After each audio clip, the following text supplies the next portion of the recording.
Gentlemen, good morning. Thank you for attending this meeting of the Pima County Board of Supervisors. We are going to go ahead and get started. I'm going to turn it over to our clerk, Ms. Manriquez. Roll call to establish quorum. Supervisor Allen. Here. Supervisor Connell. Here. Supervisor Christie. Here. Supervisor Hines. Chair Scott. Here. Let the record show Supervisor Hines is not present. All other board members are present. Okay, we are now going to move to item number 2, which is the Pledge of Allegiance, to be led by Alexis Lopez. Ms. Lopez.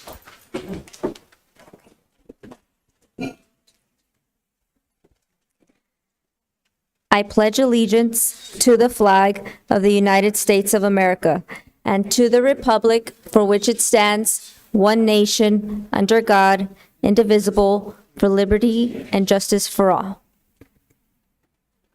Thank you, Ms. Lopez. And where are you joining us from? Clerk of the Superior Court.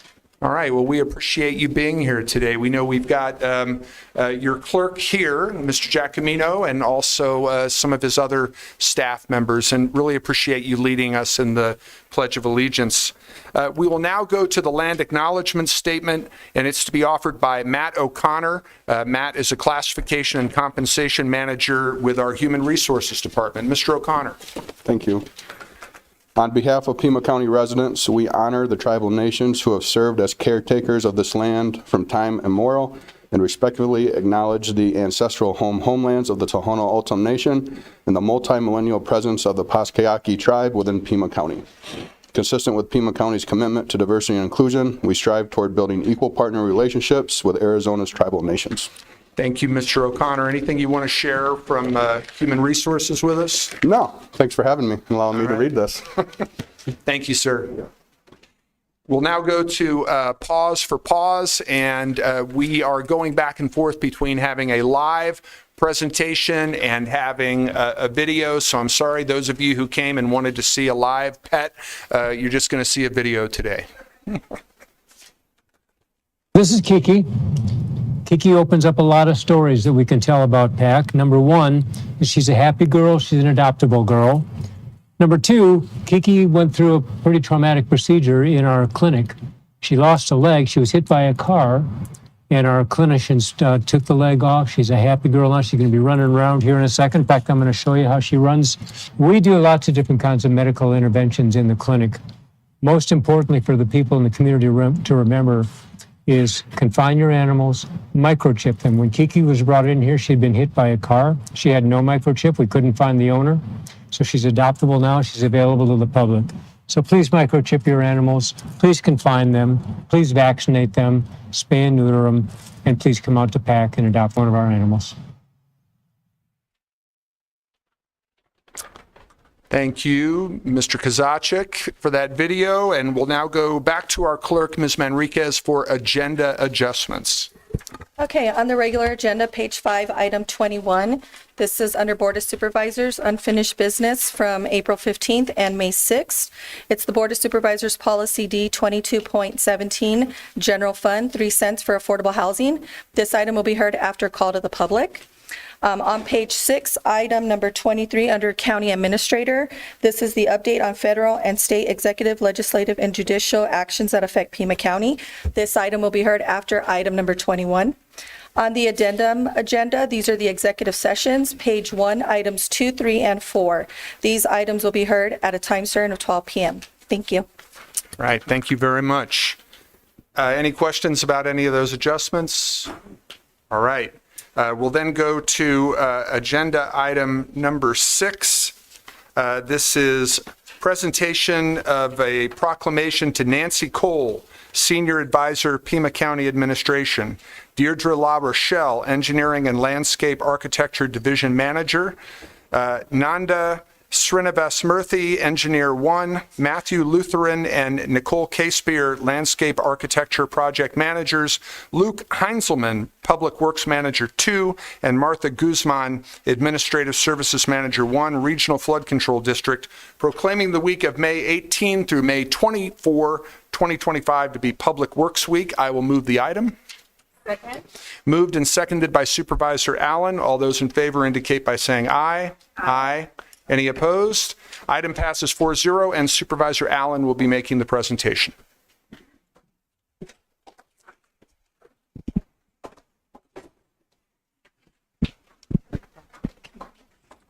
Thank you. So good morning. So whereas Pima County Public Works professionals serve our community with perseverance and dedication, delivering essential services that are vital to building sustainable and resilient communities and safeguarding public health, quality of life, and the well-being of Pima County residents. And whereas these professionals strengthen our community by providing and maintaining critical infrastructure and services in areas such as transportation, flood control, air and water quality, natural and cultural resource preservation, parks and recreational facilities, public buildings, open spaces, right-of-way management, and wastewater reclamation.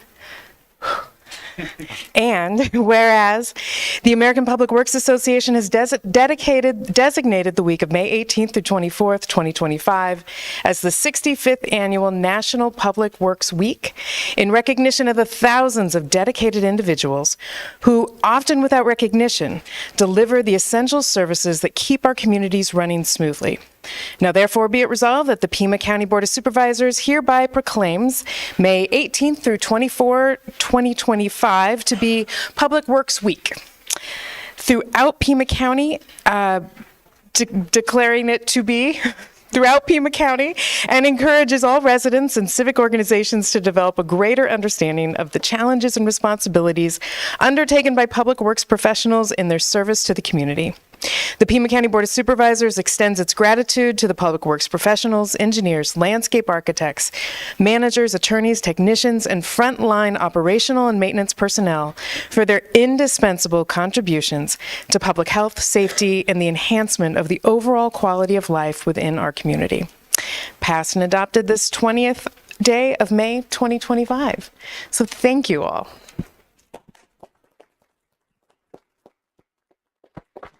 So thank you very much, Chair Scott, the board, and especially you for reading this wonderful thing. I just want to take the time to recognize all of Pima County's public works professionals, as well as everywhere else in the state. I'm the immediate past president of the American Public Works Association chapter of Arizona, and what I have with me here is an exemplary flood control team who are showing you operations and their capital group and how they work every day to make it better for us. They have won a lot of awards, flooded with awards. I think I'm quoting from earlier today. And that's just a great example of how they reach out, not just to save us from flood, not just to protect our property and our investments, but also to make the world better. They have the Loop. They have a lot of other opportunities, community gardens, outreach, all kinds of things that you don't necessarily think of when you think of public works. And this is just one department and just one example that we have. So I really appreciate your taking the time to recognize us, find out more about public works and what they do for you, because they will be the last person to tell you themselves. Thank you. Thank you.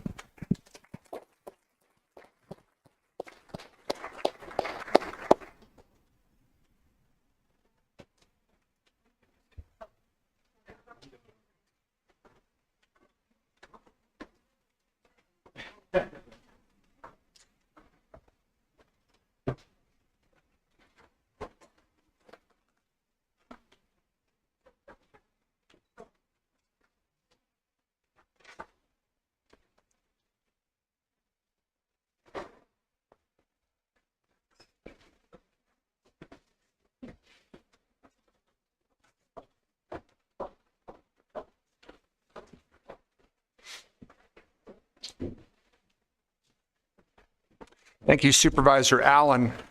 We're now going to move to our second proclamation, which is also on the addendum, not the regular agenda. This is a presentation of a proclamation to Daniel Sullivan, Director, and Manira Cervantes, Division Manager, Irina Delich, Manager 2, Patricia Fierros, Esther Cortez, and Elaine Corral, Coordinators, Community and Workforce Development, proclaiming the month of May 2025 to be Community Action Month. I'll move the item. Second. Moved and seconded by Supervisor Allen. All those in favor? Aye. Any opposed? Item passes 4-0, and Supervisor Kano will make the presentation.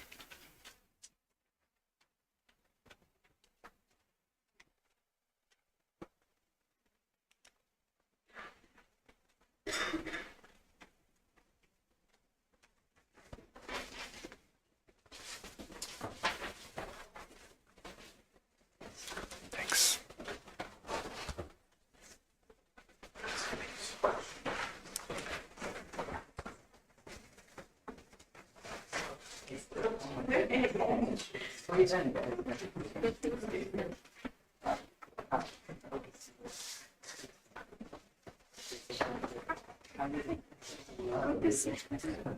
Okay, let's squish in.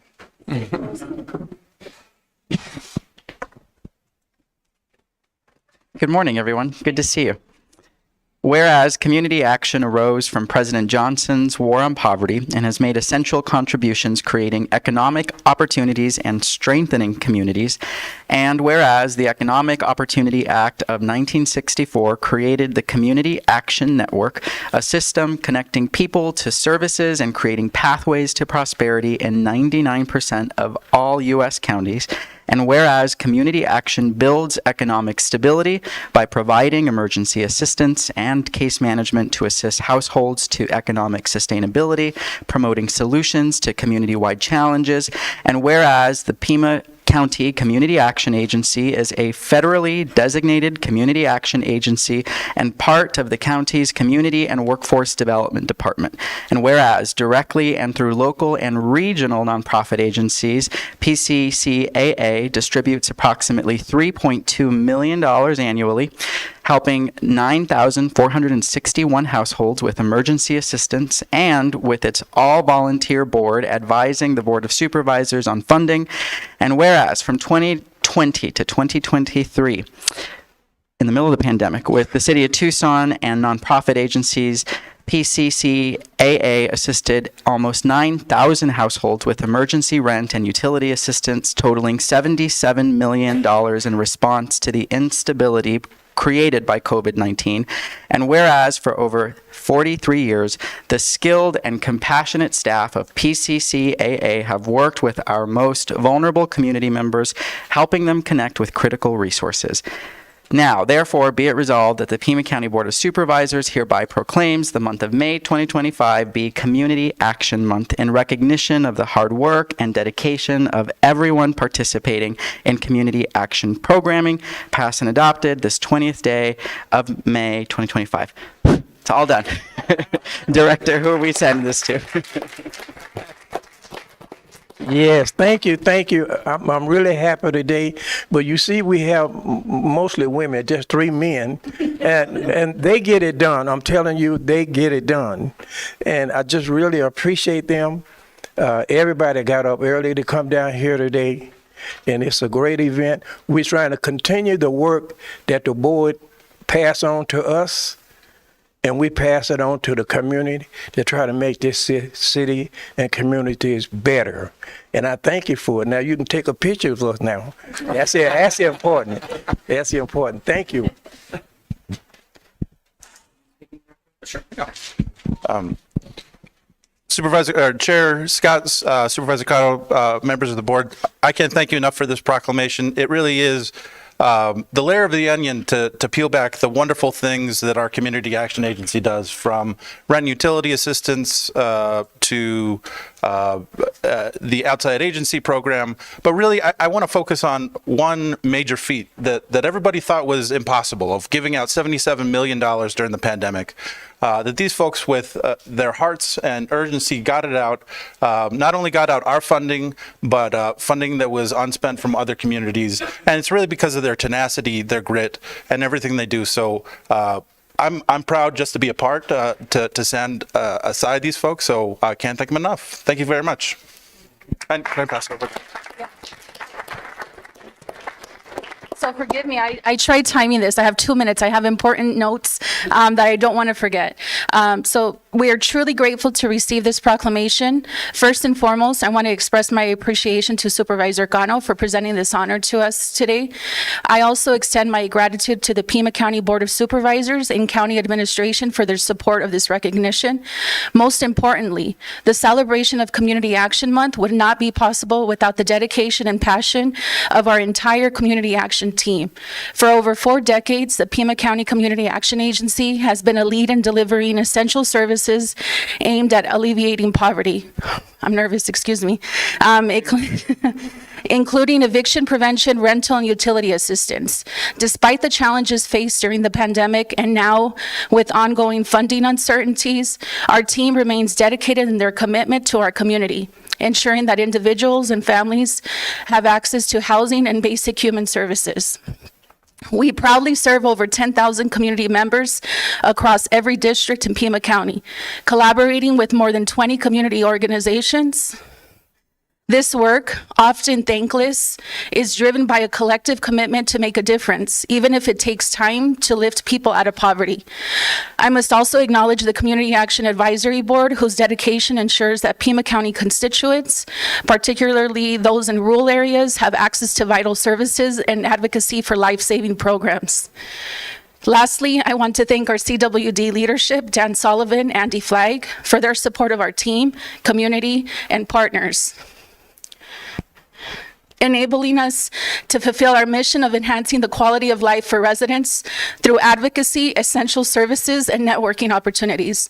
We envision a future where every resident of Pima County lives with dignity, free from the burdens of poverty. This proclamation will help raise awareness and garner support for Community Action Agency, and we hope it inspires further action to increase funding aimed at improving the lives of those with limited income and resources. Thank you, team. Thank you all. Thank you.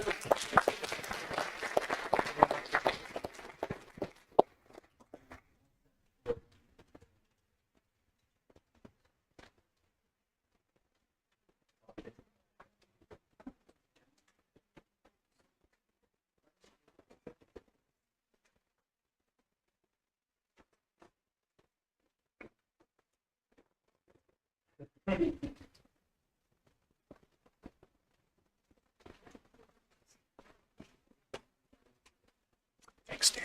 Good to see you. Thank you. Thanks. Nice to see you. Thank you. Well done. Thank you, sir. You bet. Great to see you.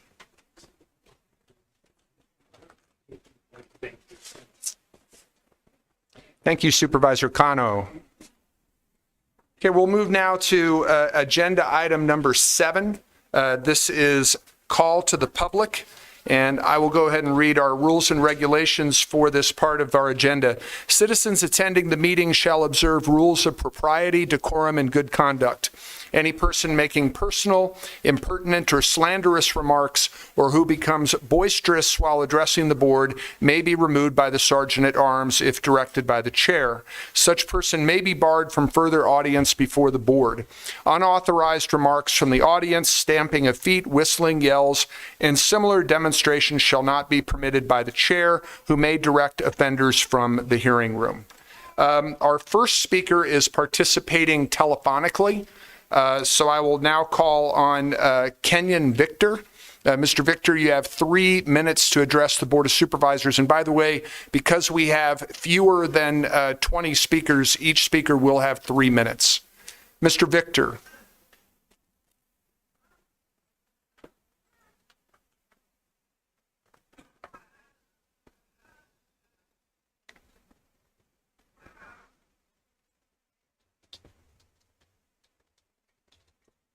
Good morning, Board of Supervisors. Thank you for your time. My name is Kendon, and I am the Pyro Planning Specialist for Fireworks Productions of Arizona. Normally, I would be there to speak to you directly, which is my preferred way of doing things, but today I'm unable to be there or wait until the fireworks permit agenda items are voted on. Therefore, to Supervisor Christie, thank you for your continued support in the celebrations we provide. To Supervisor Cano, thank you for your support you've shown so far. To Supervisor Scott, I will miss you gently correcting me on parliamentary procedures. I have learned a lot from you. I don't necessarily agree with some of your reasoning for some decisions, but you have shown complete consistency in what you say and what you do and how you vote. I can respect and I am thankful for that. To Supervisor Allen, you have been consistent, voting no on every permit request before you. You have given a number of reasons for those votes. So to all supervisors, for today's permit requests, I ask that you objectively look at the location and the situation for each. Your Pima County Bomb Squad has inspected each display site and given their written approval that the location is safe to conduct a display when the proper protocols are followed, as they have been and as they will be. Tucson Country Club, Skyline, and 49er conduct their displays from watered golf courses and driving ranges. In the 8 previous years at 49er and reaching back to 2002 for Skyline and Tucson Country Club, July 4th fireworks celebrations have been conducted in hot, dry, drought conditions that are always a part of Arizona summers. Because we've followed the safety protocols already in place, these displays have been conducted without issue. It is for those reasons that I ask you vote yes to approve the permits before you today. Now, one more item. You will be voting on a new code text amendment today. The original ordinance language for Section 1 allowed for neighborhood notifications to include door flyers, signs, or communications through HOAs. This ordinance language today does not. By requiring that each applicant notify neighbors within 1,000 feet by using only first-class mail or email, you are now requiring the high school to either send its staff at public expense or students out to gather the required information door to door. We believe these are two methods that are inherently unsafe for staff or students, putting them at undue risk. And until this language is further amended for a safer process, we ask that this amendment receive a no vote. Board of Supervisors, I thank you for your time. Have a very good day. Thank you, Mr. Victor. I'm now going to read the names of the next 3 speakers, and you can come forward and sit in the front. And our speakers are Chris Conniff, Ashley Gomez, and David Lutz.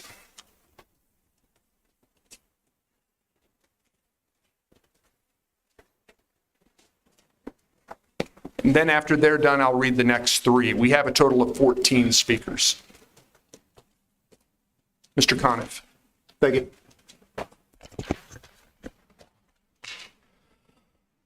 I'm here to speak about the Pima County Sheriff's Department. I've been retired about 3 years. I worked 20 plus years with the department. I still frequently speak with deputies and sergeants every week. I previously spoke here about the horrific state of this department under Nanos. I suggested an independent survey of employees. It did not happen. Nanos went on to interfere in the election process with an eye-rolling action against his opponent.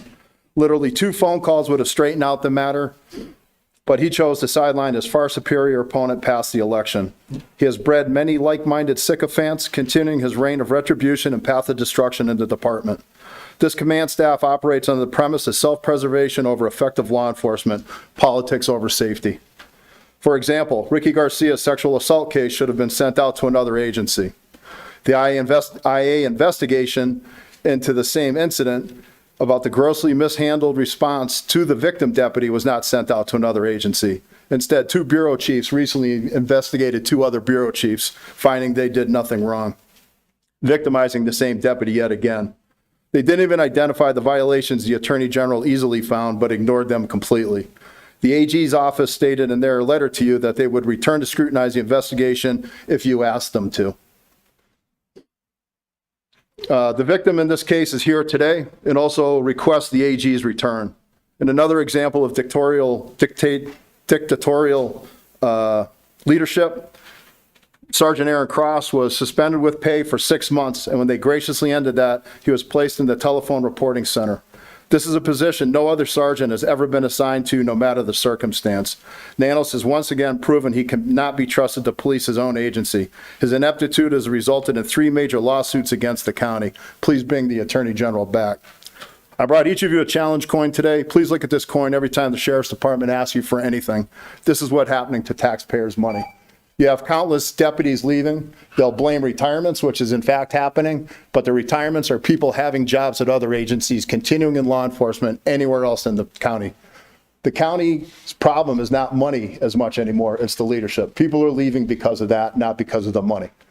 Also, I would implore you down the road, word is that Sheriff Nanos will not complete his term, and I implore you to look outside the current command staff for any successor. Thank you very much for your time. Thank you, Mr. Conniff. Ms. Gomez. She didn't want to speak. I beg your pardon? She didn't want to speak. Oh, I'm sorry. We had a speaker card for Ms. Gomez. Oh, okay. I apologize. When you fill out one of those cards, it comes to us because it's a speaker card. Thanks very much. David Lutz. Yes, my name is David Lutz. I come to oppose the property tax increase. Could you put the mic a little closer to your mouth? Oh, okay. Thank you. I come to oppose the property tax increase. I'm not against affordable housing, but they need to find another way to fund it. My property taxes have gone through the roof a few years ago when they delisted the pig meow. 1 year after that was done, that released 3 million acres of pristine Sonoran desert to the developer's blade. And they went in there and they just carved out and destroyed some of the most beautiful swirl-studded desert in the entire Tucson Basin, turning into cookie cutter development, row after row of tract housing.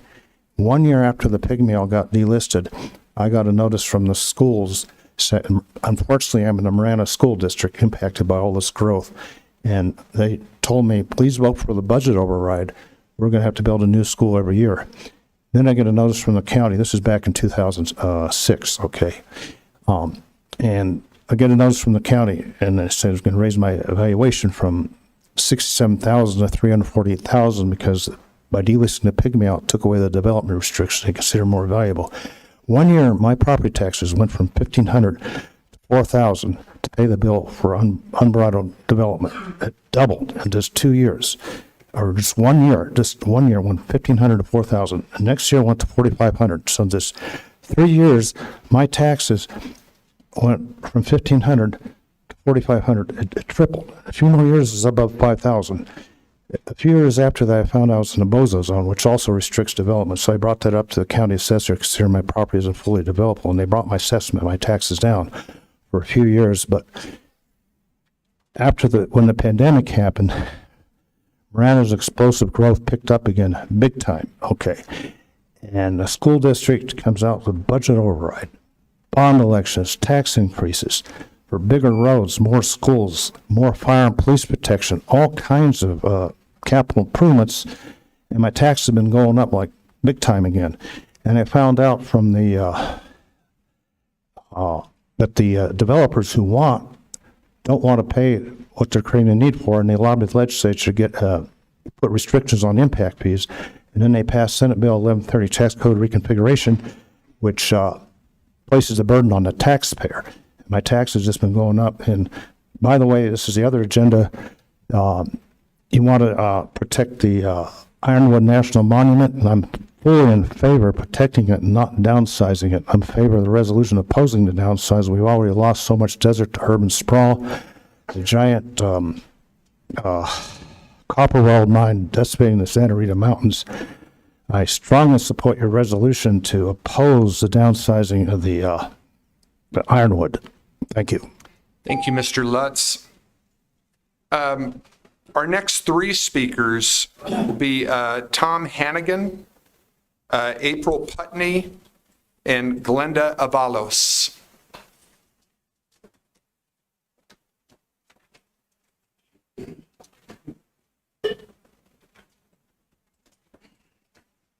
Mr. Hannigan. Chairman Scott and supervisors, I am here to thank you for considering yet another resolution supporting the Ironwood Forest. The board has been resolute and clear about supporting this national monument for over 25 years, and I've lost track of the number of resolutions that were necessary, but we are again facing the need for pulling out all the stops to support the monument.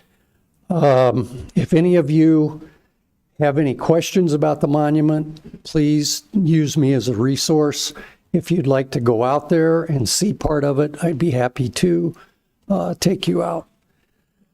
I'm not going to repeat all the things about the monument that are in the resolution, which is very thorough, but one of the things we do is educational. We invite high school, middle school, and junior college students to come out. We arrange for professional naturalists to speak to them, and they get to see the monument firsthand. We had an experience with the Tohono O'odham Community College where we had them come out for 2 days. They camped overnight. The second day, we went to Kokoraki Butte, which is one of the archaeological districts in the monument. And it's full of petroglyphs and pottery shards and other things that are evidence of earlier habitation. After going through this, one of the students, who was pretty clearly the leader of the group, said that we should have a cleansing. And so we got in a circle. She found some sage, got it smoking, and walked around, said a few words in the O'odham language, and we wafted the smoke over us. Afterwards, I was with her, and I apologized for my ignorance, but I said, what were we cleansing? And she said, well, our culture believes that the artifacts that we saw today still have the energy in them from the people who created them. And we're cleansing that energy from us so that we don't take it away. I thought that was pretty profound and touching. So although you see the plants and animals and you see some of the cultural artifacts, you don't see everything that's out there. Anyhow, thank you very much for considering the resolution, and thank you each for your service to the community. Thank you, Mr. Hannigan. Ms. Putney. Greetings, board. My name is April Putney, and I'm representing myself. I also have represented frequently a coalition of 7 different mutual aid organizations, unions, and political organizations in Tucson for the No Prop 414 Grassroots Initiative. And I am here today as a homeowner in District 5, speaking to you, hoping that you will vote in favor of the property tax increase proposed by Supervisor Hines. Not quite sure where he is when you're going to vote on this proposal of his. It would be great if he were here. So in the honor of our Community Action Month, which you just proclaimed earlier, I would love it if you continued forward that energy to provide affordable housing regionally in Pima County. As I mentioned, I am a property owner, and I know the personal impact that a tax on my property, 3 cents annually increase, would have, and I'm totally fine with that. I would love to see you go farther. If you could do a higher tax, I'd pay that. I understand you're not, because then you'd have to take it to the voters. I would also love to see more solutions. I want to see a housing bond. I want to see some serious solutions for the housing crisis in Pima County. And I have a stake in this, not only as somebody who lives here, but as somebody who owns property. I also want to voice my support for homeless services and other services that will take people off of the streets, not just build and preserve existing affordable housing. I think it would be great if some of this money were also used to lift people out instead of just preventing them from falling in. So yeah, I want to urge you to vote yes on that. And I just want to speak to those who are worried about low-income homeowners or people who don't want to pay the tax, because this solution you've put forward for housing in our community is also a solution to that problem. You could easily allocate more money towards low-income homeowners of tax relief from this plan to preserve that amount of affordable housing. You could preserve housing affordability for low-income owner-occupied housing as well with this money. So thank you so much. And I just want to remind you that there are a lot of people who can't come here to speak in favor of this property tax on Tuesday morning at 9 a.m. Thank you for your service. Please vote in favor of this property tax.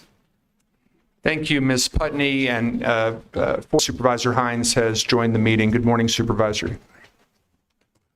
All right, our next speaker, Glenda Avalos. Buenos dias. Good morning. I'm going to just read because it's a lot of information. I'm really passionate about why I'm here today. La paz de Cristo, the peace of Christ be upon you. My name is Glenda Avalos, and I live near Kenny Road in Ajo on Sheridan and Nebraska. I had to miss work to be here with you today. I want to just make that of a point. My family is not rich. We are a working family. We were fortunate enough to obtain our home many years ago, something that would be impossible to obtain now. I have 3 children, 23, 20, and 14, who all live with me, and the thought of obtaining their home is so far-fetched as it is for so many. The housing crisis is the second moral issue of the day, Gaza being the first, starving children being the first. I have served my community over 20 years in different capacities. I work for Casa Maria. And on a daily basis, we see the struggle our community faces every single day. We see them struggling to stay afloat with everything that is so uncertain in the future. With more and more luxury development being approved in my community, and it having nothing to do to alleviate the need of the housing crisis. I'm here in support of the increase for affordable housing. I'm here in support of that because I know that our communities need to be strengthened. I recognize that so many of my neighbors are just so struggling. The need for housing, the urgent need to support and lift up community is so permanent. And we can't continue to just go ahead and make it to where it's out of sight, out of mind. We've passed that completely. We need to be able to work in directions and ways to go ahead and strengthen our community. Now, the reason why I'm in support of this is because our communities need to be strengthened and future development needs to be people-driven. People-driven, not profit. Just like the gentleman said, all the development that's been happening in my neighborhood, all it's been doing, it's increasing my property worth and having my property taxes increase for nothing, for someone else's pockets to get deeper and deeper. The truth is that if you do this, you need to add a truth and bond needs to be added to guarantee this. Because there's a lot of things that are said and that are not done. So if we're going to say we're going to increase this for this, it needs to be guaranteed. A truth and bond needs to be put in place so that affordability can be seen.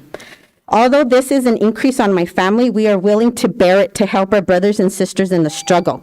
And for everyone else... Ms. Avalos, pardon me, your time's expired, but if you want to submit your written remarks to the clerk, we will all get copies of it. Of course. Thank you very much. Thank you, Ms. Avalos. All right, our next 3 speakers, I hope I do it right this time. Keith Bentley. Bentley, gosh darn it. Third time's going to be the charm, Dr. Bentley. Willie Blake and Zion Alderate. Did I pronounce your name correct? Thank you. Dr. Bentley. Thank you. Good morning, Chair, Vice Chair, Supervisors, members of the board. I'm Keith Bentley. I'm here representing the Tucson Alliance for Housing Justice in support of the 3 cents for affordable housing proposal. You've all been provided with my recent gaps analysis report for the Tucson Pima collaboration to end homelessness. And today I just want to cite one statistic from that report. In 2020, 75% of the homes purchased in Tucson were affordable to a household earning the local median income. In 2023, this fell to 38% of homes sold. So 75% in 2020, down to only 38% of homes sold in 2023 were affordable to a household earning Tucson's median income. This is a profoundly fast and really enormous change in our local economic landscape. That huge proportion of households that are priced out of homeownership have been aggregating in our rental market, propping up rents, and people experiencing homelessness as a result of high rents are aggregating in our community. In addition, we're very likely to weather economic challenges in coming years, and I'm very concerned about how our lower income community members are going to fare when so many renters are barely hanging on currently. This proposal meets a third of the need identified in the Eco Northwest analysis, but that analysis is what would be needed to return to business as usual. I don't want to return to business as usual. I want to see substantially lower poverty in Pima County and homelessness dramatically reduced. Increasing the amount of affordable housing is one of the most efficient ways to lower both homelessness and poverty. So what I want to stress to all of you is that from my perspective, this was already a modest response in the context of the crisis that we're in. But I do want to be clear that these funds will be enormously helpful. The funds generated by this proposal can be used to do three things: incentivizing affordable housing construction, preserving existing affordable housing, and can be used to prevent homelessness. The subtitle of my report to you was An Urgent Case for Local Homelessness Prevention. This could provide the funds to support that needed homelessness prevention infrastructure that we need very soon. I believe that we desperately need these funds as soon as possible. These are not normal times, and our local responses need to be larger than what we're familiar with. I think your support for the original version of this proposal will be viewed as prescient and well-timed in coming years, and will give us needed resources to reduce coming harms.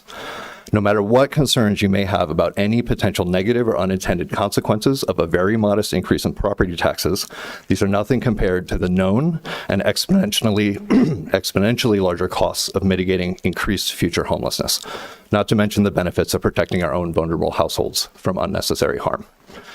We have excellent plans to respond to the affordable housing crisis. We have excellent plans to respond to the homelessness crisis. I may have authored some of those, parts of those.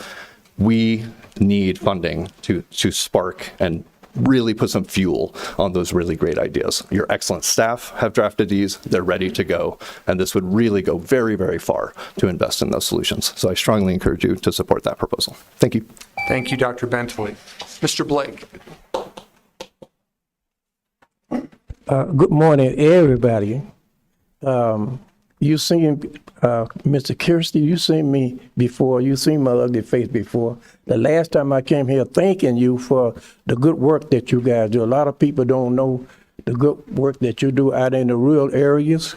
And in this city, we have a lot of elders, a lot of old people who are having a tough time. And we don't want nobody to die because of the heat, their air conditioners going off.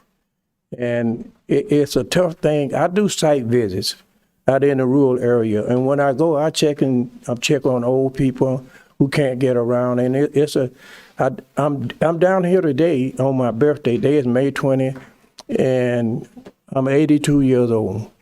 And I'm just trying to make sure that we don't forget the people who we represent in the city and in the rural areas. You know, sometimes I think the board don't really realize how important you are to those areas in the rural areas and in the city.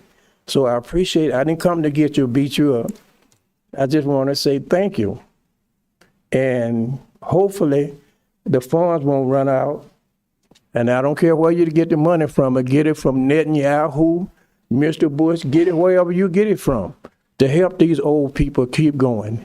And it's a sad situation. I just want to be helpful. My few days that's left to make sure they're okay, our elders, handicapped. And again, thank you. I appreciate you. Thank you. Thank you, Mr. Blake. Mr. Alderati.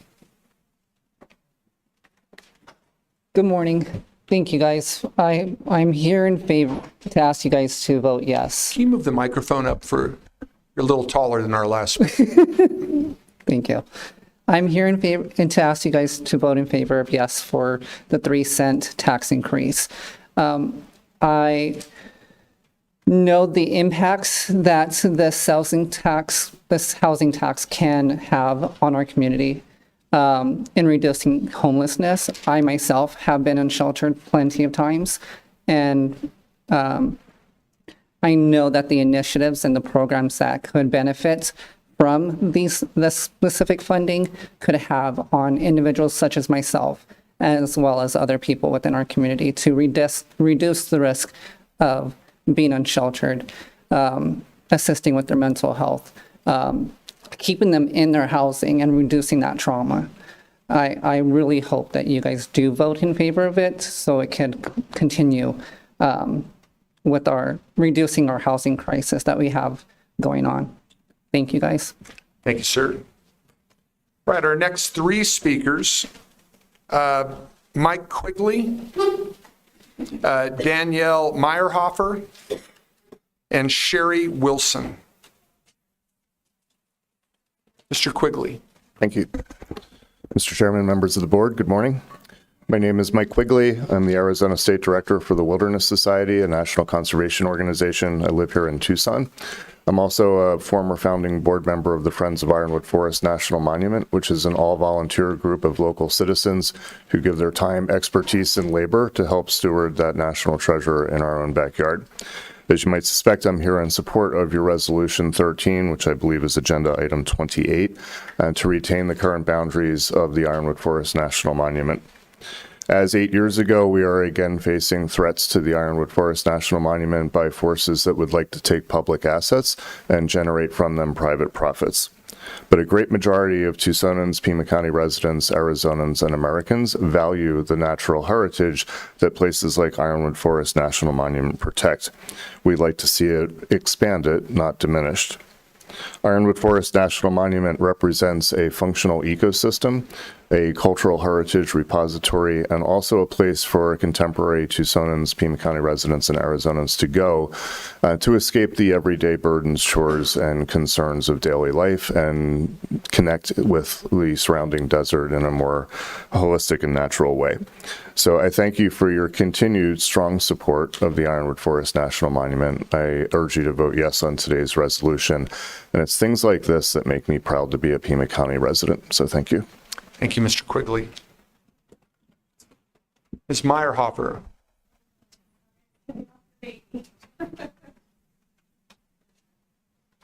Good morning. Good morning. So I'm here today to discuss an issue behind our house. Me and several of the other homeowners that live on Burroughs in North Manor neighborhood thought that we had like a utility easement, and then past that utility easement was supposed to be an alley at some point that, you know, somehow got overrun, overtaken. I don't know what happened before my time. But we had chains marking our private property because our private property extends about 13 feet past our back walls and for this utility easement. And so we thought it was our private property, that, you know, the public wasn't supposed to be coming in there. We'd had a lot of break-ins, nefarious activities. Like, that's essentially what houses this back area, is just nefarious activities, break-ins, everything. So we had little chains with signs that said no trespassing private property, so that the Pima County Sheriff's Department could help us trespass anybody who had been on there. We had clear boundaries to show where they weren't allowed to be. Well, apparently DOT came back with some sort of road rights, that happened back in the 70s that none of us homeowners were aware of. And they're saying, well, you can't do that. You can't have these signs because it's a hazard for us. It's a liability for us. And, well, it's our property. Isn't it our liability? I don't know. So we're trying to straighten out the confusion. It's just causing a whole bunch of issues in the back. And we just want to protect our property and our kids and everything that's going on back there. But Sherry's got a lot more information. But we did make phone calls. We called Pima County Sheriff's. We called Pima County Assessor's Office, Pima County Zoning, Pima County. Like, we went through countless property assessment. We went through countless places to make sure that what we were doing was within our rights, that we weren't doing anything imposing on anybody else's rights. And the one department we forgot about was apparently DOT, and we didn't even know they were there, and they had this issue. So thank you. Thank you, Ms. Meyerhofer. Ms. Wilson. Hi. I'm new here, so forgive me. I have the document I want to show, I guess. We put it here? Yes. So based off of that, this is a petition from the majority of the residents on East Borough Street in North Manor neighborhood. We are a small cutout of Pima County. We love it that way. We want to stay Pima County. But this petition is saying that we want to address impeding or encroaching in the 16-foot alley at the north end of North Manor, as well as any hazards or liabilities, and or relinquish ownership rights and into said alley, as well as any rights to the residential private property for the purpose of a public alley. Relinquish rights to residential private property for the purpose of public. Allow residents to mark the back end property lines with no trespassing ARS signs, and allow us to put a chain at the far ends so that people don't come in. Residents on East Borough Street really want to do the no trespassing signs, but DOT is saying that we cannot, because it's not only our private property for utilities, but it's a public alley too, because they didn't deal with the impediment that's going on back there. But the impediment that's already going on back there was from the 70s and is a hazard and should be addressed. It's hard because Pima County Sheriff's Department can help us if we can mark boundaries, and DOT is saying, well, no, you can't because it's liability to us. And it's like, what about all the liabilities and hardships that we're dealing with? Pima County Sheriff's Department is great. They help us if we can do this, but now we don't only feel attacked by the criminals that are coming back there, but by the county as well, by saying, no, you can't protect yourself. You can't allow the Pima County Sheriff's Department to help you. There was a vagrant that has been caught on several cameras that has broken into cars, broken into back fences, stolen bikes with locks. I mean, he's terrorizing our neighborhood. He came to my house. He was looking in my back fence. Got it on camera because I put cameras up.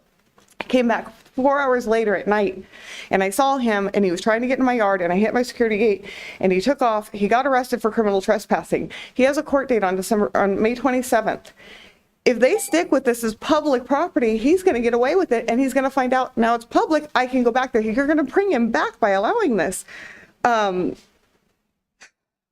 have so much that I want to say. There is a lot of conflicting documents about this property. It should be our private property. Utility easement is fine. The utility companies have no problem going back there. We're just trying to stop the bad people. There's a lot of bad stuff going on back there.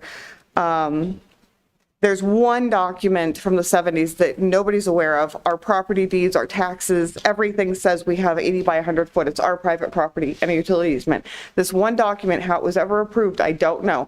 Let's just deal with the impediment wall and get your alley if that's what you need, or let go of the alley, because we're protecting it, we're cleaning it, we're taking care of it, and we just want to protect our families. Please help us.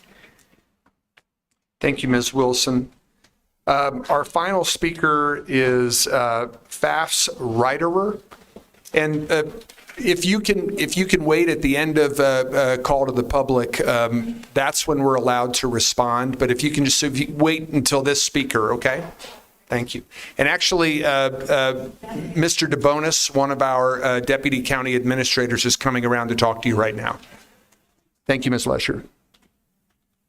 Mr. Reiterer. Good morning, Chair. Good morning, Supervisors. Thank you for taking a moment to hear me speak. I would like to speak in favor of the 3 cents for housing initiative.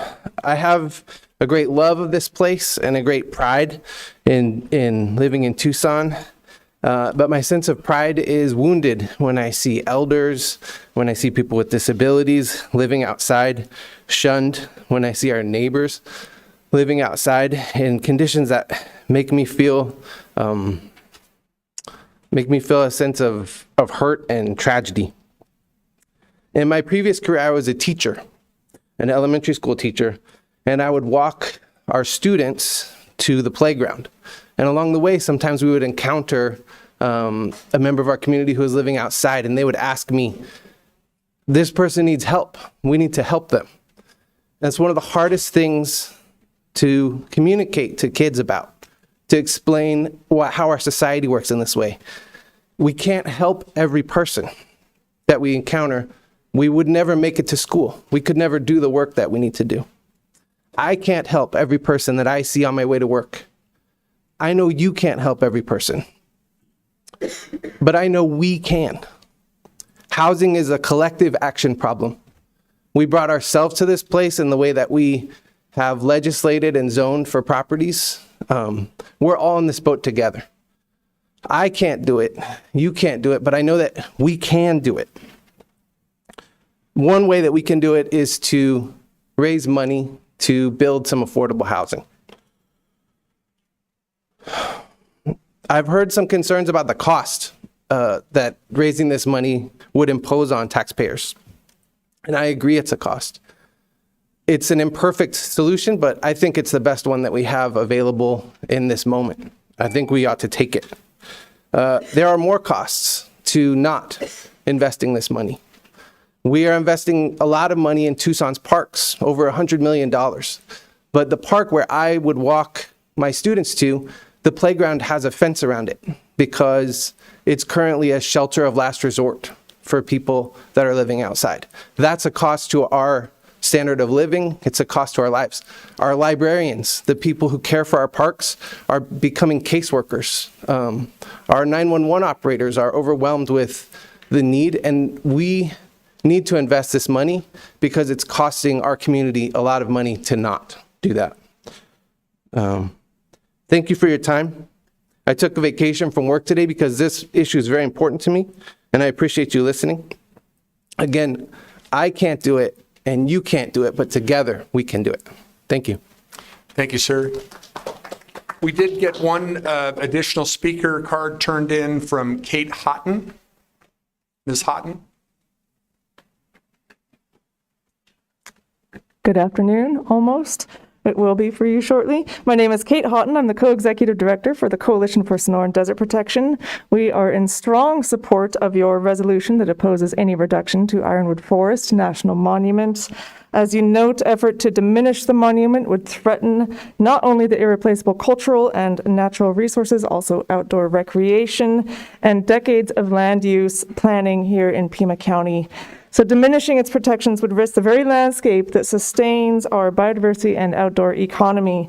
Thank you to the Conservation Lands and Resources Department and to this board for standing firm in your ongoing commitment to Ironwood Forest National Monument, including its role in the Sonoran Desert Conservation Plan, as well as its integrity under the Antiquities Act. So we urge you to pass this resolution and continue your leadership in safeguarding our public lands. Public lands in public hands. Thank you very much.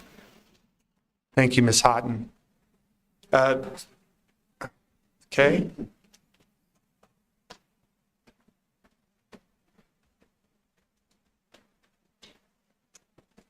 All right, we did get one other speaker card, Kylie McPherson. Hi, I just wanted to speak on property tax being passed. I've written a few papers because I go to Pima Community College, and I've written a few papers involving a few issues with our homeless community, and specifically when Prop 414 was being passed. And I just thought it was an issue that we're putting so much money into things like rugged architecture and things that hurt our people rather than things that could really help our people. And I genuinely feel that this property tax can greatly help our people for the next 10 years. It can help our housing, which is a great issue. And I just feel like there's a big lack of care to our actual housing problem. And it's just that our homeless community are being treated like a nuisance when there are people like us.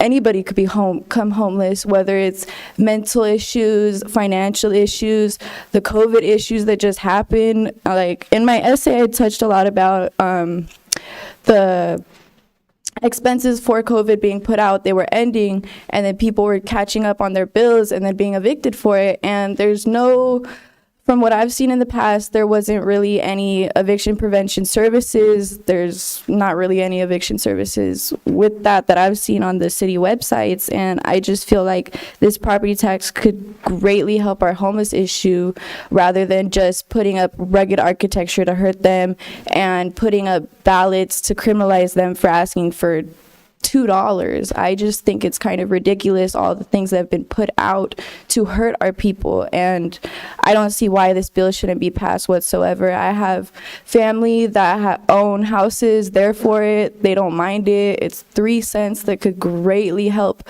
so many people get off the street. Like,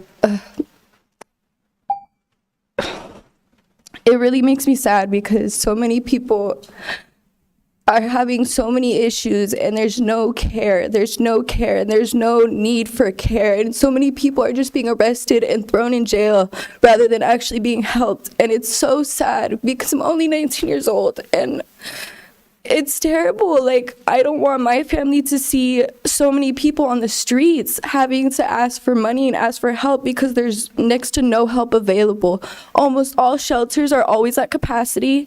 There's it's an issue and it needs to be addressed, and it's wrong. And all the other things that are being passed to do nothing but hurt people is wrong. And I think this community should and needs to come together as one to help all of our people, not just our wealthy, not just our people with money, but all of them needs to come together. And I feel like as homeowners, you guys should come together to support 3 cents in a tax to help all these people that are suffering. Thank you for your time. Thank you, Ms. McPherson.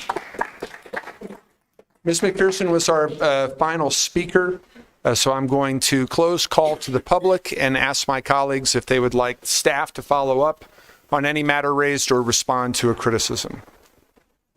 Supervisor Hines. I had to step away for a second, but did we help Ms. Meyer-Hopper and Wilson with? We did, yes, yes, Supervisor Hines. Great, thank you. And also wanted to point out, I don't know that Mr. Victor is still on the line, but there was a Scrivener's error in the fireworks code change that we're going to be talking about later. And what it should say in Section A is that each applicant must notify any neighbors within 1,000 feet of the site by any effective means of notification, including but not limited to direct mail, door flyers, signs, or communication through homeowners or neighborhood associations. The means of notice shall be specified on the application for a permit. So what you see on the agenda, that was an oversight, and I appreciate the county administrator giving me the correct version for when we take that up later. Supervisor Cano. Thank you, Chair Scott. I was hoping that the clerk of the board might follow up with my office with the District 5 residents who participated in call to the public, if that is traceable in their speaker card, please. I'd love to continue the conversation. Thank you. Anybody else?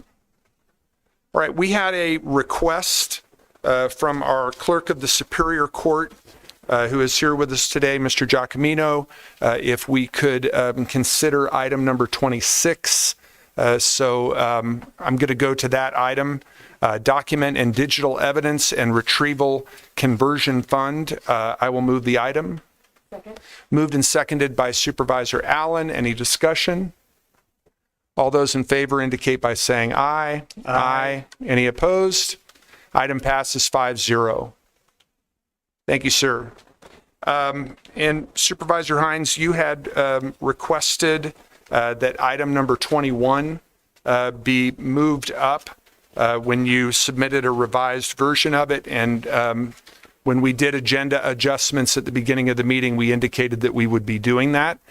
So we will now go to item number 21, which is unfinished business, Board of Supervisors Policy D22.17, General Fund, 3 cents for affordable housing. Supervisor Hines. Thank you. And I know that my colleagues from District 1 and 4 still have to make some comments. That we continued the item before they could do that. So I look forward to hearing from my colleagues again. You've heard from a lot of folks in call to the public, which is great to have community response like that. And there's some more letters that came in, which I'd like to read into the record. I won't read every letter because I read a few of those letters last time. The modified proposal in hearing and listening to my colleagues at the last meeting that I submitted on Friday would actually initiate this policy with a short ramp up in the first year. And a short ramp down in the 10th year. So instead of 3 cents for every one of the 10 years, it would start at 1.5 cents the first year, 8 years at the 3 cent level, and then 1.5 cent ramp down toward the end. And with updated numbers from our staff, we included those. It's not 207 million. Even with that reduction, it's actually going to bring in approximately 225 million to be dedicated toward affordable housing. over that decade-long period. And I think it probably makes, I mean, it's really great to listen to all these folks coming forward and to have the professor here again. And he reminded me of the incredible drop in affordability from the year 2020 to present. That's I mean, half of, like 70 to 38%, I think he said. It's really remarkable. And he also pointed out that while this is a bold step that the county can make, and I hope that we do, it's not something that fixes the entire problem. It gets at about a third of the need for the next decade. So I understand that we of course have our limitations as well, and but I strongly urge my colleagues to support it. Before I read some additional letters of support that I think really highlight some important points, I would like to hear from my colleagues first, though, and because I know that not everyone had a chance to participate in the conversation last time. Any other comments from supervisors? Supervisor Christie. You know, words mean everything, and they mean something. And we've been bantering these words around of affordable housing. And if you lined up or gathered people in any shopping center parking lot or along the sidewalks, and you've got a substantial amount of people, and you ask them, in their mind, what does affordable housing means? What does affordable housing mean? And I would venture to say that in the vast majority of the citizens and taxpayers, not only of Pima County, but probably anywhere, they would say affordable housing is the process by which one saves up money, goes to a private lender, arranges for a mortgage, purchases a home in that mortgage's limits, and owns that home as private ownership, and then equity builds up in that home, which allows that person to buy another home, maybe a larger home, a newer home. But affordable housing means the affordability of being able to buy a house. What we're dealing with in these instances is anything but that. It's not even near it, really, because this should be called public housing. Because on one hand, we've got the government lending developers the capital for the rental housing project, most of them out-of-state developers, by the way. I think I recall seeing some of them from Omaha that were the primary developers. So we have the government providing the capital to the developers for the rental housing, that they're going to build rental housing, and then it's going to be occupied by renters receiving taxpayer or government-funded subsidies to pay for the rent. So it's on both sides. That distinction needs to be disclosed. This is not what most people think of when they hear the phrase affordable housing. This taxpayer money that's going to the developers is probably going to be tied up for multiple years, that could be going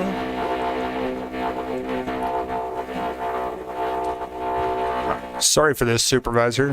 I think Mr. Stuckey is trying to take care of this. I'm sure Supervisor Hines planned that. Checks in the mail. They're building a house.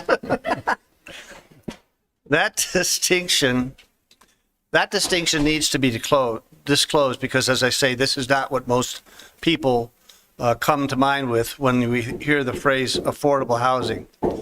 So this taxpayer money is going to the developer, and it's tied up for multiple years that could be going to, I don't know, fulfilling the county's promise to fix the roads in unincorporated Pima County. So what does affordable housing really mean? We further have public housing that is going to compete with the private sector. We've got the government subsidizing the renter, we've got the government subsidizing the builder, and Private development, private sector is left out of it.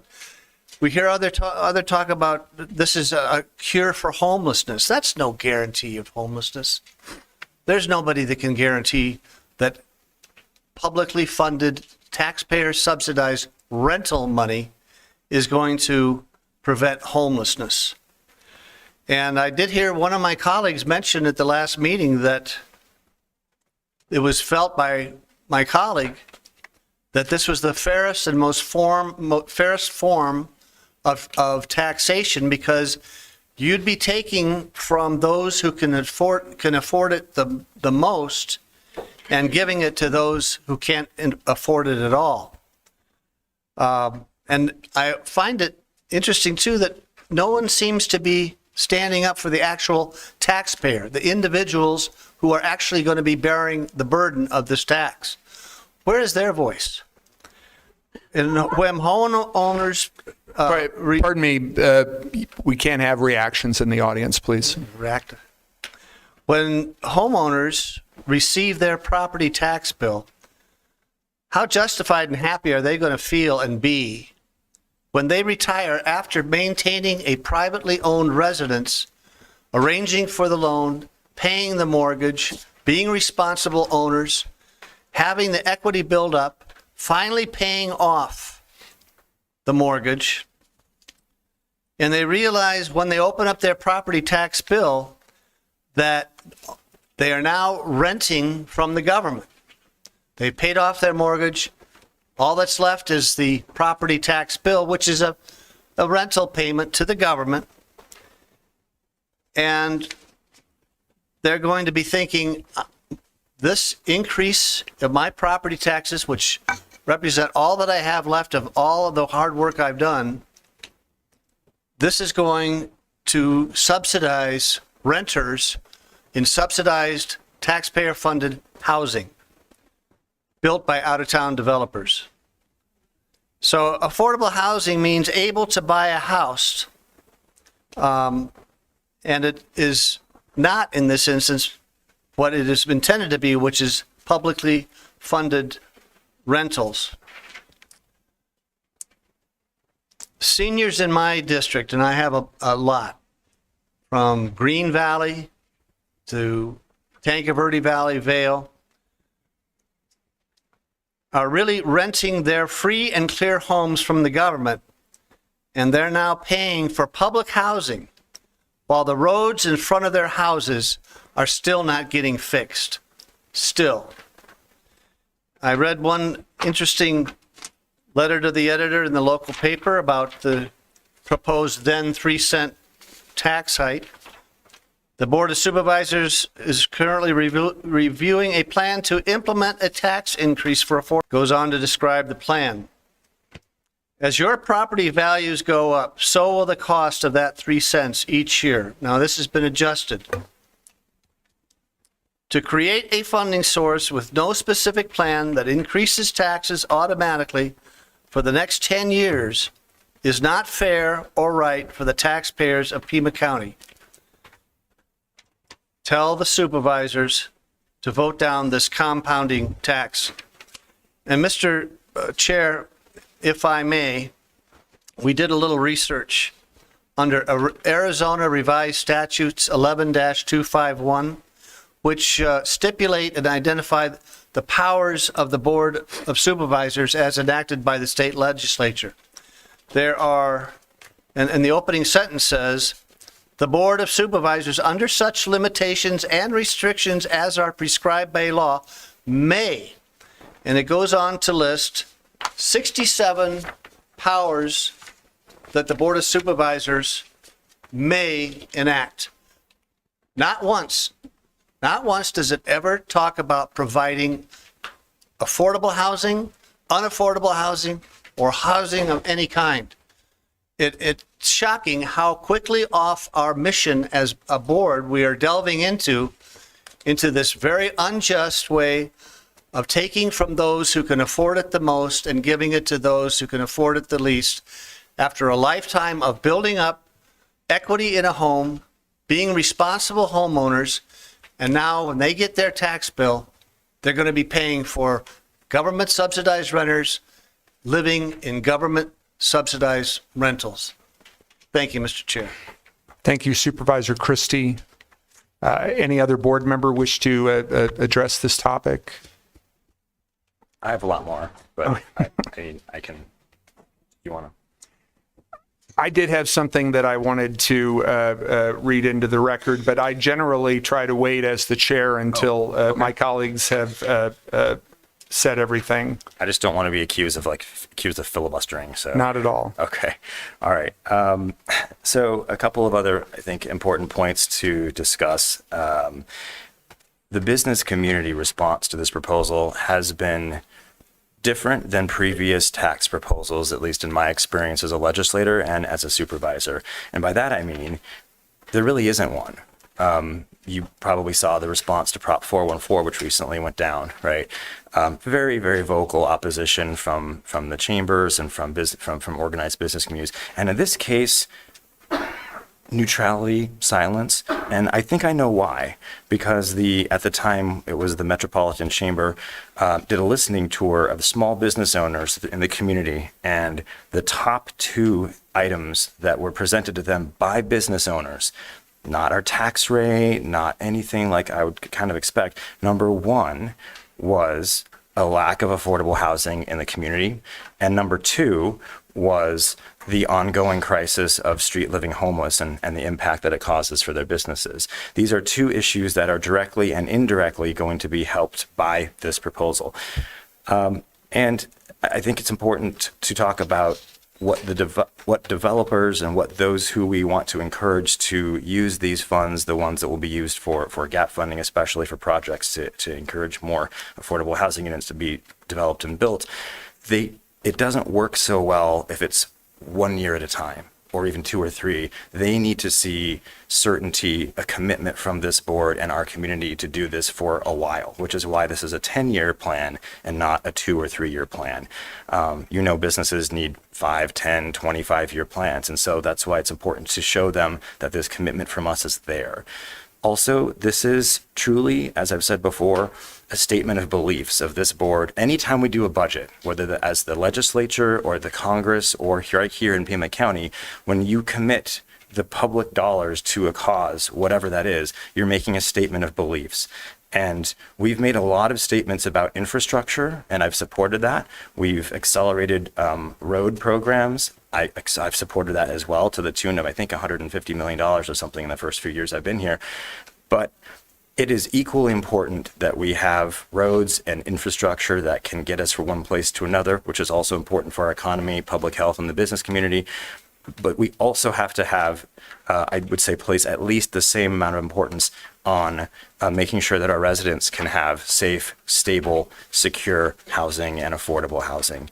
And I want to also respond a little bit to my colleague from District 4. These funds, which they may not all be used for gap funding for projects, but I think many of them could be, these aren't just going to be thrown around randomly. These are going to be handled and specifically for projects that are specifically discussed by the Affordable Housing Commission that this board has impaneled to do this exact work, as they have been for the past 3-4 years now, 3 years, I think. So, and our mission, I believe that our mission has to be responsive to the needs of the community. It can adapt. It can change over time.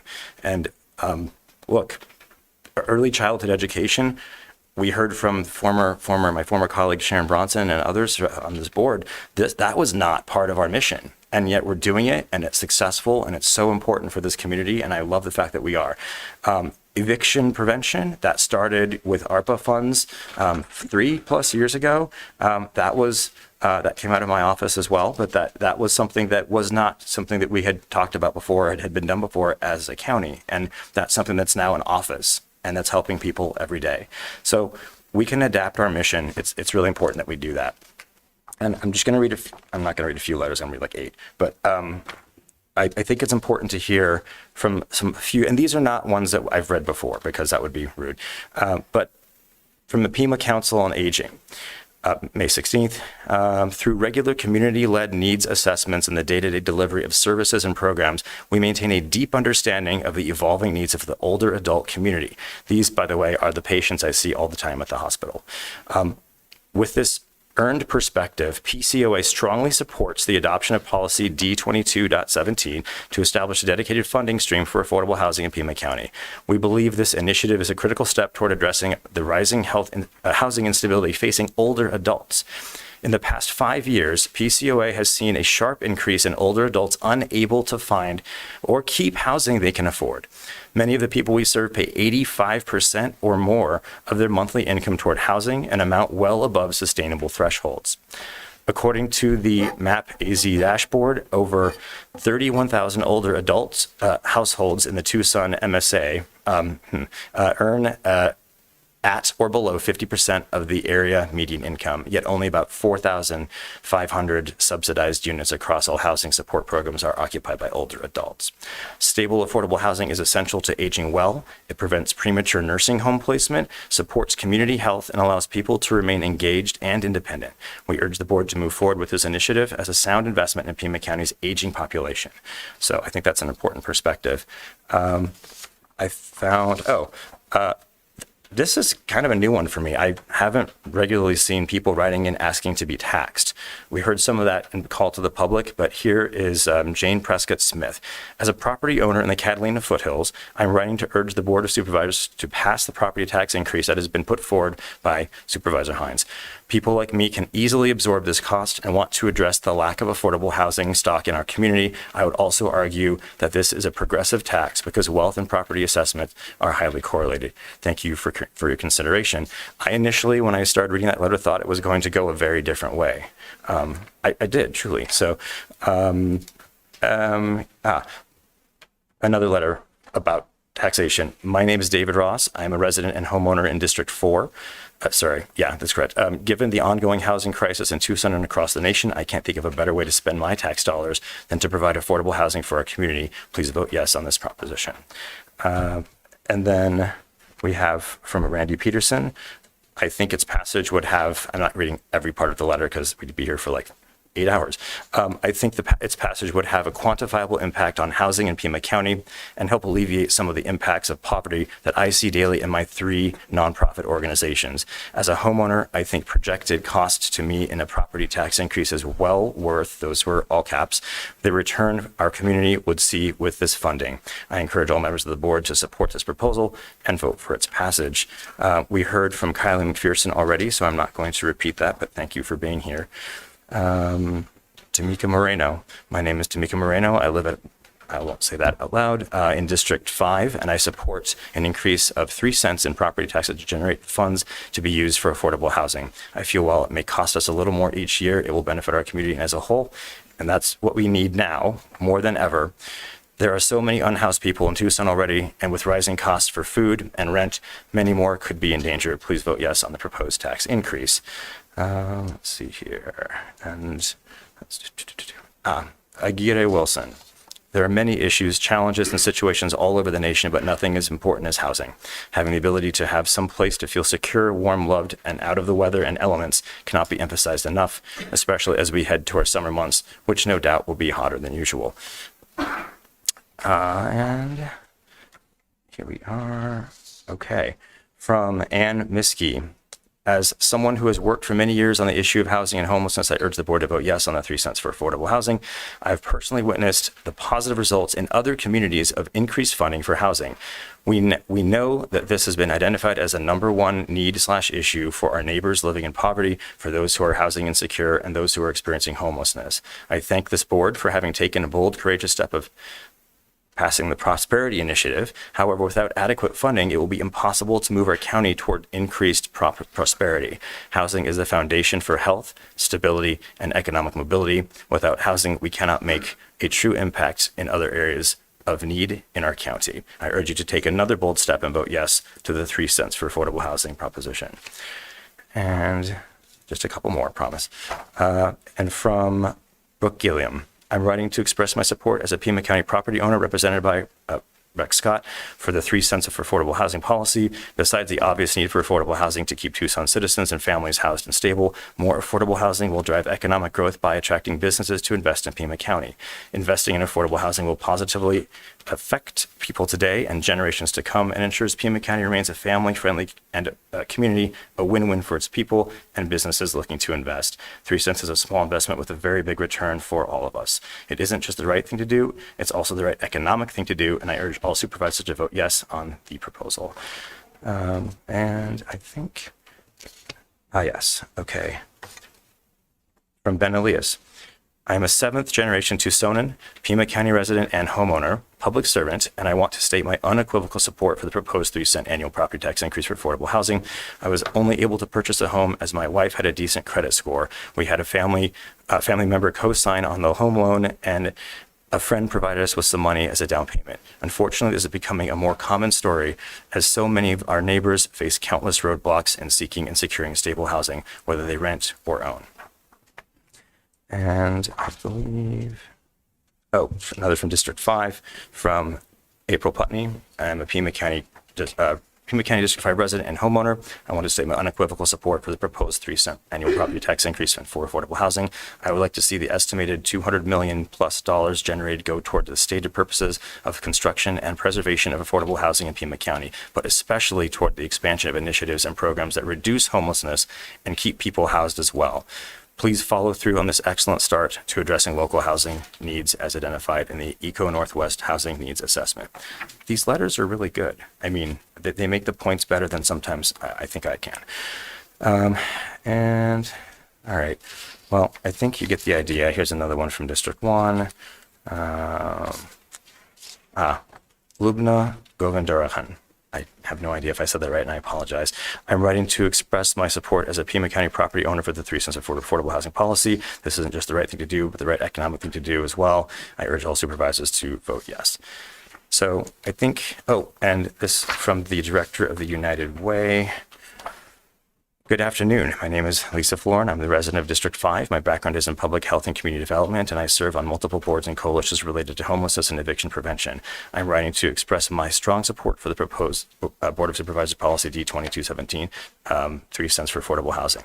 Every day, community members call, email, and stop by my office to inquire about housing options, rental assistance, and emergency shelters.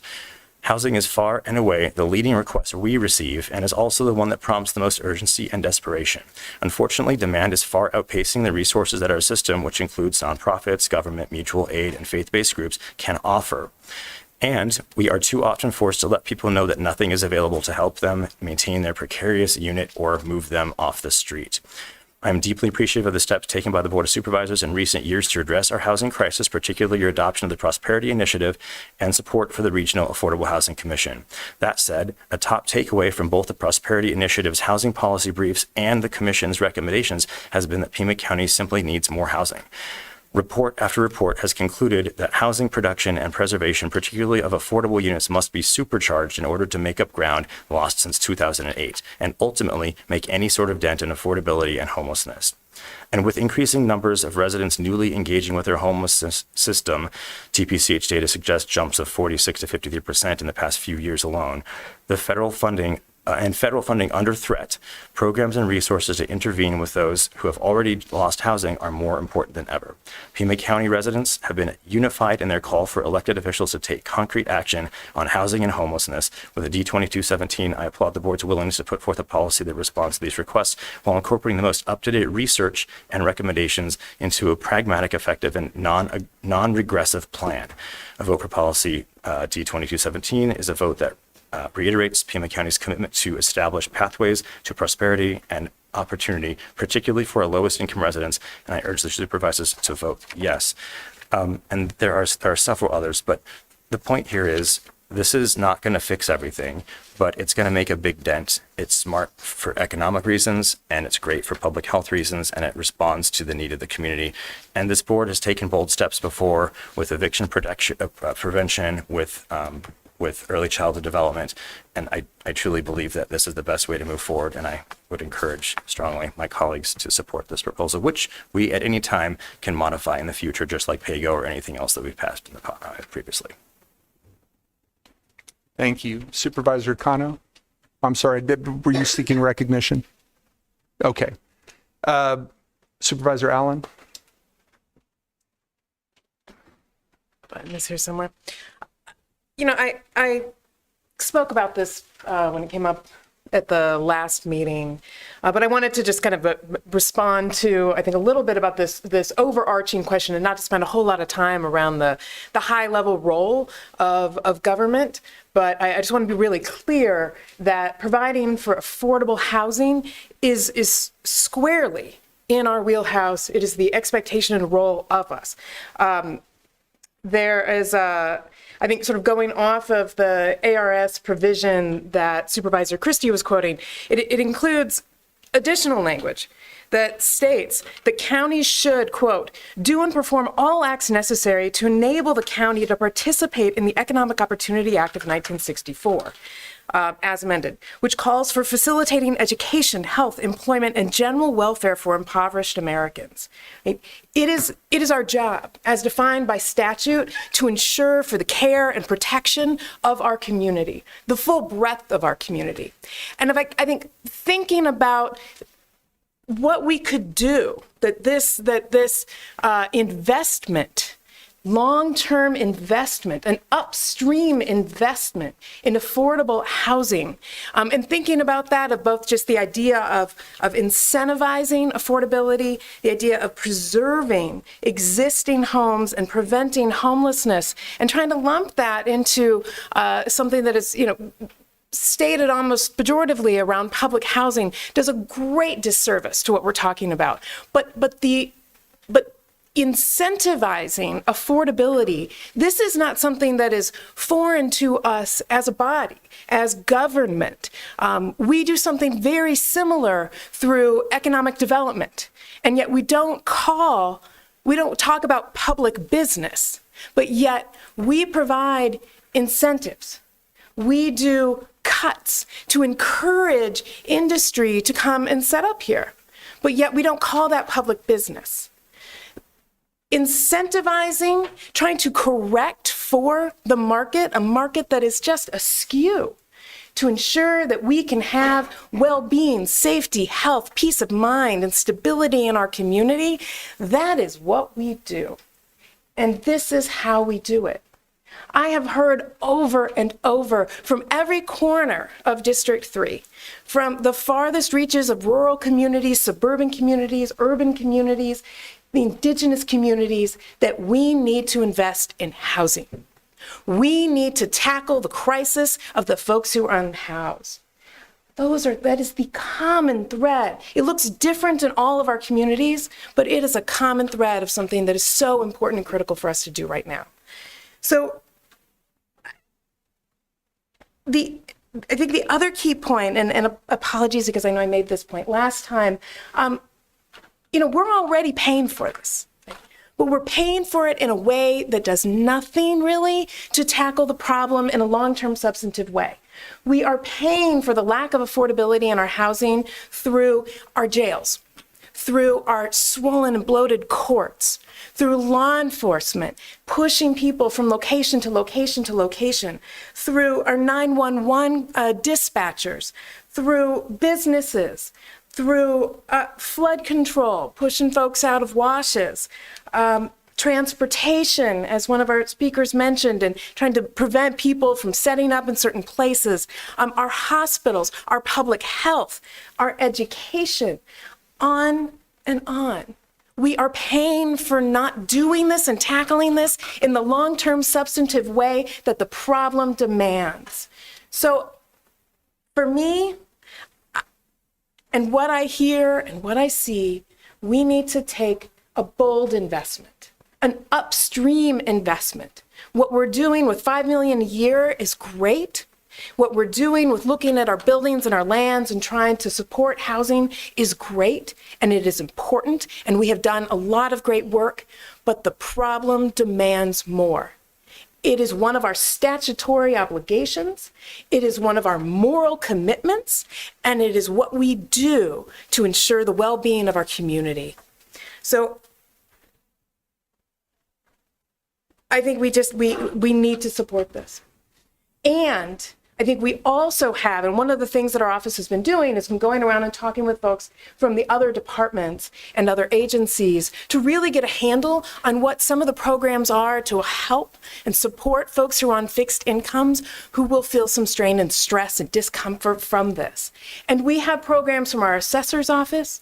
There are discounts that we want to be pushing and expanding and promoting out for all of the utilities from water and electric and gas to help those who are at the tightest end of the spectrum who will feel this on their property tax bill.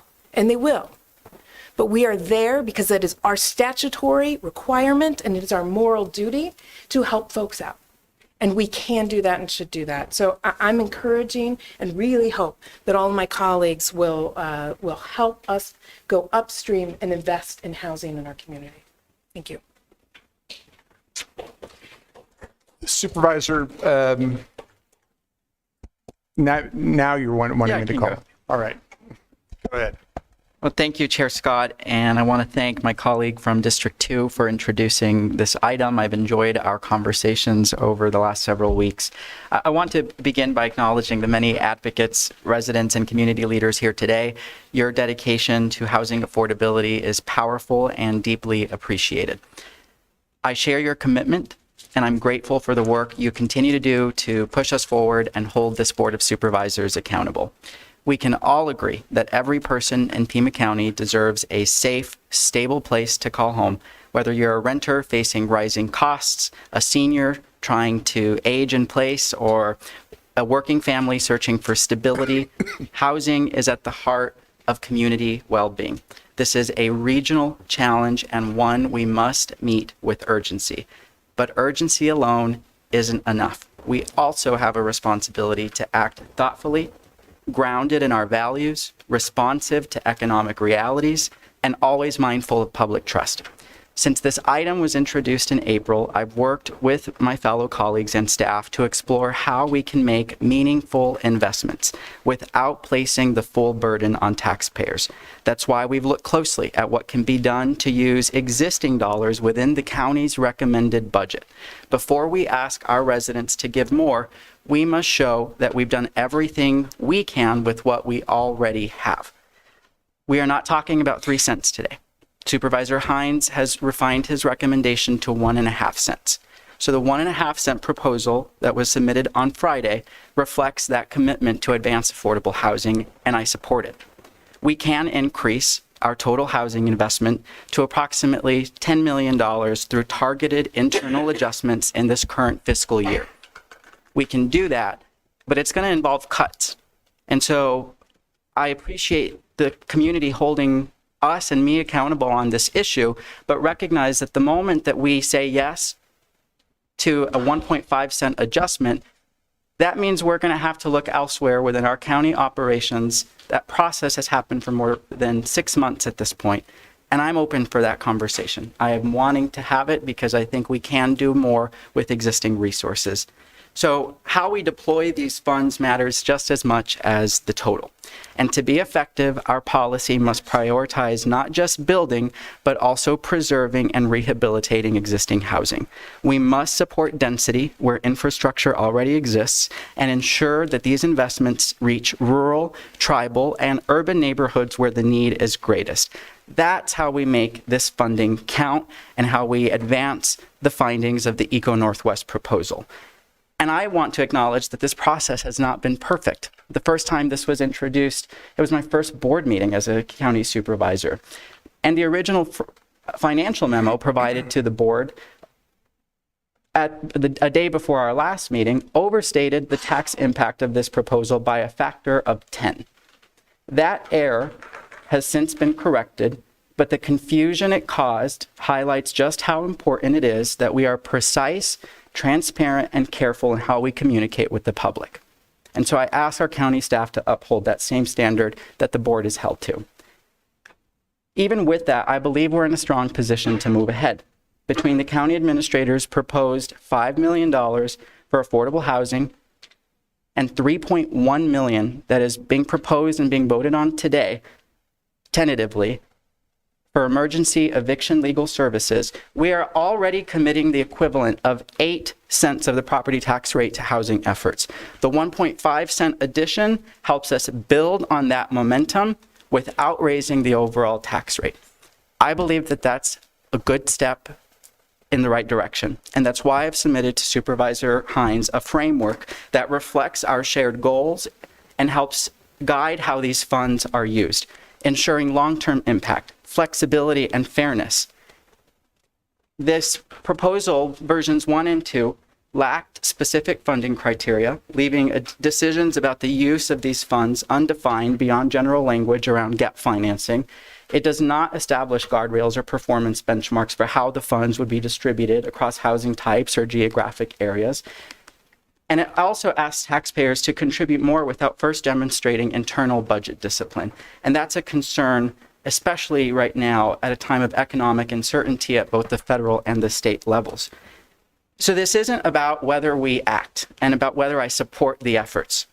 It's about how we act. And I believe that we are on the right path. This budget process goes into the summer. It goes into June. And I want to make thoughtful decisions as a county supervisor, as somebody who was raised by a single mom in Section 8 housing. Do not believe for 1 second that I am not trying to get us to the point where we can get there. The framework that I've submitted and the framework that Supervisor Hines has submitted is getting us to the same direction. And so what we all want is more housing, more stability, and a stronger future for every county resident. And if we keep staying focused and keep working together, I know we'll get this right. And so Supervisor Hines, I'm going to, I'm curious to hear what our colleague from District 1 has to say now that we've all had the opportunity to speak. I think the real question is, are we open to continuing this conversation so that we do it right? And I think we're speaking the same language, Supervisor Hines. And so those are my comments for now.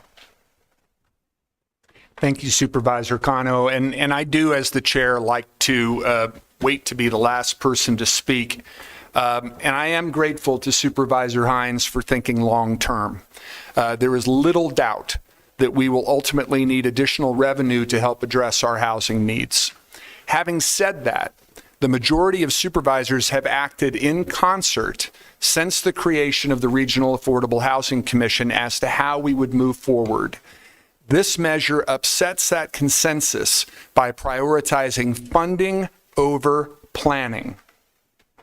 The board has received 2 memoranda from the county administrator in recent weeks describing how the Regional Affordable Housing Commission is working on a strategy to increase the amount of affordable workforce and market rate housing in our region. The March 20 memorandum culminated with a section describing the process for the development of a regional housing strategy and funding plan. Some of the steps in the process were to review city, town, and county housing needs assessments, draft each plan element based on commission input and obtain commission approval on each element, and prepare a draft plan to include preliminary strategies and cost table. The April 22 memorandum followed up on the first one by laying out a timeline for the commission's work, with the goal of a draft plan being finished by late November. A list of guiding principles was included in the memorandum. Those principles included focus on 3 to 5 strategies proven to be most effective locally at developing or preserving the highest number of housing units at the income levels needed. Based on these strategies, identify the cost to reduce the housing shortage, how much is currently being spent, and a targeted reduction. Another principle, identify strategies that can be scaled up or down based on funding commitments and the average cost per unit, total cost and local cost. And the last principle that I'll cite, include measurable targets tied to annual funding commitments. Given these guiding principles and the regional nature of our commission, the draft plan we receive in November will speak to expected funding not just from the county, but from the other local jurisdictions who are represented on that commission. It will also doubtless seek to leverage use of any available state and federal funding. And given the timeline as to when we're going to get the draft plan, we can begin to consider the county's funding at roughly the same time that planning for our next budgetary cycle will start. Prudence and our duties to taxpayers dictate that we should not be talking about funding until we have reviewed the draft plan, revised it as needed, and adopted it. This proposal is certainly thoughtful and well-intended, but I do not feel it is the right time to consider it. This board has and will continue to address the pressing need to increase housing stock in our region, but we are putting the cart before the horse if we talk about funding a plan before we have one. So I would agree with the sentiments just expressed by Supervisor Cano, which is that I think we all have the same priorities. We all have the same pressing need to address this issue. We've been doing that since we formed this commission. I voted for every single recommendation for the use of gap funding that has come before this board. And I'm very willing to consider any form of local funding when we have a plan and after we've had a chance to consider it, revise it, and adopt it. But I don't want to start talking about funding until that plan is before us. So having heard all of that, and I wanted to make sure that all of my colleagues had a chance to, I'm sorry? I have a question for the county administrator. Oh, please, go ahead, Supervisor.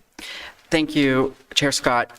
Administrator Lesher, can you give us a timeline of the budget process and the decisions that we are making today? Just kind of explain that. There is opportunity to continue this discussion that would not affect the overall budget implications, correct? Chair Scott, Supervisor Cano, today you will be establishing this ceiling. If you will, whatever the board adopts today as a tax rate and a budget is the ceiling. Between now and final budget adoption on June 17th, what you approve in June 17th can go down, it just can't go up. So whatever you approve today is simply the cap. There can be adjustments, modifications between now and the 17th. Thank you, Administrator Lesher. Chair Scott, I have one more question for our administrator. Please. Can you please tell us, Supervisor Hines mentioned in his updated memo sent out on Friday, as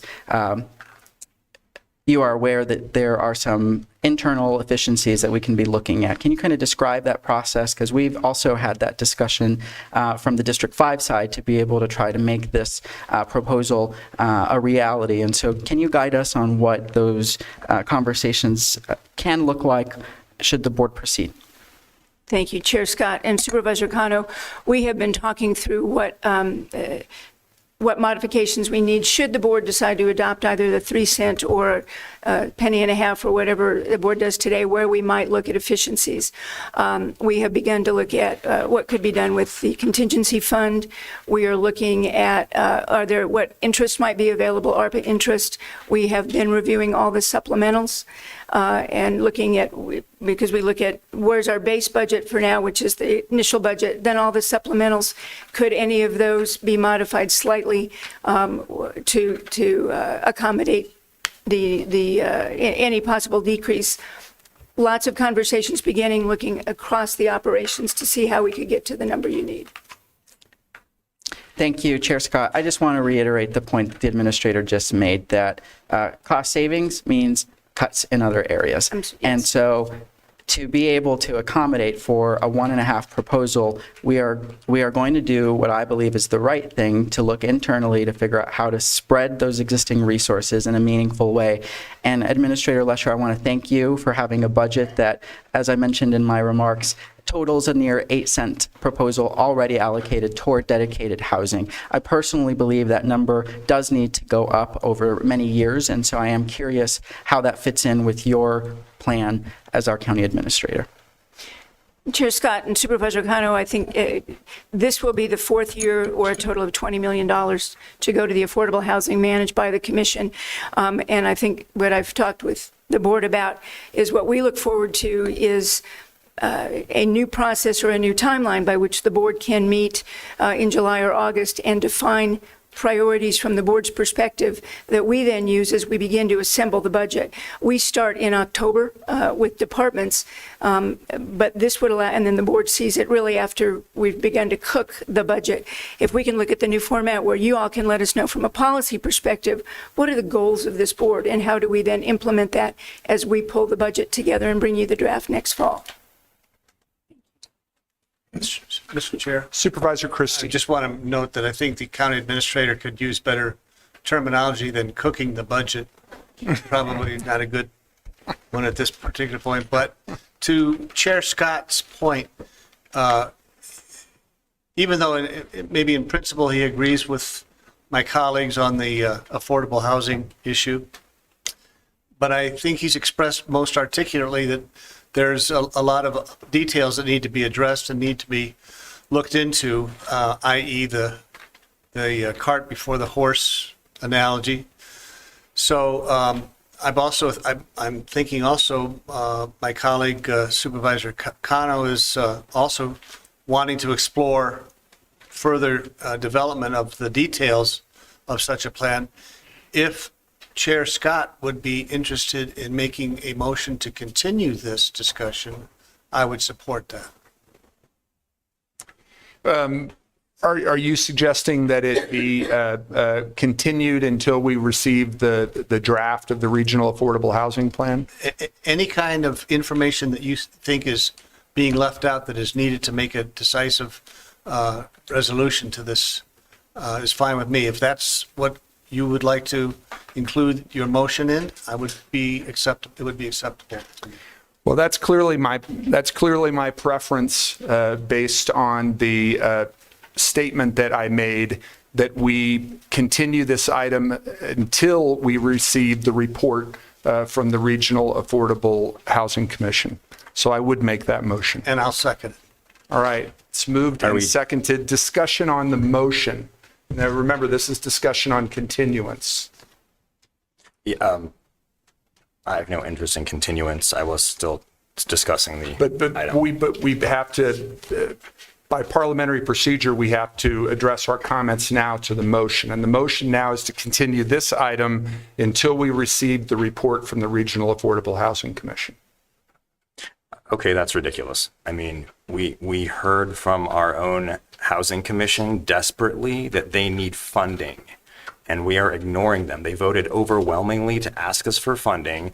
We did PEEPs with no plan, $10 million for early childhood education, which I willingly and I'm so glad I supported and continue to do so. And the plan kind of figured itself out after a year or two. So I just think it makes no sense to continue this when we know what the urgent need is now. And remember, the timeline is incredibly important in discussing a continuance because when we give the $5 million to our commission, and it's 14, 16, 18 months before that money turns into actual units. So we've got the housing study. It gives us the top line numbers. Everything in this proposal was based on data. And I know you all like that. I like it too. I'm a scientist after all. So, but we know that the need is there. We passed the prosperity initiative and it's kind of start looking like a joke if we don't actually take some action. We appointed people to the original, to our Affordable Housing Commission, and they voted, I think only 2 people opposed this, overwhelmingly. So they're begging us to give them the funding stream and resources to do the work we've charged them to do for our community, and now we're going to ignore that. And I strongly would urge that we not continue the item for another 6 months and hope people can find a way to stay out of the elements in the meantime. The only thing I would challenge, Supervisor Hines, is your statement that this motion is ignoring the problem. Again, I have voted the same as you on every affordable housing measure that has come before this board. All I have said is that I would prefer to have a plan in place before I start talking about how to fund it. I recognize the vote that was made by the Regional Affordable Housing Commission. I also recognize how that item came before them, which was the insistence by a member of the commission who was offended that we were talking about it at this dais before it was discussed at the commission. She insisted that it be put on the agenda, and the chair of the commission acceded to her request. I feel that both you and I have the same interests and the same priorities. We are just talking about timing, and I am asking that we talk about planning and having a plan in place before we talk about how to fund it. That's the only reason for this motion. Any further discussion on the motion, which is to continue the item? Supervisor Allen. We know the problem, right? We feel the problem, we see the problem, and I think we are only seeing right now, given the economic uncertainty of the moment that we are in, like we're just seeing the tip of the iceberg, and things are going to just get worse. We know that. We can and should do the planning process that will define the parameters and what the plan, the affordable housing plan will look like. But delaying the funding component will just delay us even farther, right? A plan will outline what to do with it. And as my colleague said, it is going to take a year before we can even collect the funding by the way that the tax collection process works and for it to get back into distribution. To me, this timing is the right timing to approve the funding mechanism now so that we can then time in the planning process, which would culminate in 5 or 6 months into the new fiscal year. And then the funding would be available 6 months after that already. So if we push this down into the next budget year, we're looking like 2 years down before we can have a significant investment in something in a condition that is only going to get worse. So I feel like it is an obligation that we have to tackle this now. The responsible action is to vote on something now for immediate action. The planning needs to happen, and it will happen, and it will be a great plan. Our commission is strong and solid and committed. I have no doubt about a good plan. Yeah. Any other comments on the motion to continue? Supervisor Cano. Thank you, Chair Scott. I will not be supporting the delay of this action item. I do believe that we have existing resources and a framework provided to my colleague from District 2 that I will support that gets us to the same destination that he is trying to go in. We have an obligation to ensure that this money is planned and that we give clarity to our county departments about the framework that is going to ensure that these dollars are going where they need them most. I can't support the revised Friday memo for 1.5 cents today, as I mentioned earlier, because it lacks spending criteria. It does not establish guardrails or performance benchmarks. It doesn't set the process for how the board is going to be reviewing these items. Why would I vote yes for something that still needs some more work? I think we can accomplish this work, and we could have accomplished this work last week when I gave very specific instructions about where I was going to go to be supportive of this issue. Unfortunately, that was not a part of the submittal on Friday afternoon. I am not going to allow this space to be one of picking winners and losers. We are all losing when affordability is not at the top of mind. And I think right now, after a legislature that doesn't yet have its budget in order, I have some experience working at that place.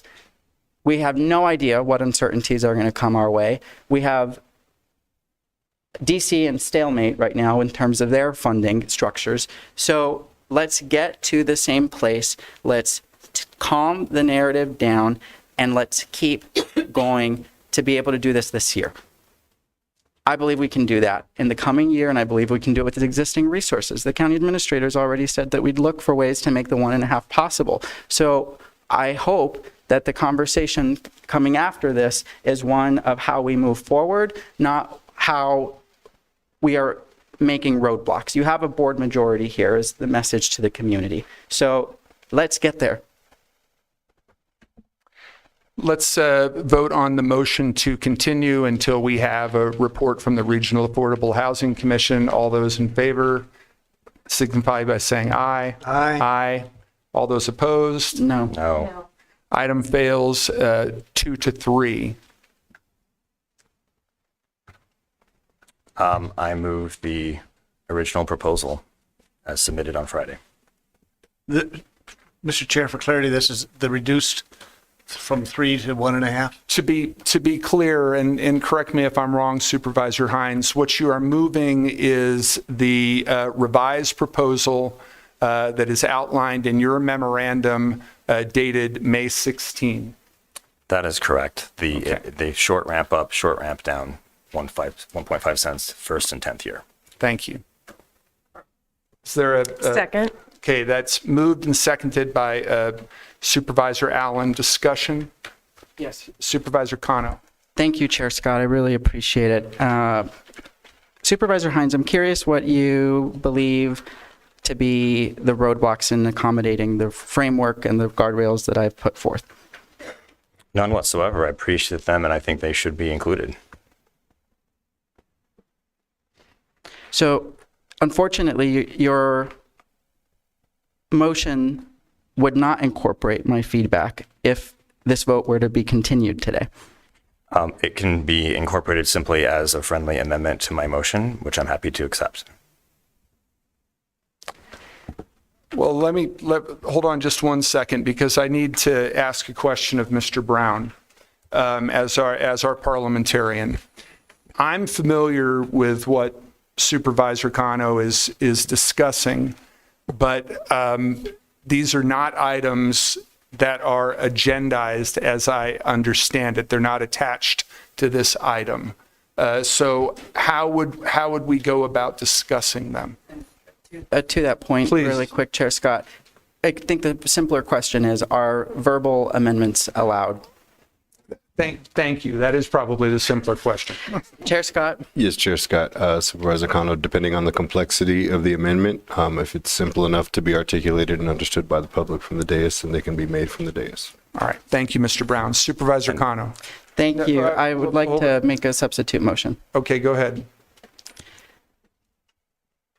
Board of Supervisors policy draft, subject general fund allocation for affordable housing. Purpose: to establish Pima County policy for annually determining a general fund allocation recommended by the county administrator to support housing affordability, preservation, and community reinvestment efforts.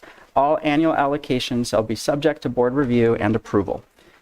The community need and justification. According to the Pima County Housing Needs Assessment conducted by Eco Northwest, over 59,000 Pima County households are currently cost burdened, with more than half of renters paying over 30% of their income toward housing. The shortage of deeply affordable units, particularly those accessible to residents earning 50% of the area median income or less, has resulted in rising housing insecurity, increased displacement, and the deterioration of older housing stock. Pima County's housing challenges are felt countywide. In urban areas like Tucson, families face rising rents and limited ownership opportunities. In rural communities, aging manufactured homes are falling into disrepair and investment is scarce. Tribal nations and historically underserved neighborhoods lack access to quality, affordable units. This policy framework supports both new housing supply and preservation, offering a flexible, equity-focused tool to respond to these intersecting challenges without increasing the property tax burden in fiscal year 26. It provides a structured, accountable path forward that reflects the scale of need while respecting county taxpayers and the county's fiscal outlook. The policy. The county administrator shall recommend an annual allocation as part of the tentative recommended budget. The Board of Supervisors shall approve specific funding levels considering both community housing needs and overall fiscal health. Annual allocation shall not exceed 3 cents of the primary property tax levy. Oversight and administration. The Regional Affordable Housing Commission shall review and prioritize project proposals and submit recommendations to the Board of Supervisors no later than November 1st each year. Final awards require board approval. Eligible recipients, regional nonprofit housing developers and community land trusts, affordable housing-focused private sector partners, public or hybrid partnerships advancing long-term affordability, local jurisdictions, and tribal governments. Project priority criteria, projects in high-stress, low-income census tracts, urban and rural, deeply affordable housing units, 50% AMI or lower, preservation or rehabilitation of aging housing stock, projects leveraging low-income housing tax credit dollars, home funds, CDBG funds, or land trust models, support for manufactured housing improvements and conversions, And lastly, home ownership and down payment assistance. With targeted allocations, 10% for manufactured housing repairs and upgrades, 10% for rural and unincorporated areas, 10% for rural and unincorporated Pima County housing needs, and 7% for tribal community housing initiatives on the Tohono O'odham Nation and Pasquayaqui tribe. Mr. Chair, Well, let's see if he has a second to the motion. Chair Scott. is this what you would consider overly complex? Yeah, Chair Scott, Supervisors, I do think that rises to the level of complexity that may require Possible notice? adding it, notice to the public, articulation in writing, and maybe consideration at a future meeting. As, Mr. Chair, as I think Supervisor Hines' revised motion too, I think the public needs time to digest and matriculate both of these items. These are not the simple DS amendments. These are very complex with a lot of details and a lot of information. And I, for one, got lost after a couple of the taxes that you were imposing. So I honestly feel that this really does not meet the criteria set forth by our parliamentarian. Okay, so having heard Mr. Brown's ruling as our parliamentarian, we cannot accept the substitute motion. We still have a motion on the floor, which was the original motion that Supervisor Hines put forth and was seconded by Supervisor Allen. Supervisor Hines. So I would just say again that because everything that we're talking about in this proposal is going to be determined by our own Affordable Housing Commission, they have many of these criteria are already there and incorporated into how they do things. And again, not every dollar is going to be like, this isn't supposed to be hyper prescriptive. We're not telling them exactly how to do stuff. We're telling them, here are your assets and the priorities for the community. And here is what, you need. Some of this is going to be used for gap funding. Some of it's going to be used for preserving existing housing units and affordability of those housing units, and other ways to prevent people from going from housing insecure to on the streets. And the reason we have that commission is to do exactly what my colleague from District 5 is outlining, I think, very, very well.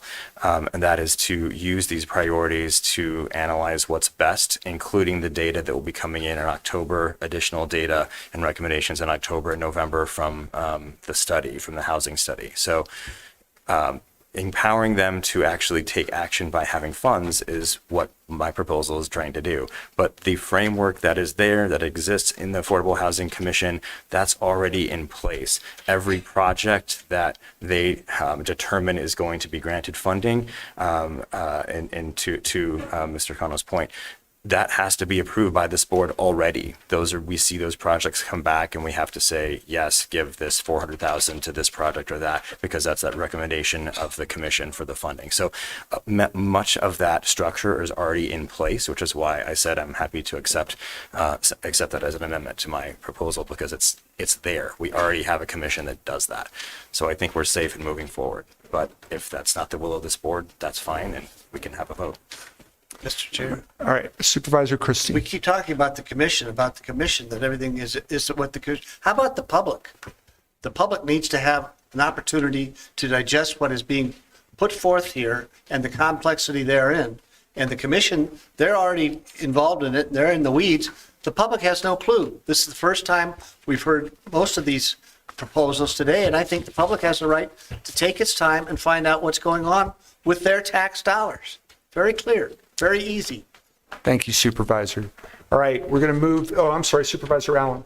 I just want to note that the Housing Commission is a public-facing body and does have members of the public who attend. They comply with open meeting law. The agendas are made public. And so it is actually a space in which there is ongoing feedback and transparency around the use of our affordable housing gap funding, as well as there would be in letting that entity do their job of establishing and implementing, right? Because they do the framework around the implementation, whereas we determine the funding, right? The how we will get them the money, and they determine that. We've selected people from each of our districts to represent us on that body to flesh out the implementation.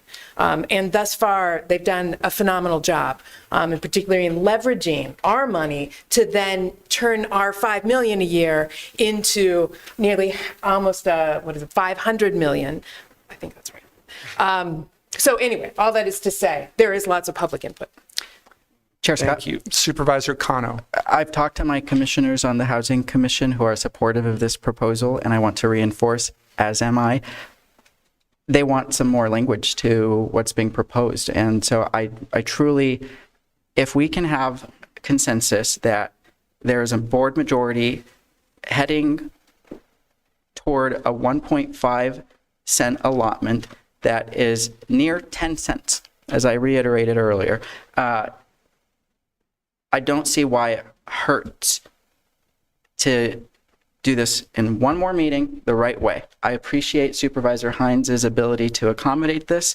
I'm doing my due diligence as well, and none of the conversation that has happened on this dais amongst the members should have been a surprise, either from me as somebody who's wanting to get to a path forward, and I believe we can continue to do that. But we also have a budget that we need to start moving on, and so I feel like I would like to make a substitute motion at our next meeting to be able to consider this. I will send to the clerk my framework that I believe can get us all to the same destination. I'm sorry, my long verbal amendment was not allowed. I do believe the public could have some input into this, and most importantly, I want the community to know that we are looking at existing resources to be able to make this near $10 million investment in affordable housing a reality. 14 days is not a long time to figure that all out. So I'm making a substitute motion to delay to our next meeting with final action coming from the board. Mr. Chair, is that not a continuation? You were asking, Chair Scott, till November. I can't, all right. So what I understand Supervisor Kano's motion to be is that there's a motion on the floor to approve the item as outlined by Supervisor Hines in his memo of May 16th. That's seconded by Supervisor Allen. What Supervisor Kano is moving is that the item be continued until our next meeting. My motion was to continue the item until we got the report from the Regional Affordable Housing Commission. That motion was defeated. Supervisor Kano is moving that the item be continued until our next meeting. Is that correct, sir? That's correct. All right. May I ask a clarifying question of the staff? Well, we have to first see if his substitute motion has a second. That's why, actually.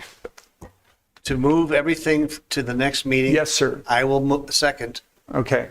All right.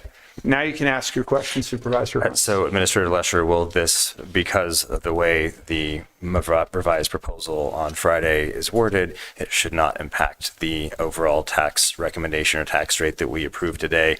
Would consideration of this proposal at the next meeting be something that will be okay as far as you're concerned?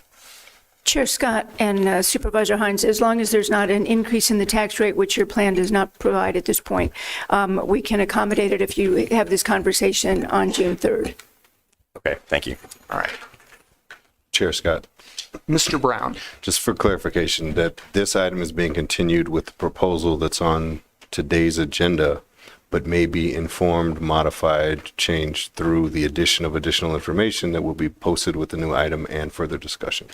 Just want to make sure that's clear on the record. That is correct, isn't it, Supervisor? That is correct. And that would what my second would be based upon. Thank you, Supervisor Christie. All right. Everybody get that?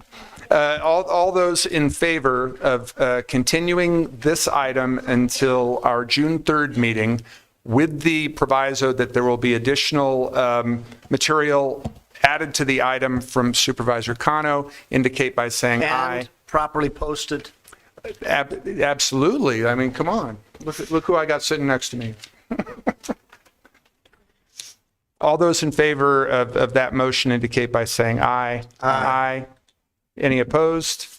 Okay, that carries. All right, thank you. 3 minutes. We now if you go back to our agenda adjustments at the beginning of the meeting, we suggested that prior to having the budget presentations, that we would have the presentation that is noted in agenda item number 23, which is update on federal and state executive, legislative, and judicial actions that affect Pima County. The reason that we are doing this now is because some of the updates that we will get from Ms. Davis could well inform some of the decisions that we have to make as a board with regard to our own budget. Administrator Lesher, any introductory comments, or should we turn it over to Ms. Davis? Chair Scott, and for members of the board, there had been some interest in, I think, just in understanding that some very specific granularity on some of the dollars from the federal proposals and things might not be at Ms. Davis's fingertips today. So if there are questions about any of the specifics of an individual grant, we'll certainly note it and provide updates. But just wanted to let you, it's a moving target. So thank you, Ms. Davis. Ms. Davis. Chair Scott, members of the board, County Administrator Lesher, thank you for having me. As underscored before, we'll jump into our first slide. As underscored by the board earlier, we are watching a moving target that is the federal fiscal year 2026 budget. So that is still in deep division right now at Congress, and we are trying to provide the board with real-time information about the quantitative and qualitative impact of those budget cuts or potential reorder of substantial portions of federal agencies. So what we're using as a barometer is fiscal year 2024 audited financial spending. And so we'll continue to use that, although let this provide as a potential landscape or lens by which might inform the budget conversations that are ongoing. We are working hand in hand with our Pima County Finance and Risk Management to understand what risks and costs realized that this federal budget, and then by way of subsequent pass down to state, the state budget implications would have on the counties. So we'll be discussing that today. So this will be largely a follow-up to the May 6th presentation and the early released version of what they're calling the federal skinny budget for the 2026 fiscal year. But we're also going to talk a bit about why we're monitoring the courts. And the subsequent implications of that. And we also have 2 follow-ups to requests from the board in the May 6th meeting around economic impacts and what the board has approved since January 7th by way of grant funding opportunities that are potentially at risk this year.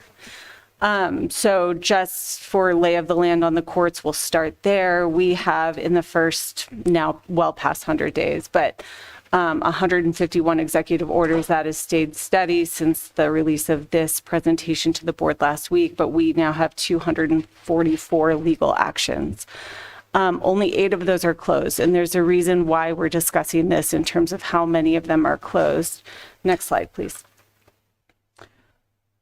Some of these court cases really tie to kind of 2 subject matter areas, and one is the temporary restraining orders and or blocks to funding, terminations, workforce cuts, or substantial reorganizations around federal agencies that would block local jurisdictions or state jurisdictions' ability to do the grant-funded work or ongoing program work that are already existing in their programmatic portfolios.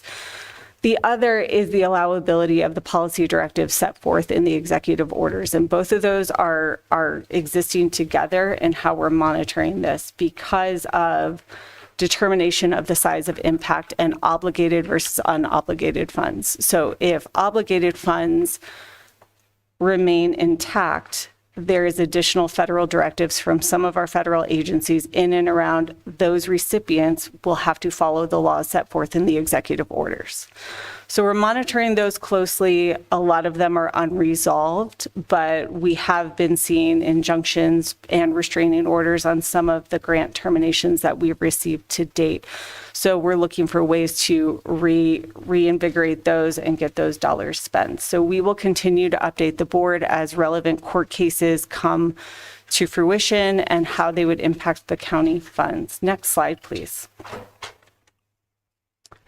2 follow-up items from the dais that were requested from our team in and around the federal updates. Supervisor Hines asked specifically what around the economic decision guide and the overall impact to Pima County, how would these cuts or inflations or tariffs really affect, using that as a barometer, how would it affect the county, not only as an operational function and our portfolio and our programs, but also the region and the people we serve. As highlighted in that economic decision guide, inflation, housing, consumer confidence, and federal fund rate are all considered unfavorable for the region. Inflation and tariffs would very much have a considerable amount of impact on county operations and our current project list. This also affects residents and what they're able to afford, how they put their dollars out into the community, and this kind of gets into a bigger conversation around the budget implication and cuts to housing, health, and safety net services. And so as realized by the fiscal 2026 budget, there are considerable cuts proposed to all of those. Some of our block grant funding, some of our community action agency funding, we see it already in the health space and our safety net services. So this region, if there were any sort of economic or unfavorable economic indicators continuing forward in the upcoming fiscal years, it would be realized that the cuts to housing, health, and safety net services would be duly impactful for our residents. Supervisor Christie requested a count of how many grant award agreements or specific scopes that the board has accepted since January 7th, and by our count, there are 22 grant awards, amendments, or no-cost extensions for services that are implicated in the fiscal year 2026 budget. And a lot of that is tied to our block funding across our Health and Human Services teams, our Pima County Health Department, our Community Workforce Development. Some of those are no-cost extensions, just to be aware for the board, and that really will be continued to be monitored in obligated or unobligated funds. Lots of the cuts proposed say unobligated funds will be swept, but there is enhanced scrutiny on obligated bonds or funds. Next slide, please.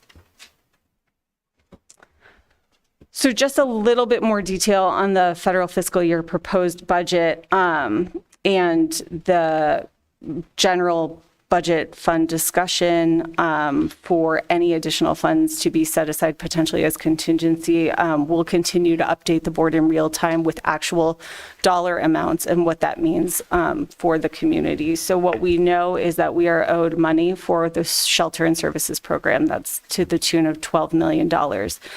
What we've recently heard is that our community services block grant, the state has not received their second tranche of that money, roughly about $3 million. The county impact of that is $1.7 million. That is for community action agency services, critical resources that are distributed to the community through our Community Workforce Development Program. What we also know is the substantial reorganization of the Department of Health and Human Services is starting to see a considerable amount of programmatic impact. In fiscal 24 audited financials, the county had spent $11.7 million in health and human services funding. That includes Centers for Disease Control, substance abuse and mental health resources. What that looks like on paper are immunizations, maternal and child family care, HIV services, substance misuse grants, and other safety net services in that space, low income, energy, home assistance and repair, weatherization, and community service block grants do come from the Department of Health and Human Services. We know that this number might be realized as a larger number because of the substantial reorganization to the federal agencies. Housing and Urban Development is the second largest grant funding agency that we have, with almost $7 million in expenditures. A lot of that is tied to a consortium that we have with the city for Section 8 vouchers, the continuum of care and homeless services, and community development block grants for neighborhood revitalization. A lot of these programs we've been receiving annual funds for 20 plus, 40 plus years. And finally, the Department of Homeland Security, we know that the Shelter and Services Program, we have not been reimbursed for, but there are greater risks to emergency response grants in general. Based on fiscal year 2024 spending, we know that at least 26 million, 50% of our ongoing grants are implicated in either directly highlighted as program elimination or will be rolled up into a substantial reorganization with a federal agency. We're seeing some movement on tax-exempt municipal bonds, but Medicaid remains a mixed discussion, and workforce requirements are continued to be discussed. We know that there will be considerable cost shifts to states and counties as we move forward in the upcoming weeks. It's anticipated that the federal budget should be semi-finalized in the upcoming weeks, but we will see that when it happens, and subsequent impacts to the state. Next slide, please. So as discussed last meeting, the $122 million deficit was resolved in House Bill, this is a state level House Bill 2945 for purposes of information to the board. 10 million of that came from the Arizona Commerce Authority compete funds. 38 million came from the Housing Trust Fund. 74 million came from the Prescription Drug Rebate Fund, which is state and federal share. Budget discussions are still ongoing, and we have little granularity on how they are going or what the impact to the county would be. We do know that the previously estimated surplus at the state is now at zero. Series of bills were vetoed very, very recently by the governor that would have negatively impacted housing vulnerability, DEI programming, school policies, elections, and others. We will keep the board updated as we know more about the state fiscal budget development and subsequent implications from the federal budget. And with that, I will conclude and answer any questions. Mr. Chair. Supervisor Christie. You mentioned that there are 22 grants since January that are potentially going to be impacted by the administration's efforts. Are those grants, is that number included in today's grants, or is that over and above grant requests? Chair Scott, Supervisor Christie, members of the board, most of those are in our block grants that we receive annually. So that number would be reflected in this 26 million, although we do know that this 26 million is anticipated to be higher. If I may, Chair Scott, Supervisor Christie, I do not believe any of them are on the agenda today for board consideration. Again, to follow up my question, please. Nothing on today's agenda is part of that being, okay. And in many of your slides, you mentioned that the impact of tariffs, and the tariffs will have a detrimental. How much of the tariffs? Chair Scott, Supervisor Christie, members of the board, we are still monitoring that. Tariffs have changed substantially. We are looking at that more as a downstream impact to overall cost of goods and services. Trying to, if you help me out here, just trying to find out how can you say something's going to impact negatively something if you don't even know what the amount is? Chair Scott and Supervisor Christie, if I may, I think what we have been seeing that hard to say what the exact number is. They vary by country. If it's helpful for us to come back and indicate we know, where we've been with China or all the list of countries all have a different number, and actually the number has even changed from one day to the next. But we have seen across the board an understanding that there may be 10% tariffs. Give me an example from a variety of what? China, 10%? No, on what products that it could impact our grants? All of our, I think what we're seeing, so I think there's two pieces of this. As we see tariffs impacting the grants, tariffs are also impacting what we spend on services and goods. Everything that we are doing to buy tires for the cars, to buy the cars themselves, to buy the concrete and the infrastructure. And how much have they gone up? I can't tell you since last Friday, sir, what that number's come up. We don't know. We just don't know. And that's what this report is for, sir, to tell us there's a lot of I'm just trying to figure out why we keep on saying that they're negatively going to be impacted well, we don't know anything about it. So that's Chair all I Scott, have to say. Supervisor Christie, again, our intent for this report is to continue to allow the board to see that there is a variety of uncertainty that we are facing as we get into the new year. Understood. Thank you. Thank you. Supervisor Kano. Thank you, Chair Scott. I recall that a majority of the board was at a chamber presentation just a few weeks ago where the business community told us about the significant impacts that these tariffs are happening. And I think perhaps what we need to do, Administrator Lesher, is inform all of our colleagues about we have incredible ports that are responsible for goods that may not impact county operations directly, but it certainly impacts our region. And I'd be very curious to do a quick check to see if those empty ports on our coasts are translating to less freight delivery as well here on our railroads. I bet you that there is a correlation. So I think what Supervisor Christie is asking for is data that informs how this current federal administration is negatively impacting communities like Pima County. At least that's my interpretation. Thank you. Administrator Lesher, I would like to see in future reports a greater description of what the impact of 22 grant awards means. I want to see that in terms of people. How many people got assistance from a CDBG grant last year? How many homes were supported? What's the average income? I think what's missing in a lot of the debate right now is the impact on people. And certainly everything in Ms. Davis's presentation indicates to me that we are headed toward a cliff that's going to require lots of wraparound services that somebody's going to have to be responsible for. And I think we just have to go a little bit bigger to provide a profile of what that means to our county departments and most importantly to our constituents. Thank you. Thank you, Supervisor. Any other comments or questions for Ms. Davis from my colleagues? All right, Ms. Davis, thank you very much.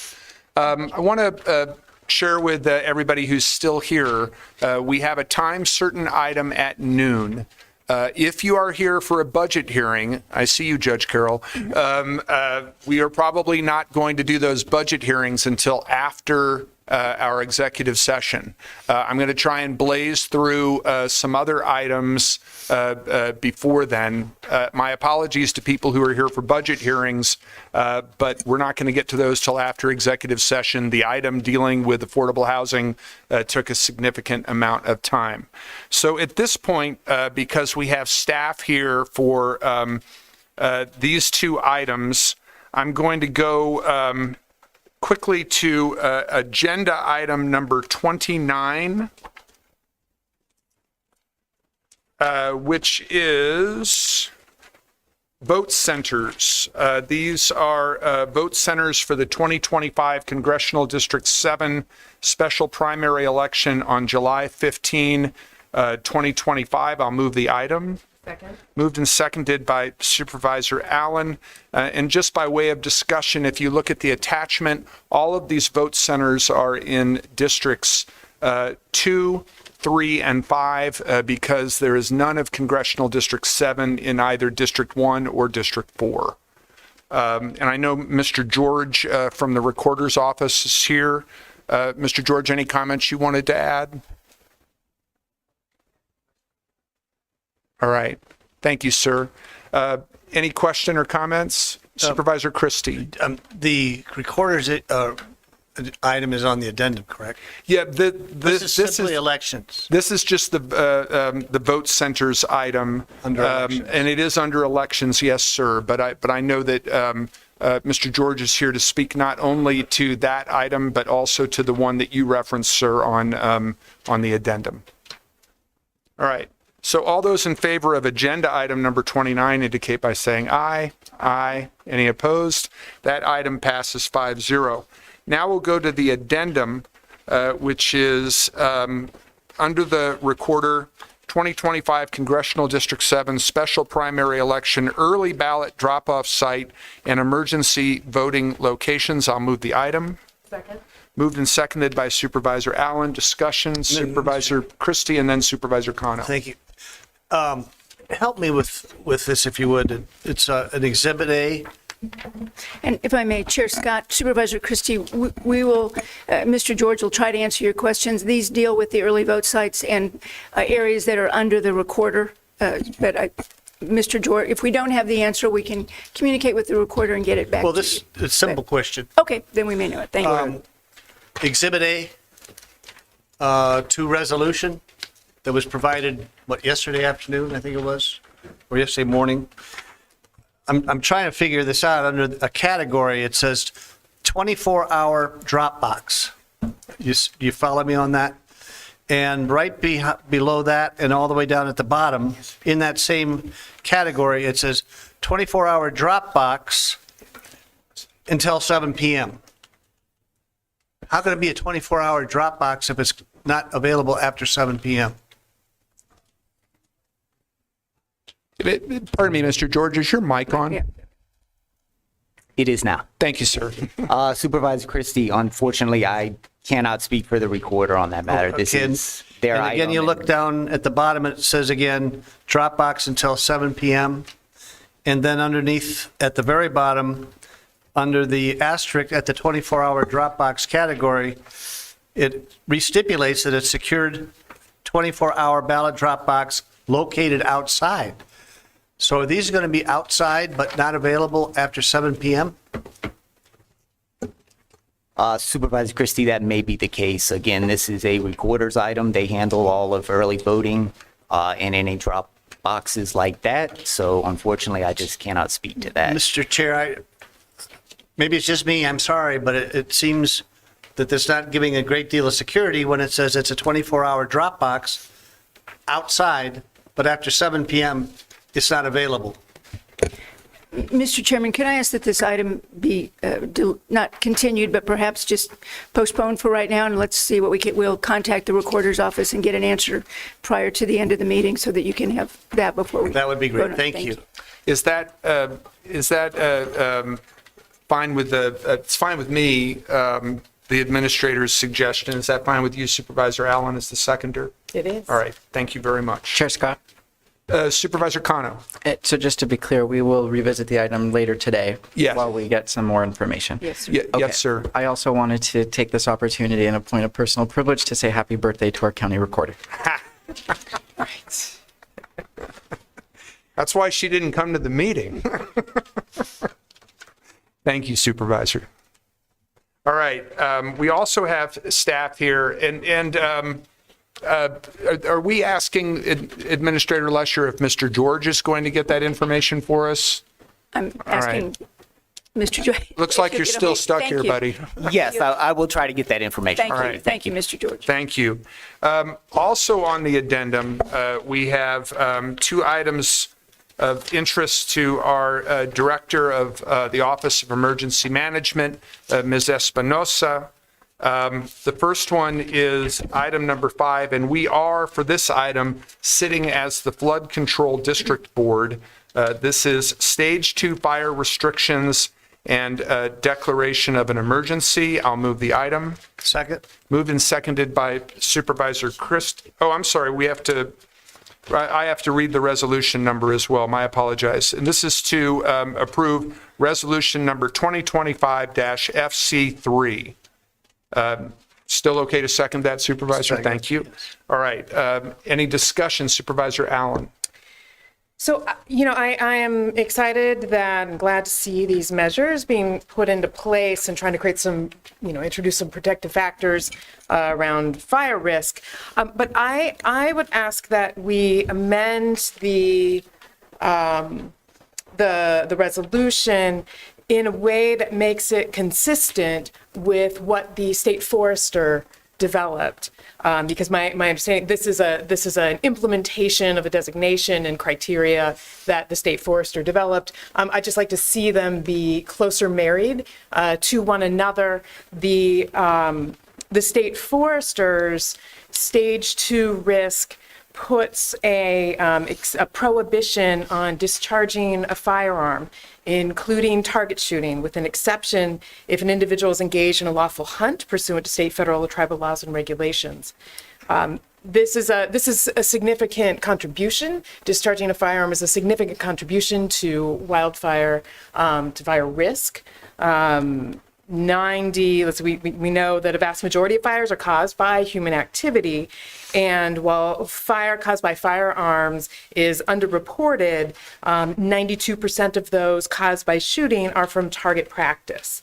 Most public lands are closed seasonally for all target shooting when conditions become very dry. But in our own backyard, the sawmill fire was caused by a firearm discharge, burning almost 50,000 acres and costing more than $8 million to contain. So, just as we further commit to keeping our community safe from wildfire and fires, I think making this change to keep ourselves consistent with the state forester would be advantageous to our policy. Mr. Chair. Well, let's, are you making a motion? Yes. Okay, so the motion is to? The motion is to make our resolution consistent with the state forester's prohibition of discharging a firearm, and then there's some specific language that is in there and that I stated. So let me just ask you a clarifying question, if I could. The second part of the resolution says the Arizona State Forester has authority, and then it cites 2 Arizona state statutes to coordinate wildfire suppression and prevention efforts and impose fire restrictions on state-managed lands, and has effective May 12, 2025 recommended the implementation of Stage 2 fire restrictions. Even though we don't explicitly state in our resolution what you were referring to, Supervisor,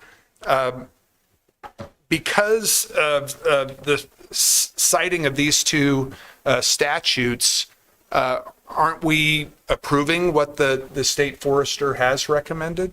I guess I would ask for some clarification from either Ms. Lesher or Ms. Espinosa. Thank you. Chair Scott, there were, I believe, from memory, 2 other items that the state forester included that we did not at this time recommend from the county, simply to have the initial stage be potentially minimally invasive. One deals with with firearms, the use of firearms. The second dealt with consumer fireworks, not the public displays we've been talking with, but individuals just shooting off fireworks. And this is dealing only with the unincorporated lands that Pima County owns at this point. So it's fairly narrow, but the 2 additional clauses that the state used, if we wish to marry those, could easily be added as amendments. The state forester does call them out specifically in addition to what we've said. So if the desire of the board, that would provide, so that there's no confusion about what's stated, the addition of those specific items would be recommended. So just to be clear, we chose in our resolution not to include those 2 items for what reason? And Chair Scott, at this point, to look at this first Stage 2 being minimally invasive, and we're looking at simply the charcoal, the various, as indicated. Those were ones we thought might slow the initial implementation of this program, but we have no objection as staff to the addition of those. So would you want to amend your motion, Supervisor Allen, to include both of those restrictions that were not included by staff, or just the one that you mentioned? I think including both of them would be fantastic. All right, I would second. Please. Chair Scott, so we have a motion on the floor. So is this a substitute motion or a friendly amendment to the motion? Friendly amendment, I would think. I'm friendly to my own amendment. Yes. And Chair Scott, do you as the motioner, do you accept it? And Supervisor Christie as the seconder? I don't think Supervisor Christie seconded. He had another question. I had Christie as a seconder. Who was my seconder then? Well, he seconded he seconded the original resolution. Yes, but as the friendly amendment, do you? Yes, Yes. I do. Yes. And Christie as well? All right.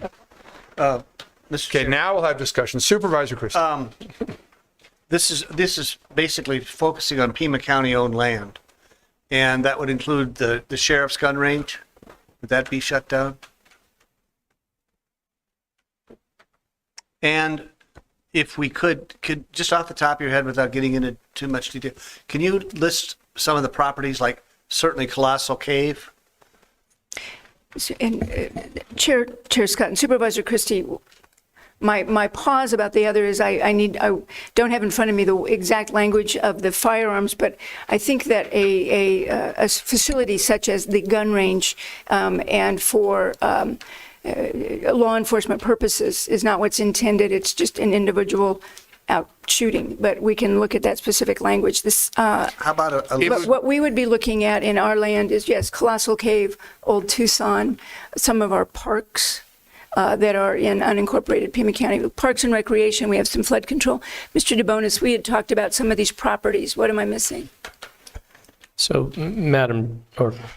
Madam County Administrator and board members, I think that this conversation is important to distinguish about the county-operated shooting facilities. So outside of those operations, we do not permit the discharge of firearms, right, within our county-owned land. So I think with that distinction, we can then craft the language as the county administrator has indicated to make sure that we're able to operate county facilities that host shooting sports or shooting activities.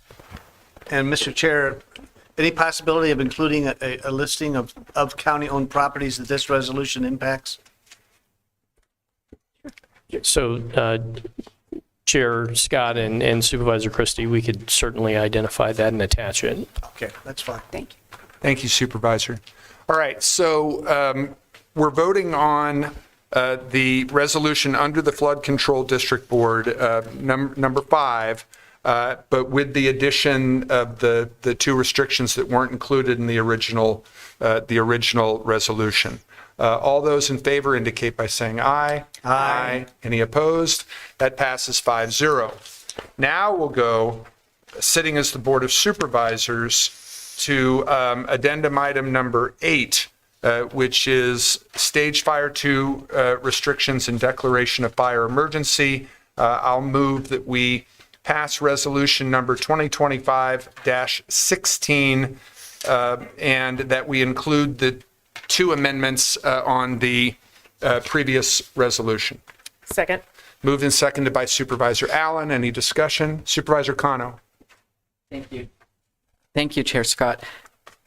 I'm not sure if my inquiry is germane to this or to the fireworks policy that is going to be voted on at another time, but these resolutions call for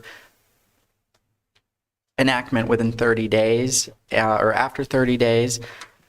With that calculation and that math and the fireworks display having some 4th of July items, I'm just wondering how we need to be mindful of both, or perhaps you've already figured this out.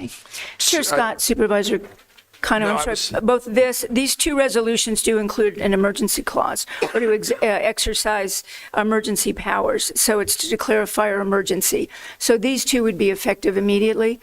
When we look at the fireworks ordinance later, we can discuss that, and we have looked at language that the board might want to include.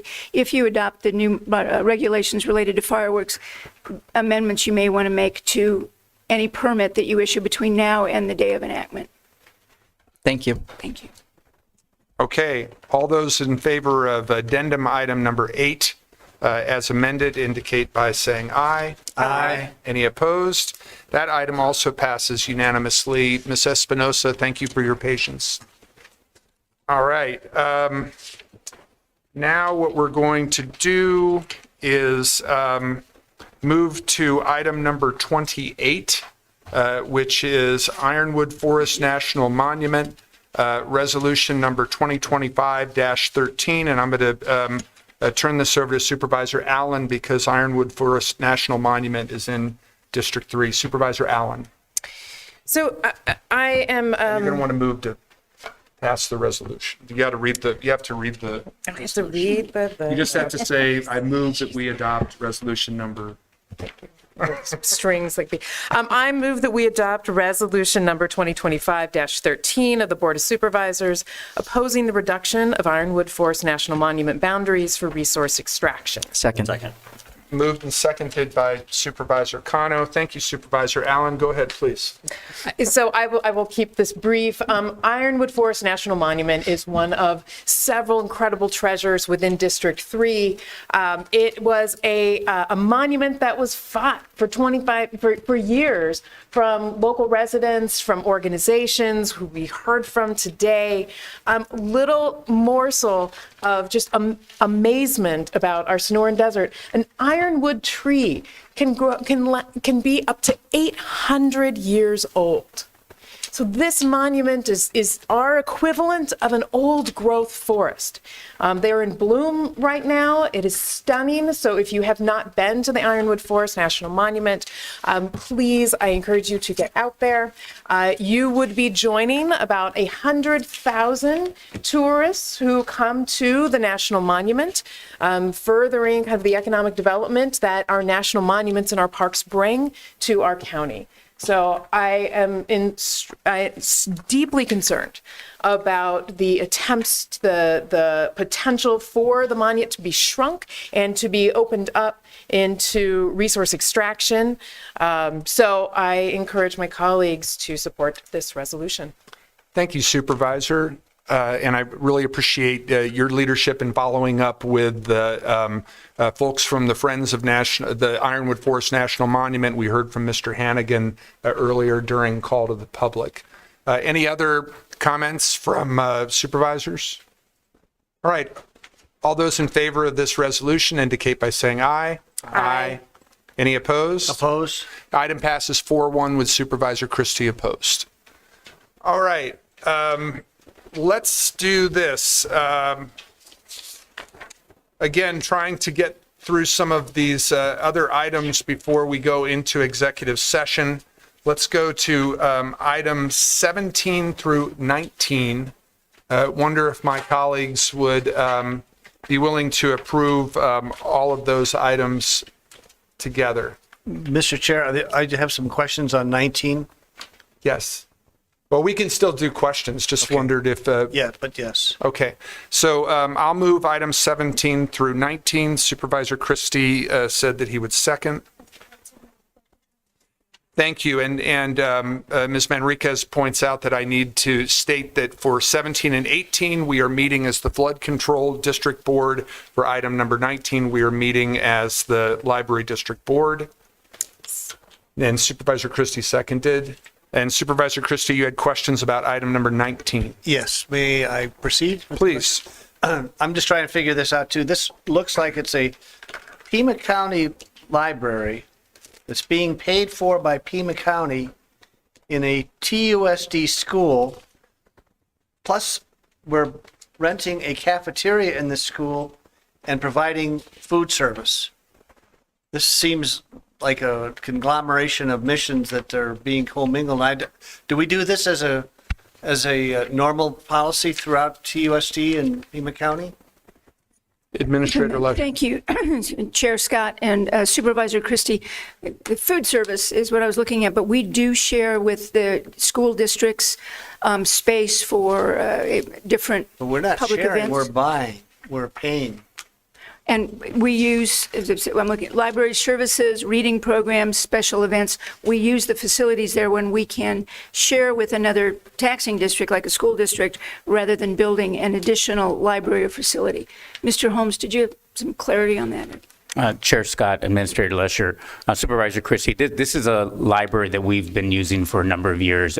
It's the old Lawrence building. It's also a community center. Food services are offered out of that building at certain hours for students, mainly like in the summer. But it's a standard lease agreement we've had with that building for a number of years. Okay, thank you. Thank you, Supervisor Christie. Supervisor Allen. You know, I wanted to just call out, in a good way, flood control for item number 18 and the work that was done, because we acknowledged and honored flood control as part of Public Works this morning. For the project, working with the San Javier District and the Tohono Nation, so flood control has been working with San Javier to integrate some green stormwater infrastructure into a community park. And in doing that and developing what that's going to look like, they participated in dozens of meetings over 18 months with tribal members, specifically reaching out to and talking with elders and parents with children and youth, that resulted in some community design for the project.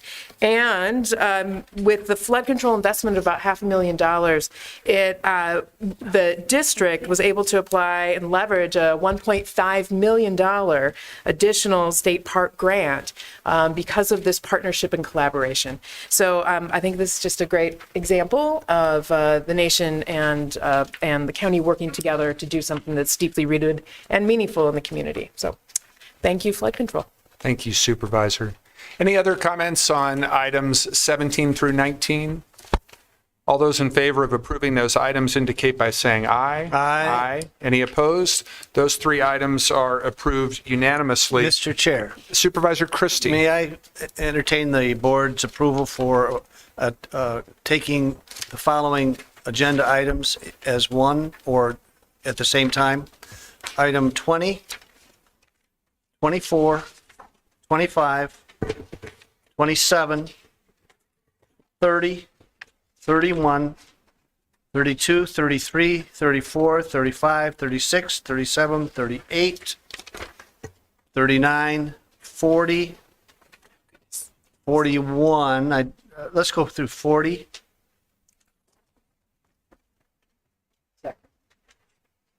And those are all items where we are sitting as the Board of Supervisors. And that was moved and seconded by Supervisor Cano. Supervisor Allen. I wanted to make a clarifying motion on 25, or check on 25. You have a question about 25, or are you asking to consider that separately? Let's consider it separately. Okay, so Supervisor Christie, could you amend your motion to remove 25? So moved, or so done. Is that okay with you, Supervisor Cano? All right, thank you. So let's vote on all of those items, and then we'll come back to number 25. All those in favor of the... Chair Scott? Please. Can Supervisor Christie please repeat those again, Okay. please? Let's see here. 24, 25, we're gonna keep 25 out, right? I think you started at 20, Supervisor. At 20, I'm sorry. Yes, 20, 24, 27, 30, 31, 32, 33, 34, 35, 36, 37, 38, 39, 40. Got it. Okay, thank you, Supervisor. And that was seconded by Supervisor Cano. All those in favor of approving those items indicate by saying aye. Aye. Any opposed? All right, thank you. Those items are approved. Don't let me forget that we need to come back after our break and after the budget hearings to item number 22. But let's go to item number 25, petition for relief of taxes. You wanted to make a substitute to the item that's posted. Go ahead, please. So I would make the motion that we approve this item as indicated in the assessor's review, which means that we would be providing tax relief for the years 2014 through 2023, which is just a narrower subset. I'll second that. And I think anyone who's interested in the basis for Supervisor Allen's motion can read the background information, which I believe it's aligned with the report we got from the assessor. So that's moved and seconded. All those in favor indicate by saying aye. Aye. Any opposed? Okay, so item number 25 is approved. And given that it is 11:59, I will entertain a motion to go into executive session. Second. All right, I will move it, and Supervisor Allen seconded it. All those in favor indicate by saying aye. Aye. Any opposed? All right, we are adjourned until the sound of the gavel.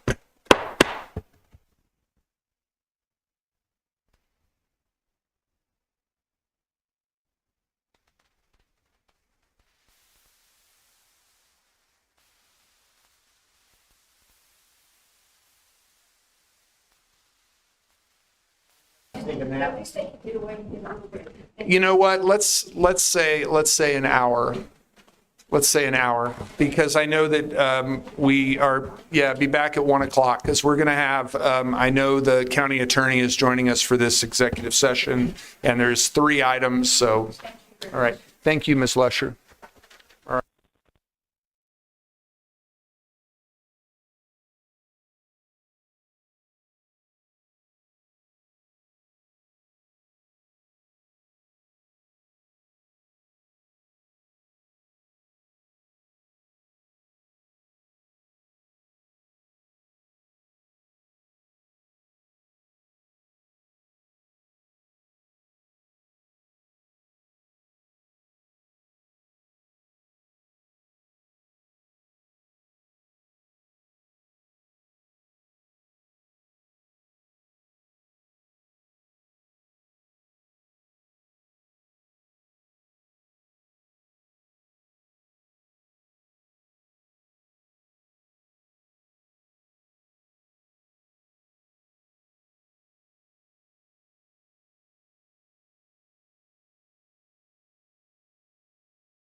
All right, we are back in session.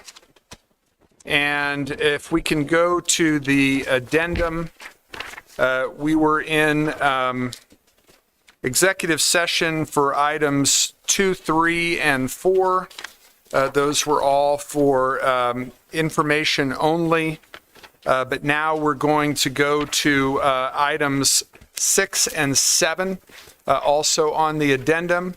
Item 6, what is the pleasure of the board?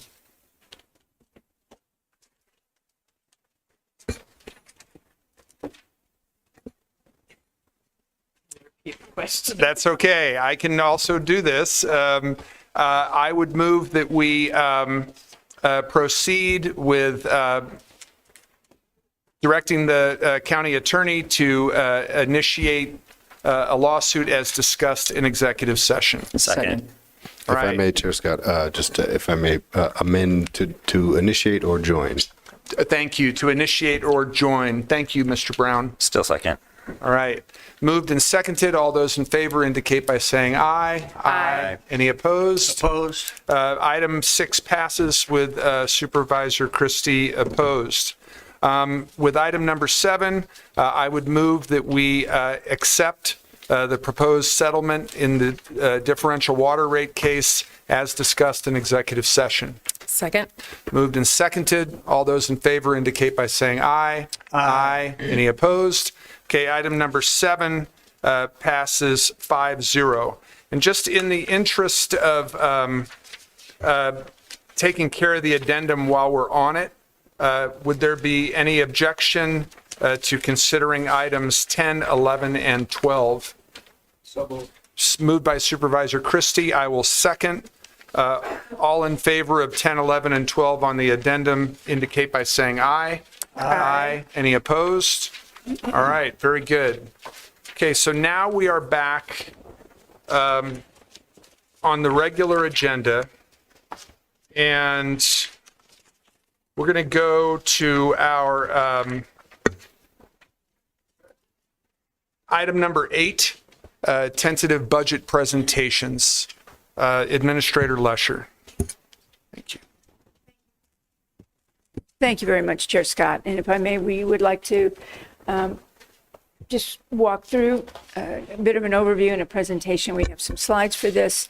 I'll start. We've got, obviously, may I ask, excuse me, I'm sorry, Supervisor Scott, is it possible to do the recorder's item? You know what, I'm and sorry. I apologize. It has been a while since we were on that item, and I had an X through number 9, but that was before we had gotten the questions. So yes, let's return to item number 9 on the addendum, because not only do we have Mr. George, who was here in the morning, but we also have our recorder, Gabriella Casares-Kelly, and Supervisor Cano already outed you for your birthday, so we'll just wish you a happy birthday.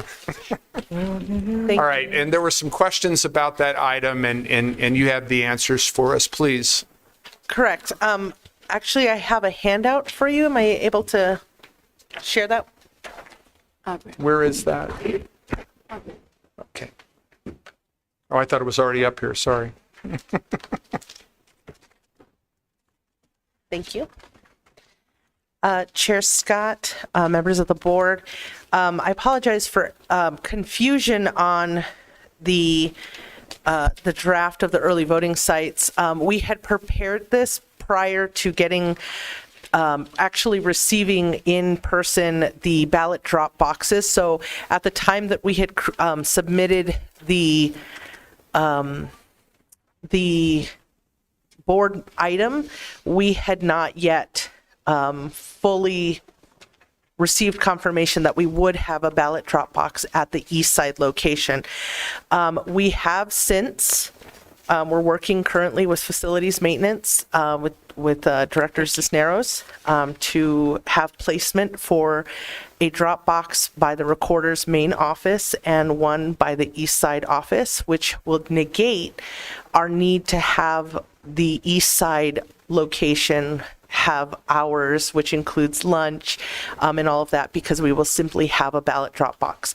Prior to that, it was an in-person drop-off only, meaning we would not be issuing ballots at that location. We would simply be accepting them, but that would be inside the building. Staff would be required.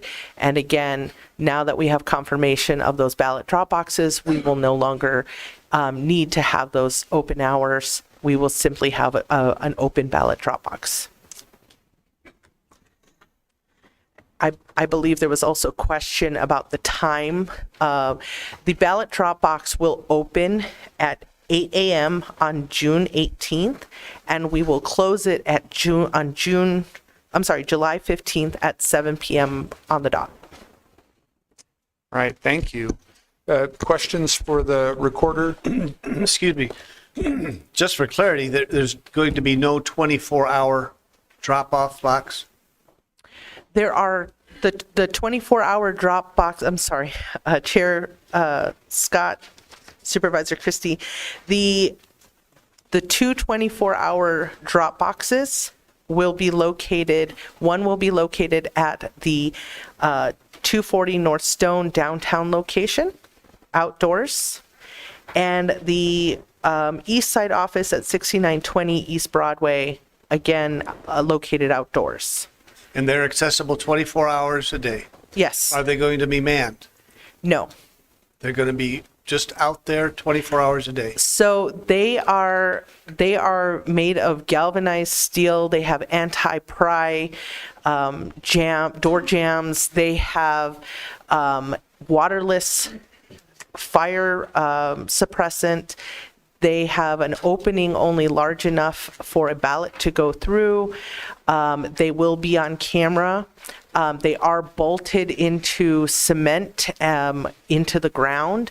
We're very confident about the security of these boxes, and we will be sharing more information about the security, about those boxes, as we get a little closer to Election Day. We are preparing those materials currently within my office. And Mr. Chair, Madam Recorder, are at any time on those 24-hour boxes, at any time will there be personnel watching them, or completely for the 24 hours, no personnel? Chair Scott, Supervisor Christie, again, these are unstaffed ballot drop boxes. They are intended so that they can be secured without the need to have folks staffing them. If we think about the United States Postal Service and the drop boxes that they have throughout the county, we already have this type of technology, but those USPS boxes have a much wider opening. They're accustomed to receiving packages and large letters and oddly shaped things. Our ballot drop boxes will only be they only have an opening wide enough for a ballot to fit in them. And because they are bolted down to the ground, they're made of galvanized steel. They are intentional, allowed to be unstaffed. And it's important to know that we are the last county in the entire state to deploy them. We're the only county in the entire state that does not currently have ballot drop boxes. And so this is an attempt to make the voting process more accessible. This is really important for people, especially those who are working non-standard hours, who cannot get to a ballot drop box between the hours of 8 a.m. and 5 p.m. And final question, Mr. Chair, Madam Recorder, you have full faith and confidence in their security? Chair Scott, Supervisor Christie, yes, we do have full confidence in this technology. The boxes that we have procured do meet these requirements and are specifically designed for election services. We have seen great success with the rest of the state, and again, we're late to adopt this technology and this service.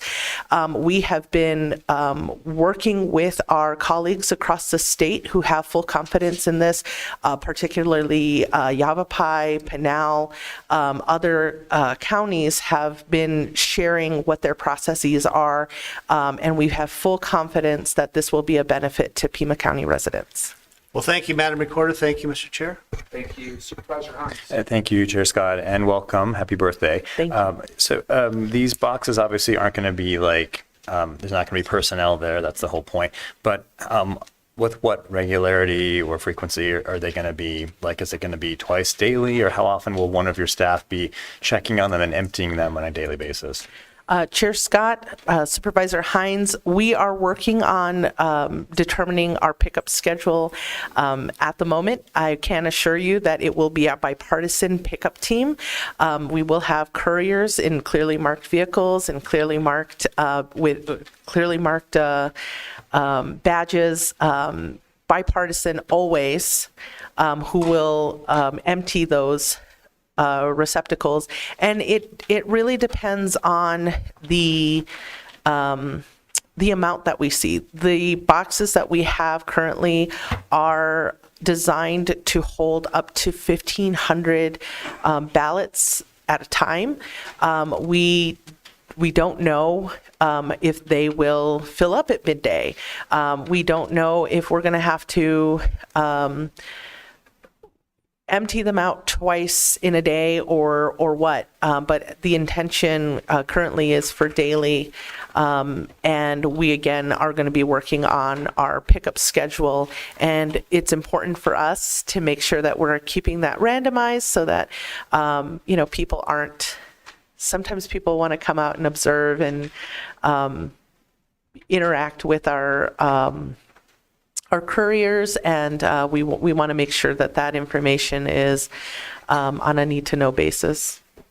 Great. So at least daily, which is great. And just my last comment is the fact that you need to put fire retardant in the ballot drop box is really distressing.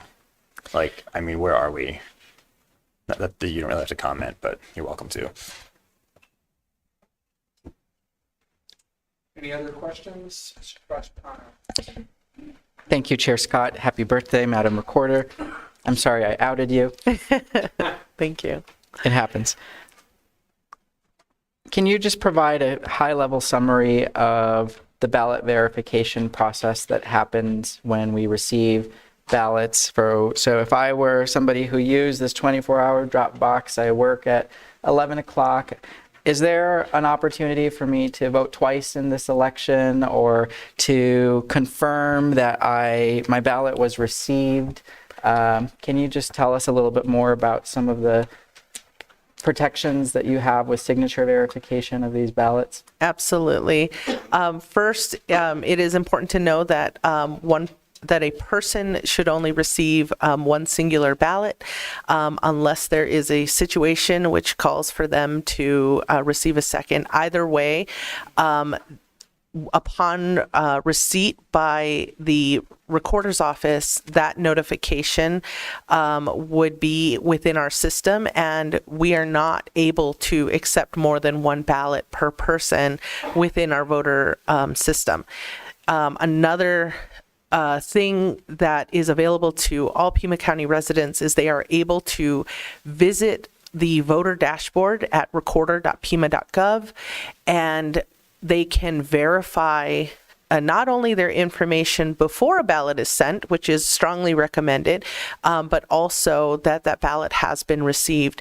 We also have a text and email alert system that will allow them, once we pick up that ballot, let's say someone dropped it off at 11 p.m. and the next morning we're emptying that receptacle and we take that to our facility.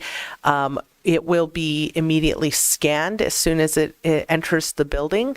Once it is scanned, it will show up within our system, and that person would, if they have already signed up for an alert, they would receive a text message or an email alert. If not, if they are unable to do that and they want to visit our website or simply call our office, we would be able to say, yes, we have received your ballot affidavit and it is in our possession at this time. they would then get additional notifications as it goes through the verification process all the way until it is turned over to the elections department, where it is then finally removed the ballot removed from the ballot affidavit, and then it becomes an anonymous ballot. Thank you, Madam Recorder and Mr. Chair. Just a quick comment. I just want to thank our election staff and our county recorder for working in tandem to be able to have a successful special primary election for the voters in Congressional District 7. This is a multi-county effort, and I'm really proud of Pima County's role in ensuring that we provide safe and secure elections to the people of Pima County. I am saddened and excited at the same time that that we are the 15th county to have these drop boxes. They really make a huge difference for folks in District 5 who are taking care of a lot of other things, but who still want to be able to vote. And this step is this is a step in the right direction. And so I appreciate the hard work that you do year round.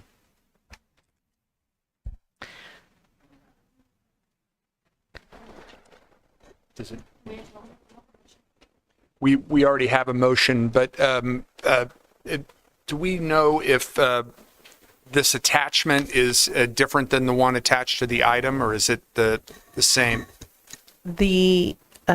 Chair Scott, this is an updated version. It has the same information with the clarification for the East Side office.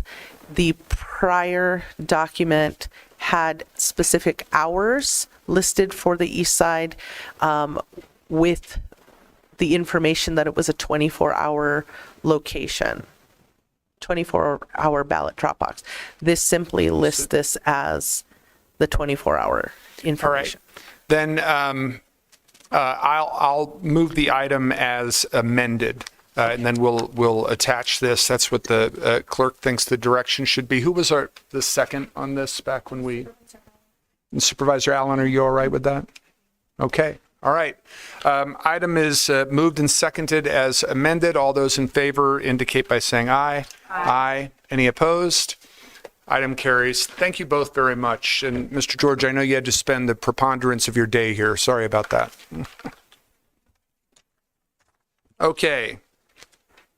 Now I think we're ready to go to the Thank you. Tentative budget presentations. Administrator Lesher. Thank you very much. If we may, we do.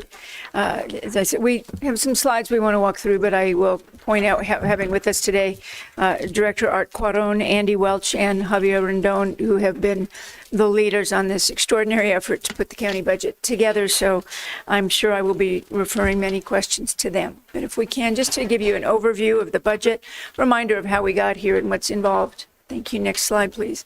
I mentioned earlier, and we'll start looking at it next year, as we go through a process that begins in September when we begin the reach out and the communication with all of our departments.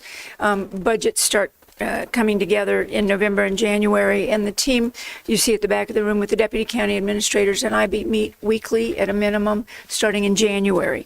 You received on the last Friday in April the tentative budget. We moved through the hearings, moving towards final adoption in June. Next slide, please. Reminder of where the money comes from. We have the primary property tax rates, taxes. That funds most of our county services. We do have our secondary property taxes, some of the different districts. You see the library, flood control, and then we have debt as well. Enterprise funds, wastewater development services, where we have fees. And then we do have state shared revenues that come in mostly for our roads. We have some grants and we have some fee for services. Thank you. Next slide, please. So we look at the proposed tax rate, any modifications in next year. We look at, first of all, when we put aside any of the board policies and the state cost shifts, what we're looking at this point is a recommendation of of under 4 cents. It's 3.56 cents. On your primary tax rate, a increase of about 0.6 of a cent at the library district and flood control. And I'll just note that if you take all of the proposed tax increase for the year, it means that since 2020, in the last 5 years, this would result in an overall decrease of 33 cents. We have been down low enough that even if we increase this year, we still remain down over the last 5 years, a total of 33 cents. Next slide, please. Give you an idea of what the next budget looks like when you look at revenues and expenditures. It is revenues of a little over $2,073,951,794, with expenditures of about $1.75 billion. Again, looking at the sources of our revenue, property taxes, intergovernmental exchanges and memorandums of understanding, governmental agreements. We do have the fund balances. I wanted to point that out, and you'll see us break that down with a little more granularity. In previous years, we refer to that as the fund balance, and I frequently had people ask why we were looking to cut services if we had $500 million. And you'll see that is made up of a variety of funds, not just the general fund budgets. And then we've tried to do just a quick evaluation of where the expenditures, where do we see the buckets of expenditures? Obviously, justice and public safety really leading the charge. Our general government services, of course, making up a large share, with infrastructure, community and economic development, environmental, public health, conservation, and recreational resources rounding it out. Again, looking at the next slide, please, what our budget looks like when you look at how we break down the revenues, as the general fund at $806 million, special revenue funds, et cetera. Don't need to read them to you, but you get in a sense of all the different funds that make up the revenues, and then where we're looking at those expenditures as well. The delta in that, I've had people ask why we're spending more than is coming in. That is made up in a variety of budget and transfers in and out. And by that, you may see an enterprise fund, for example, that is not funded off the general fund or the primary tax rate, that has transfers out to pay central administration, if you will, for the services from which they benefit, such as finance, HR, some of the central administrative services. So those are those transfers in and out. Next page, please. Looking at our revenue, general fund is really the discretionary account that the Board of Supervisors use to fund most of our county services. It gives you an idea of, again, where we're seeing that revenue come into the general fund. Property taxes, state other tax revenues, some of the fees. Again, we mentioned this early on at a very high level. This provides some of the granularity of how those dollars combine together. Thank you. Next slide. Again, a little more granularity on how we look at the expenditures, and let you see what are the categories or the major categories that bring us to that $817 billion general fund. I beg your pardon, $1 billion. $817 million, my apologies. Again, looking at the fund balances, next slide, please. As I've mentioned, we're looking at the general fund balance is $117 million at this point. Under your board policy 2214, we are required to have a $92 million reserve. So you do see that currently a little bit to the good.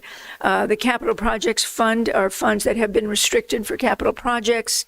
You'll see some of the special revenue funds.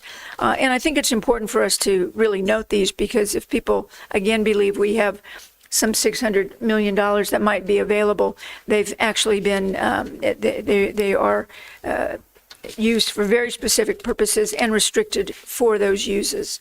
As you might see, $109 million for the opioid abatement, various funds that have come in through grants, all identified there as well. Thank you. Next slide, please. A little bit of, as we look at what some of the restricted funds and taxing districts, how those dollars come together for the expenditures. Again, we have some of the grant funds, restricted funds that we have delineated a bit. You're at about $511 million for those expenditures. Again, in 6 of the basic categories in which we develop things. Thank you. Next slide, please. The budget focus area that you'll see, we have developed this historically looking at 4 critical pillars and some of the goals under them: core functions and excellent services, improving the quality of life in our community, making sure that the critical infrastructure and economic growth is maintained, and that we preserve the conservation, sustainability, and climate issues. You will see continually that as you saw the crosswalk and drafts of our budgets and all of the items, they crosswalk through to any one of the very specific pillars, goals, and in some cases, we're able to actually drill down into the various specifics of real tactics and activities for the year. This is something new we've added in just the last couple of years. And as we've mentioned in the past, we're not only seeing the budget line up with with our pillars and goals, but also lining up with each element of the prosperity initiative so that we can ensure how we're actually funding the key policy areas presented by the board and directed by the board. Next slide, please. What to expect in 2026? A lot of belt tightening is the key to that. Now, this is Supervisor Hines' favorite slide. The next one, please. And I want to explain this a little bit. We've assured that we will look at how we can do a better job making sure that people understand what's ahead of us. But by this, when we look at the various economic indicators, the current stage is what I think of as the look backwards.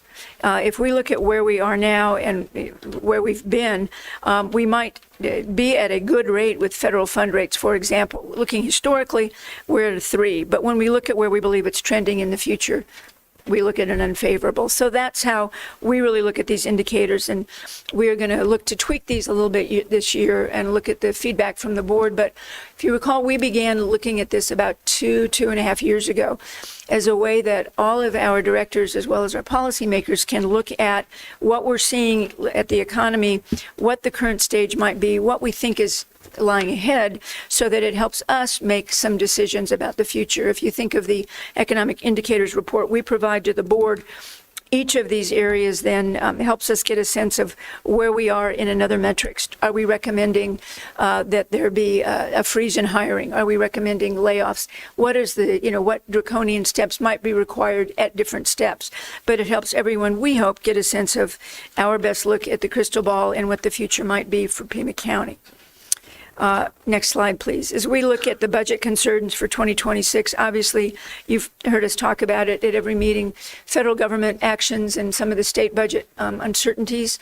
We've looked at, you get regular reports from us of what might be happening with the various funds, the grants that we've relied on from the federal government or that may be coming through from the state are areas of concerns. There's some economic turbulence. Inflation, what those revenues might be, what it means to some of our supplies, the chain shortages are concerns that we review. Pardon me. Yeah. Could I just ask a quick question? Really? With regard to the cost shifts, I understand how they impact the primary property tax. What I'm not entirely clear on is how they impact the secondary tax that affects the library district. Mr. Cuaron, if you can explain this a little more clarity. Thank you. Sure. Thank you, Mr. Chair.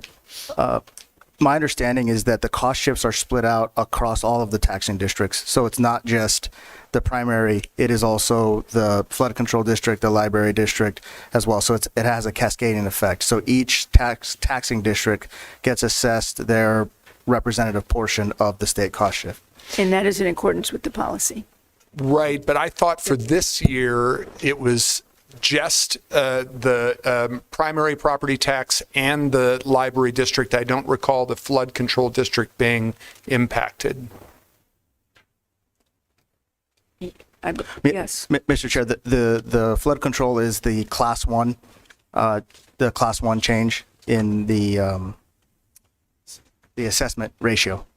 So all three of them were impacted. The impact, excuse me, Chair Scott, the impact to the flood control district is projected to be 0.0018, or about 0.2 cents, a little less than that. Thank you. Thank you. Sorry to interrupt your presentation. Thank you. We're also looking at some of our concerns with regional transportation funding. I know that Supervisor Hines may be speaking later to any updates on RTA Next and what may be occurring. As we all know, we are ending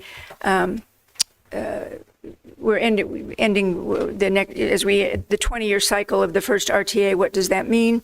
And then we begin to look at what's happening with major bonds and concerns here in Pima County. As you know, in 2014, we did have a $22 million bond to build the new animal care center, but other than that, we had bonds in 2004 and 2006 providing additional infrastructure.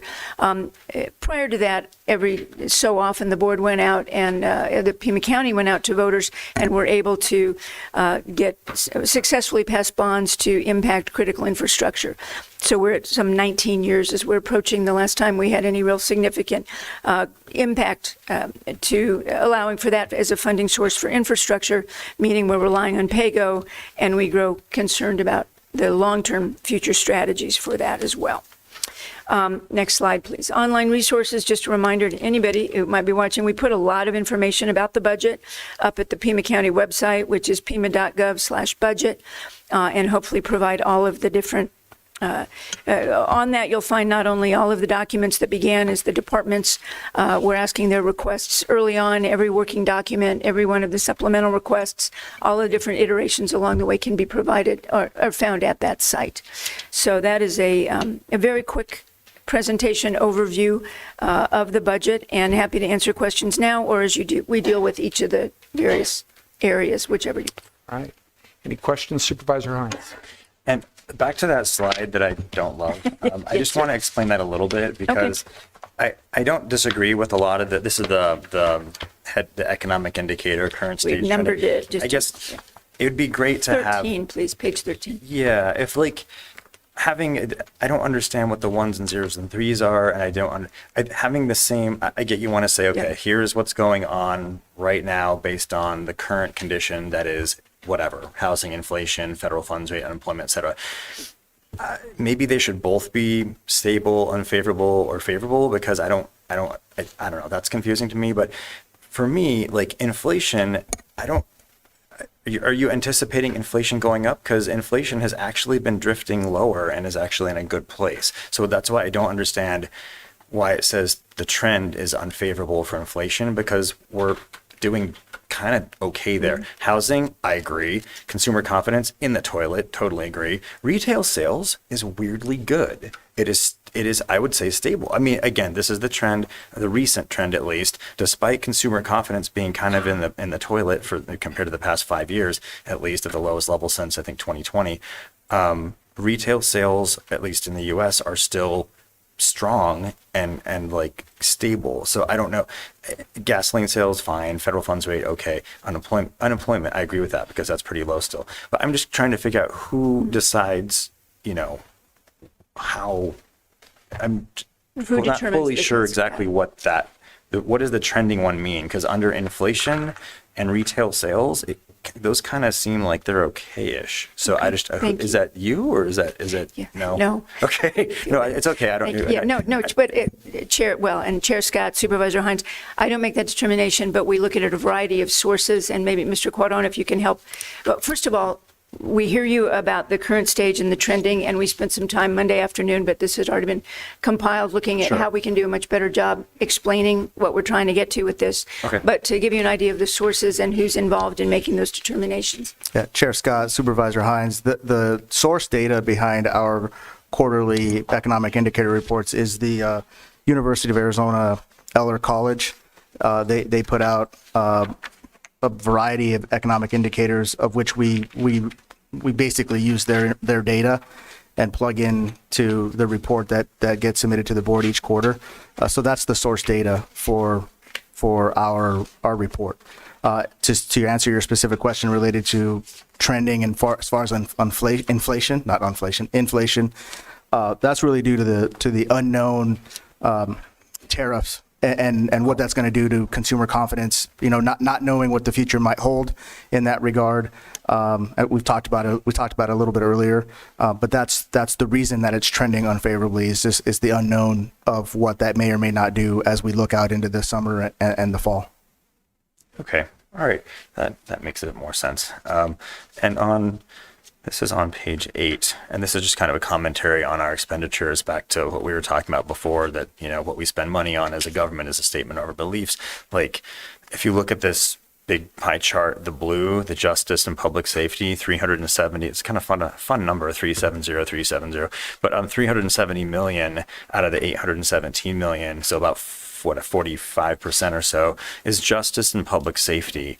And that's the jail, the sheriff, the county attorney, public defense services, et cetera. And I'm not saying that we shouldn't be doing that, but that's 45% of what we can do anything with, which is this general fund, 800 approximately million. And community and economic opportunity, a statutory like directive to this board, 22 million. Conservation and recreational resources, which I guess gets to some tourism in there too, 26 million, and environmental and public health, 55 million. So those three categories, which I think are tremendously important, and again, not options, these are directives from the statutes that we do these things too, that totals about just slightly over 100 million, which is 1/8, right? 1/8 of that pie chart. So just kind of making a general overarching, taking a step back to look at what we do. I think we could, you know, as we move forward together as a board, I would hope that we can continue to bolster that, not just on affordable housing, but on public health and on other things that the community really does need us to be doing, just as much as just as public safety, running a jail and having deputies and all that. So, and I'd like to move to your memo, if I can. I have a lot of papers here, but your memo, which is I will find it, the May 20th, 2025 memo of this meeting, the tentative budget adoption for fiscal year 2025-26. On page 4 of that memo, under alternative options. So skip over the first bullet and go to the second one. And this goes back, I'm talking now for just fiscal year 26, not for any sort of like long-term anything, but you very helpfully put in here the option of to add funding for affordable housing in the amount of 3.5 million approximately, which would be about the equivalent of a 3-cent increase in the primary property tax rate, and then absorb that increase through expenditure reductions and other available funding sources. I'm curious, because I think one of them might be this, how much money are we pulling in from earned interest on our bank accounts at Bank of America? I mean, it's more than 800 million, but it's even if it's half a cent or like if it's a half a penny, if it's 1 cent, whatever it is, 1%, 2%, I don't know what the rate is that we're getting, but there's some, when you're working with hundreds of millions of dollars hanging out in bank accounts, that becomes a big number. And if that number is anywhere near, you know, if just the interest on the money sitting around, if we can throw that at affordable housing just for 26 and just do that one-time bump that you have in there as an option, I would really love to see if my colleagues would be interested in doing that. And I would like to hear from you a little bit about those interest funds. Do we know how much that is, or will we track that? Chair Scott and Supervisor Hines, the interest that we've received in the last year is already, baked. Oh, okay. It's kind of in everything. Not cooked, but Sure. that's right. Is in it. We consider it as we develop the budget has that way. But I will say that and we don't always know what it is, so it's one of the. We know it's going to be coming, but hard to get that specific number. I'll tell you now that we're looking at one of the areas where we can make an accommodation. We believe is that we have about $3 million in interest on the ARPA funds that we have not allocated. That is one of the buckets that we'd be looking at should the board decide to take these taxes down. Mr. Quadone, additional information. Yep, Mr. Chair, Supervisor Hines, but the investment earnings in the general fund in the tentative budget is 6.3 million in investment earnings for 25-26. And they are considered in that at this point. Thank you. Well, it sounds to me like between that and also what Administrator Lesher just said, I think that we should consider making a down payment on whatever it is we're going to do on affordable housing. And I would like to move that we adopt that second bullet point and allocate for one time in fiscal year 26, that 3.5 million number that is equivalent to the 3-cent property tax increase without the property tax increase to be found and absorbed elsewhere for affordable Supervisor Hines, we can't do that at this point. Oh, really? Why? Because right now we're on on the wrong tentative item? budget presentations. Oh, it's not the adoption. No, we're not at the hearing yet. Okay, that's fine. We're not at the hearing Then yet. I'll put a bookmark in that, and we'll Thank you. hear that again momentarily. Thank you. And Chair Scott, if I could, and Supervisor Hines, the 6.3 million in interest we have already considered. Gotcha. So it's in, so it'd be the 3 million in the ARPA dollars that would be new and interesting. Is that, thank you. Okay. All right, so anything else, any other questions for County Administrator Lesher and Mr. Cuaron? And may I ask if there's Please. something I missed during that we would like to highlight, Mr. Cuaron? Mr. Chair, members of the board, the only thing I think that it's important to note is the changes from the recommended budget to the tentative budget. Thank you. Which are outlined in Administrator Lesher's memo on May 20. The tentative budget is 1.753877142. With the general fund being 817,656,515. That's a difference of 500,000 from what was on the slide. That is for wildfire mitigation. I also want to point out that funding for Old Spanish Trail is also included in the 26 budget in the CIP. So those are the only changes from the recommended to the tentative that you'll be taking action on later this afternoon. Thank you, Chair Scott. That was action taken by the board after we distributed the budget. Thank you. Mr. Chair. Thank you, Mr. Cuaron. Supervisor Chris. I'm just wondering, perhaps if we went through the hearings, 8 all the way through 16, and then save maybe 15, number 15 as an opportunity to just make statements or discuss the budget tentative. So you're suggesting that we go through the other hearings and come back to number 15? Yes. Well, stop at 15. Oh, okay. No, yeah, that's absolutely what I was going to do, since they're in that order. So let's go on then to item number 9. This is a hearing. It's on review and adoption of the Flood Control District tentative budget for fiscal year 2025-2026. And just to let everybody know, this will be a reminder for Supervisor Christie and Supervisor Hines, and it'll be an introduction for Supervisor Allen and Supervisor Cano. We are required to do a roll call vote on each one of these items. Chair Scott, excuse me, are you going to hear your speakers first before we do those? Well, but I thought that was when it got to their budget items, when it got to their hearings, because Ms. Tuccio is here to talk about the wildflower, And which Judge is Carroll indicated item number 8.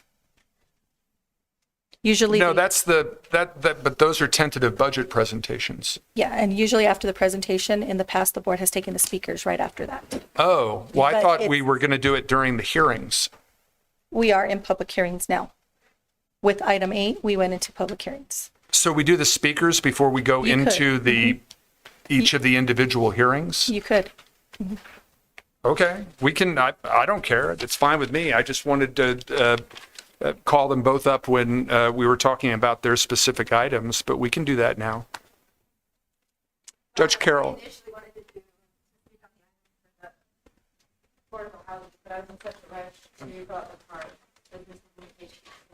And what was your name, ma'am? Melissa Tisio.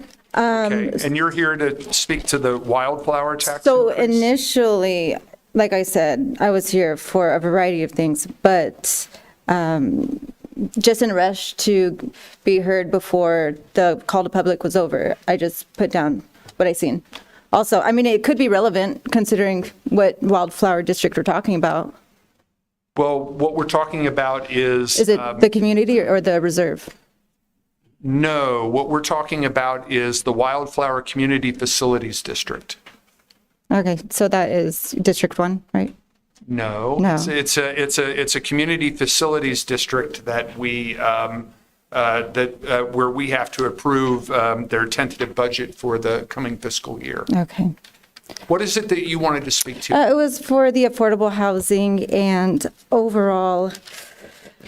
So I think just to, I was trying to get her to understand that I wanted to speak during the call to the audience, so I could wait. I'll wait till the end if I have to. yeah, because we've already had call to the public. Okay.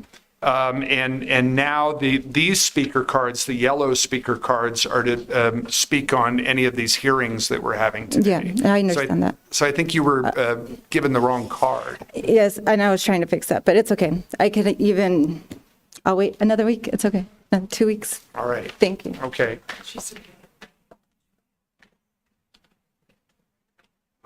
She could give it to the clerk's office, yeah.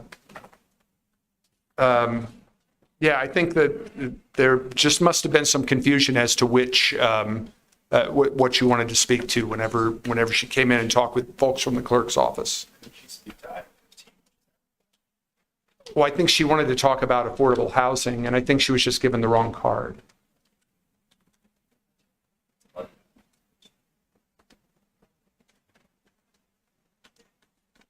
It's fine with me, if you want to do it that way, sure. Let's, the order that I had these was Judge Carroll and then Ms. Tuccio. So go ahead, Judge Carroll. Okay, I'll go ahead. Are you sure? Yes. Excellent. I'm Ray Carroll, and I've been here. Didn't dare go eat lunch or anything, so certainly glad that we could do this with you, knowing that years ago we had a meeting with County Administrator and Nicole Fife and a former judge, and we went over, this is Margarita Valle, she directs and is the administrator for the DUI court, the component of our precinct that's recently received very favorable review from the Chief Justice of the Supreme Court. I know Supervisor Hines and Supervisor Allen were both in attendance for her visit to our court back in April. Most importantly, I want you to know that the meeting that we had was, Ray, can we rely on you to accept half of a precinct called Precinct 5, because Judge Taylor was going to be re-precincted out of his precinct, and I agreed to. It was about 2022 that we made that decision, and that we took that agreement and pursued the best we could, making sure that we added certainty to the precinct out there, and mainly continued the flow of justice. And knowing that we're a river flowing, I'm going to give you some dates. Back on 2024, we increased by 35% compared to 2023. But however, when you look at the period of time that I'm speaking of, the 5 years, we've grown by 81%. So the court ranking took us from 13 places higher. But forget about that. Most recently, the stats came out for judicial credits. When Jan and I met at that original meeting and talked about us inheriting half of another justice precinct, my judicial point credits were 180 per year. This year, they're going to be 300 a year. So it just goes to prove that we've doubled the intake. We are a river flowing. We have had other projects that we've incorporated into our program. I've got a minute left, and I'll say that they've been a smashing success. As I've said, we were mentioned recently with a quote by the Arizona Supreme Court on Law Day about the fact that Green Valley Court's treatment reduces recidivism, addressing both justice and rehabilitation. So that was directly from the chair of the Supreme Court. The other thing I wanted to mention is we have an organization chart. We have a meeting tomorrow with Jan Lesher, and these are just some handouts that I believe you're looking at, and know that the downgraded positions are what we're trying to do for some belt tightening. We're trying to make sure that we have frontline people, and we have the ability to continue to do our growth, continue our special programs, and make sure that you know that we lost our probation officer through some unfortunate problem that happened in Ajo. And the only suggestion that we've had is from Wheeler and from the other people with Superior Court that we get a hybrid community officer similar to what they have in Marana. So we're not going to have a probation officer. We lost that person a month ago. In the meantime, I've been dealing with, judicial supervision. Margarita's been very helpful because a lot of those people in the DUI program are also on supervised probation. That was my presentation. I'm glad that I could wait and give it to you. Thank you for your time. See you tomorrow, Jan. All the supervisors, I appreciate where you're sitting in a tough year. Any questions? Thank you, Judge Carroll. And Ms. Lesher, if there's anything to follow up on Judge Carroll's presentation after your meeting tomorrow, I know you'll let the board know. All right. Thank you. You've been great partners to us, and we hope we can return in the next fiscal year good results as we have in the past. Thank you. Thank you very much. Ms. Tuccio, really apologize for the confusion when you came in earlier today. A couple of my colleagues have helpfully suggested that you could comment on that at this time since... I would say it's fine. It's my fault. And it is a pretty broad subject. It's a little heavy, so...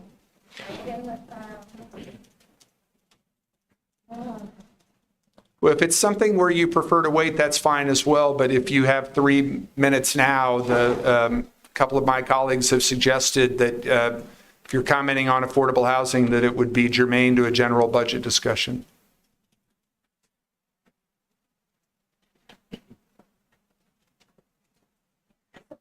It'll bother me eternally if I don't just get it off my chest. All right, please proceed. All right, good afternoon, board. Bad actors across the board, across the spectrum. I intended to speak on the affordable housing item, although I was in a rush when filling out the card to make sure that I could get a word in. Although it still may be relevant depending on, as I said, which wildflower community we are talking about. Anyway, it's been hard to listen to some of the members from the call to the public in the past couple of months, how they express their utter disgust when referring to the previous immigration policy, just for reasons that how upset some of them could be over where our tax dollars are going. I can't imagine how hard it is when you're in the position to make decisions where you can't please everybody. And while I don't agree with how frivolous that spending was, I do wish that our biggest problem was that the problem was our government was choosing to spend money to save lives. I wish that was the problem. But it seems that rather, it's disturbing that so many people were being sent off with absolutely no oversight or follow-up as to where their destination would be. God forbid they fall victim to this machine of a hierarchy system that's been cleverly crafted to enable policymakers, holders, and beneficiaries. It's ironic considering they're not complaining that how our tax dollars are ultimately being decided upon by foreign interests. So it's kind of uncanny. Foreign interest over the local population. And it doesn't take an expert to see that just by driving through the city to consider the value of one luxury home compared to an entire low-income community. Speaking of experts, how Tucson is now home to the most brilliant minds, being the epicenter of innovation and technology, yet the most basic sense of common solutions have yet to be suggested. While I wish to spend this time making suggestions rather than complain, I do so because it seems to be a waste of time, a waste of my 2 minutes. Instead, I'll address the elephant in the room, being the reason why the genocide in Palestine has not yet come to conclusion. My very city and its industry that you all boast so much about and you're so proud of is the sole reason why one vote did not get passed to end the war. And it seems like nothing more but a common interest of hypocrisy. Because while there's a church on every single street, multiple streets within 1 mile that preach of caring for the poor, taking care of thy neighbor, I suppose you can't be a neighbor if you don't have a home. Therefore, they're off the hook, along with their tax obligations. I question the integrity of everyone in this room because how is intelligence of use to anyone when it's not being used for good. And I had a whole bunch more, but Well, Ms. Tuccio, we absolutely welcome you to come back on June 3rd. And when you do, please ask for one of the green speaker cards, because those are for general call to the public. okay, I will do And that. you're welcome anytime. Thank you so much. Yes, ma'am. Thank you. Chair Scott, Supervisor Kano. can you just give me an idea really quick of how we're going to be approaching this? So the administrator has issued the initial presentation with her recommendations. Now we're going to go through items 9 through 16, Yes, through sir. 14, and then where's the opportunity for questions? Would it be at 15? Really, at any point. At any point. I mean, if you have a question specific to the flood control district board budget, to the improvement district board, at any point you can ask questions. So really, anytime. But if they're more general to the overall budget, then yes, it would be more item 15. Why don't I wait till item 15? Yes, sir. All right. Okay, so with the Flood Control District Board, this is item number 9. This is review and adoption of the Flood Control District tentative budget for fiscal year 25-26. I do not have any speakers signed up for this. So, and there can be discussion of this motion, but there are standard motions that I have from the clerk that I need to read, and then we can have discussion of them. I move to close the public hearing and adopt the Flood Control District tentative budget in the amount of $18,379,495 at an effective tax rate of 0.3289. Second. Moved and seconded by Supervisor Allen. Discussion. All right, so this is where we need to do a roll call vote on tentative approval of this budget. Supervisor Allen. Yes. Supervisor Cano. Yes. Supervisor Christie. Yes. Supervisor Hines. Yes. Chair Scott. Yes. Okay, that is approved 5-0. Now we'll go to item number 10. This is review and adoption of the following county improvement district tentative budgets for fiscal year 25-26. Again, no speakers for this, so I move to close the public hearings and adopt the improvement district tentative budgets as presented. Second. Moved and seconded by Supervisor Allen. And again, we'll have to go to any discussion.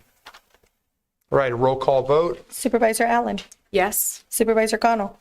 Yes. Supervisor Christie. Yes. Supervisor Hines. Yes.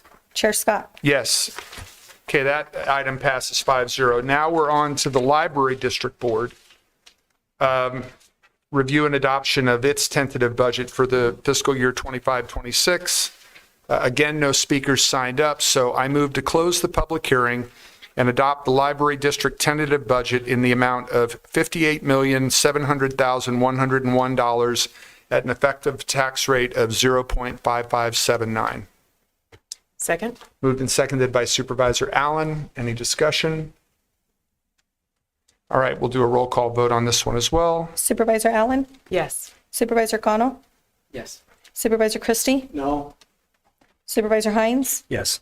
Chair Scott. Yes, that item passes 4-1 with Supervisor Christie opposed. Now we're on to the Rocking K South Community Facilities District review and adoption of their tentative budget. No speakers signed up, so I move to close the public hearing and adopt the Rocking K South Community Facilities District tentative budget in the amount of $4,694,564. Second. Moved and seconded by Supervisor Christie. Any discussion?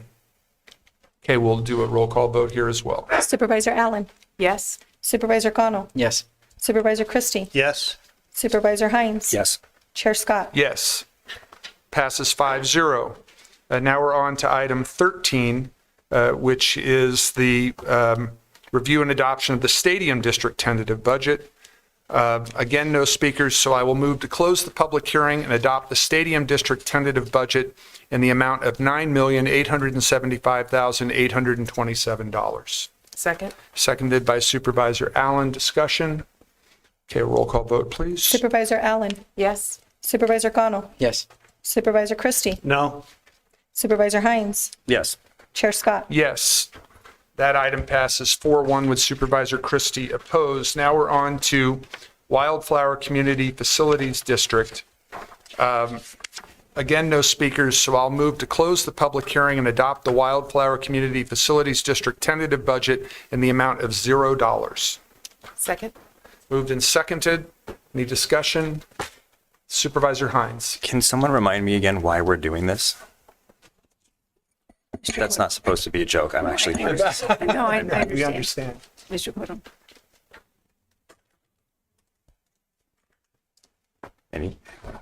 Mr. Chair, Supervisor Hines, the reason we have to set this is because we have to establish the district before they can establish any budget. So this is just establishing the district for 25, 26, and then we can begin to work with them for future budgets. But this is just establishing the district. That's why it's a I don't want to say it's a formality, but it is required to establish the district. It just feels like we've done this before, and it's $0. Okay. All right. Thanks. Okay, any further discussion? Do a roll call vote on this one, please. Supervisor Allen. Yes. Supervisor Connell. Yes. Supervisor Christie. Yes. Supervisor Hines. Yes. Chair Scott. Yes. Okay, now we're, and by the way, we were sitting as different boards in all 4 of those hearings. I'm sorry, in all 5 of those hearings. And now we are moving on to back at sitting as the Board of Supervisors. And we're on to item 15, which is review and adoption of the tentative county budget for fiscal year 25-26. And Supervisor Kano, you had a question. Thank you, Chair Scott. By my count, I might have 4 or 5. Administrator Lesher, I wanted to first thank you and your staff for your incredible work on putting together this budget. It's a months-long process, and I certainly, I'm appreciative of the long hours that have been spent to get us to today. So congratulations to you and your team. Can you please tell us a bit more about how your recommended budget, Administrator Lesher, invests in the county's 7,000 employees, specifically related to compensation? And our office has talked with yours about any potential savings on healthcare benefits, and I'm curious if you or the director can provide us with a summary of what the anticipated increase will be to our healthcare premiums this calendar year that's coming, and just how that's all going to match up with the total compensation package that you have recommended. So there's 2 questions. Yeah, thank you. Chair Scott, Supervisor Kano, the budget as submitted includes a total of a 5% increase for all county employees. It would be a 3.6% increase across the board on July 1, and then a 1.4% increase on January 1st across the board. And that is for all employees. As some of the board knows, and Supervisor Kano, you've joined us at the end of about a 4 or 5 year process for the classification compensation study, where we tried to ensure that every position was appropriate with the market, and it took several years and multi-millions to make sure that we had that right spacing. We have believed, working with our consultant, that if we don't continue with regular increases for the staff and for all of our employees, we'll slide backwards and we'll have to start that process over. And I think it's important for us to continue to adhere to one of our real goals, which is to be an employer of choice and make sure that employees want to be here at Pima County. Compensation is a big piece of that. We have continued, and included in this budget is a list, and Supervisor Kano, I will hit the high points, but I'd like to follow up then with a memorandum, make sure I've hit it all. But we have included, over the last several years, the board has approved funding for educational opportunities, loan programs, supplement, ability to provide some employees access to some additional funding for parking. There's a variety of services that we've been providing to increase the interest in Pima County, and I hope that all of that is continued in the budget, and I'm happy to give you a full list of that. One of the things that we have talked about, Supervisor, is the recognition that while every employee at whatever spot they are in the county needs to maintain a spot against market, that the percent that occurs for individuals who earn less is less impactful potentially than those at the higher end. What we have said we would like to take another look at some point and come back to the board at a future date is what does that mean for employees under $100,000 or $150,000 a year? Could we look at the ability to offset some of the insurance premiums? What would that look like? As an example, what we might do, and we would return it at another time to see if there might be potential adjustments. And I'm going to see if the staff has it about just in the last couple of months, we did approve all of the benefit package. The board did approve that, and I don't have those fees with me right now. Mr. Cordon, do we have all of the fees for benefits package? Thank you. Yeah, Ms. Lesher, Mr. Chair, Supervisor Cano, if we go employee only, from employee only down to employee plus family, I'll read you the differences between the current rates versus the rates that are going to be in effect beginning in July. For employee only, it's $12.48. Employee plus spouse, it's $11.68. Employee plus children is $11.75. And employee plus family is $10.52. That's the difference between the 24-25 rates, which are where employees are paying now, versus the 25-26 rates, which will begin July 1. And if I may, just Chair Scott and Supervisor Cano, we do have a program that allows for employees to be able to benefit certain opportunities in wellness and get some extra points for that. Not smoking, my recollection is about $20 a pay period that one can get. Going through some quizzes, some time to indicate participation in a wellness plan can see a reduction of up to $50 per pay period for employees. So we do offer some opportunities that way as well. And I'm sorry, were there other questions I've not answered? I'm sorry.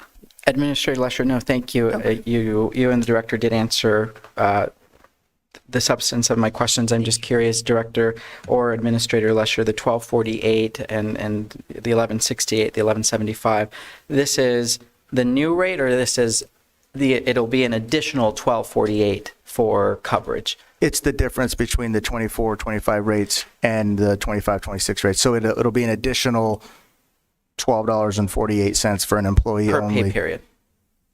Is that per pay period? Yeah, I believe so. Okay. Chair Scott and Administrator Lesher,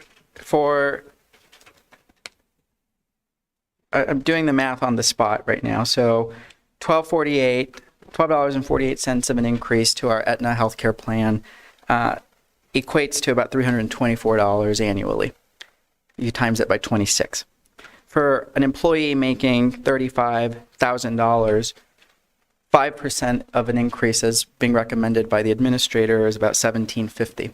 So the point that I am trying to make is that we have an obligation to provide a high standard of compensation for our employees, and we have to also, as a board, recognize that when we are celebrating these 5% increases, for those at the lower end of the spectrum for compensation, they are going to be paying upwards of a fourth or nearly half of this 5% increase in insurance rate increases for healthcare. Healthcare is a very complicated matter. These examples are one employee. I'm sure that there are lots of county employees that have several dependents on their healthcare coverage. And so I do really encourage us to figure out, especially because we are self-insured, meaning that we get to work with the private sector, in this case Aetna, to be able to provide any kind of offsets. I just think there's a strong case to be made for our 7,000 employees. I have asked for additional information about what it would mean to set a cap for the 5%. And for those earning more than $150,000, and I can understand where, if we get into that amount of detail, the savings perhaps might not be worthwhile to the overall picture, because what I'm hearing from our county administrator is that for this study to proceed, we have to go at the 5%, right? So will you, Administrator Lesher, commit to figuring out how we can find additional benefits and offsets on the healthcare portion? Is that commitment for the current year that we're about to enter as part of this recommended budget? Is it, how is it going to happen? And what's your timeline for presenting that to the board? Chair Scott, Supervisor Cano, yes, we absolutely will commit to looking at what we can do for the employees. As you see, it is one of the reasons we've provided some other opportunities to ensure that people do have access to health care, even when these costs are going up. So what I'm looking at the back, I would like to say I could get you back some information on June 3rd. If I can't, we will bring it back for final adoption to see how we might be able to provide some additional information, recommendations to make sure that we are covering, or at least taking a better step at covering the benefit costs for those who are earning less in the county. Got it. Chair Scott, I have two more questions. Please. Administrator Lesher, what is the long-term plan to fund some of these future wage increases given the expiration of federal ARPA funds and reduced reliance on some of these one-time grants? I saw that there's a strong recommendation on your part to figure out how contingencies will support some of this work in these uncharted territories. So I just wanted to ask a bit more about that. Thank you. Chair Scott and Supervisor Cano, when we begin the deliberations each year, the first thing we talk about is the compensation and the package and how we take care of our employees. Because as Pima County, there's nothing we do that doesn't rely on our employees, whether we're fixing the streets or providing health care. We are as good as our employees, and that's why that has to remain at the forefront of our commitment. When we began the budget deliberations, we looked at what will it mean to make sure that we are continuing to keep our employees at market, and that was number one. And then we began to look at the additional programs. What you have seen in the last couple of years is we began to look at the pillars and the goals and the tasks and the prosperity initiative items, is because we are looking at the long-term need to respond to exactly what I believe you're looking at. There will be less dollars.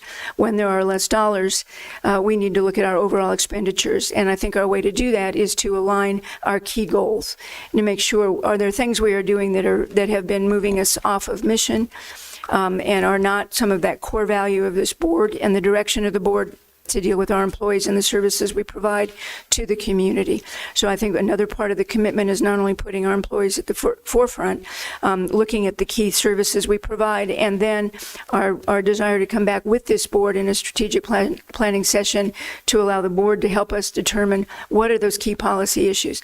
The final analysis, if there's less dollars, there are some things we're doing today that we will not be doing in the future.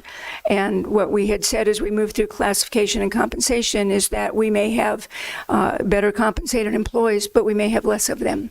And that is what we look at every day as we review the entire budget, and look forward to working with the board as we take that next step of really focusing on those critical services that we think must be supported, must be provided by this board to the community, and how we fund those. Thank you, Administrator Lesher. And Chair Scott, my final question, and first a quick comment. I mean, I think what the Administrator just shared about the impact of the federal uncertainties and the state uncertainties, I applaud this board and for looking at all of the ways that we can look at efficiencies that our vacancy policy has allowed us to really be able to trim a bit so that we can be protective of the taxpayers. And I think that my question now, Administrator Lesher, I feel I am supportive of your recommendations. I'm the new kid on the block, and I do feel that the Finance Department was a little too generous with the supplementals, and I recognize that ultimately you're the person who recommended the implementation of these recommendations should the board proceed. But we said yes to a majority of these really critical needs. And I think that what has made things even more complicated, and this is my question, Administrator Lesher, what has been the impact of state cost shifts, now totaling about $125 million, on our ability to fund core programs like housing, like eviction relief, like any kind of those issues that really are super important that perhaps federal and state funding has supported in the past that now we're going to have to take a second look. How are you combing through supplementals coming in next year, federal cuts coming in, an uncertain legislative landscape? I think it's important for us to share that with the public, that year 125 was out the door already, million, because of our legislature. Right. Thank you. Chair Scott and Supervisor Cano, I think, first of all, you have an extraordinary group of department directors. I hope that you are very proud of them, as you should be, as well as your deputy county administrators and the finance team. We work very closely with departments, and to be perfectly candid, most of the departments recognized the financial situation the county was facing and didn't necessarily put in every supplemental that they might have thought they wanted, because they recognize the times that we are facing. So some of those initial requests maybe just didn't even hit the door. So the things that we had in front of us were down to already, I think, a narrower pool of needs from which we then had to choose. It was very difficult. I will tell you that the issues that you're addressing are what we meet on. Some of us every day really are talking through what does this future look like, and that is the concern. We talk regularly about we're an enterprise. We have two opportunities. We increase revenues or we decrease expenditures. And we can't just continue to increase the revenue side. We may be looking at fees. We may be looking at different enterprises, creative ways. As you know, with one department as an example at Animal Care, we created a philanthropic arm. And we rely on charitable contributions to provide some of those services. We're seeing a lot of ways that we can envision revenues. But ultimately, then, it is to decrease expenditures. And that comes back to the continued vision and mission of what is it we do. And as a board and your leadership team looked at, as I say, each year, what are the goals? What are the pillars? What's our vision? What's the mission? What do we need to be doing as a government? And some of the things that have not come up today but are critical. We don't talk much about wastewater. We don't talk as much about transportation, but they are critical elements of what we provide as critical infrastructure for this community. Emergency management was here today, and we've had all the increased work with wildfire, but they're here preparing for those emergencies and need to be here hoping that we don't need them, as we've dealt with the flood control district and such. We provide parks and recreation and those additional services. And then when we also have the unique opportunity at Pima County is we have some 25 elected officials between the 5 of you and 7 other countywide officers, 9 justices of the peace, 9 constables, and then I believe 53 or 54 judges that are actually elected. But there's a lot of individuals pulling on all those different needs, and I think that I'm very excited, as I think I've talked with you all about that opportunity to meet, to have those study sessions, the retreats, whatever it might be, to really share together what's the vision. We can't do it all. What can we be? What are those things at which we will excel? Where do we develop our partnerships? How do we rely heavily on those so that we complement the other governments in this valley, and rather than compete, and make sure that we are seeing where one can help the other, and how do we share? Just as an aside, since we were talking about compensation, we meet regularly, as you know, with all the managers in the region. We're always talking about. Just had a conversation yesterday again of we don't serve the valley well when we're competing with each other in saying if it's sheriff or law enforcement that we'll beat everybody in the valley by 10%, and everyone gets into that mode, it becomes very difficult for the valley. How do we share those resources and recognize the extraordinary pool of talent we have here and work together? So that is what I see as the vision. And the thing that is a real concern to me is, as we said, for a while we thought I was referring to the ARPA cliff. But we really realized it's not the cliff, in that we were fortunate enough to see it coming. So we began the after COVID recovery plan, and we began to implement the change in stepping away from some $350 million that came to the county. We saw that coming. What we may be seeing from the federal and the state level in the next year or two may be the cliff, because we've not been able to see as clearly what exactly those dollars are, but we need to prepare for it. So that's, I think we're going to need to be continuing to sharpen the pencil and focus on those things that we decide we do and do them well. Thank you, Administrator Lesher. Final comments, Chair Scott. My final comments, Chair Scott, thank you, Administrator Lesher, is the point that I heard you make that I want to be a little bit more succinct about, Administrator, is that 1 in 4 of our general fund tax obligations, this county board of 5 has no say in, because that's direction handed from the state legislature. So when we're talking about a shrinking pie and unfunded mandates and a desire to try to provide core services to our residents, out the door, we're already in a position where we are having to make tough decisions based on that trickle-down economics from our Republican legislature, who loves to not take accountability for the cost shifts that they shift to county taxpayers. And I just encourage this board and this administration to figure out how we can do that on our property tax statements, so that we can remind our residents and our taxpayers that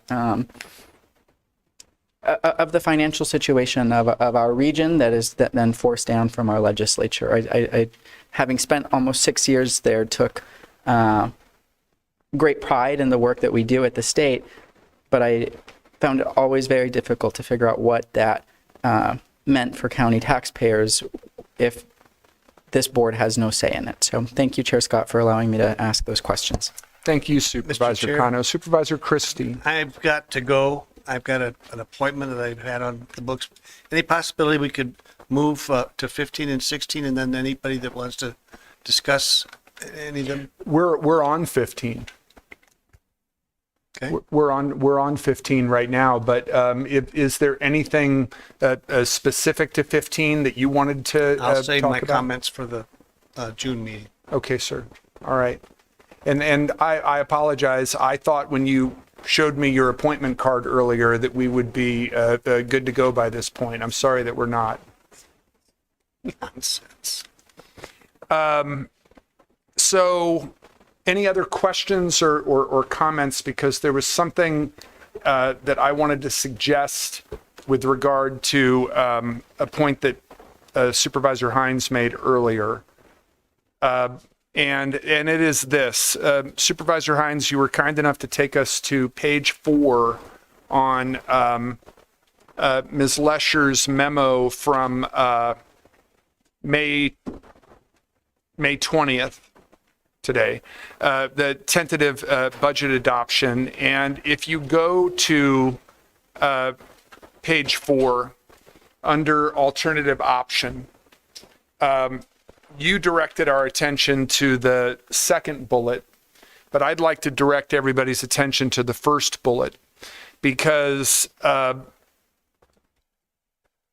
what it says there is that if we want to keep our county tax rate at a level where it is just affected by the impacts of board policy, such as the state cost shifts policy that Supervisor Cano just spoke to, the PAYGO policy, the general fund reserve policy, that the increase intended for county operations in the recommended budget can be cut. And then we would, can be trimmed back, I should say, and then we would direct the county administrator to find cuts equal to $4,127,789. That we can do today.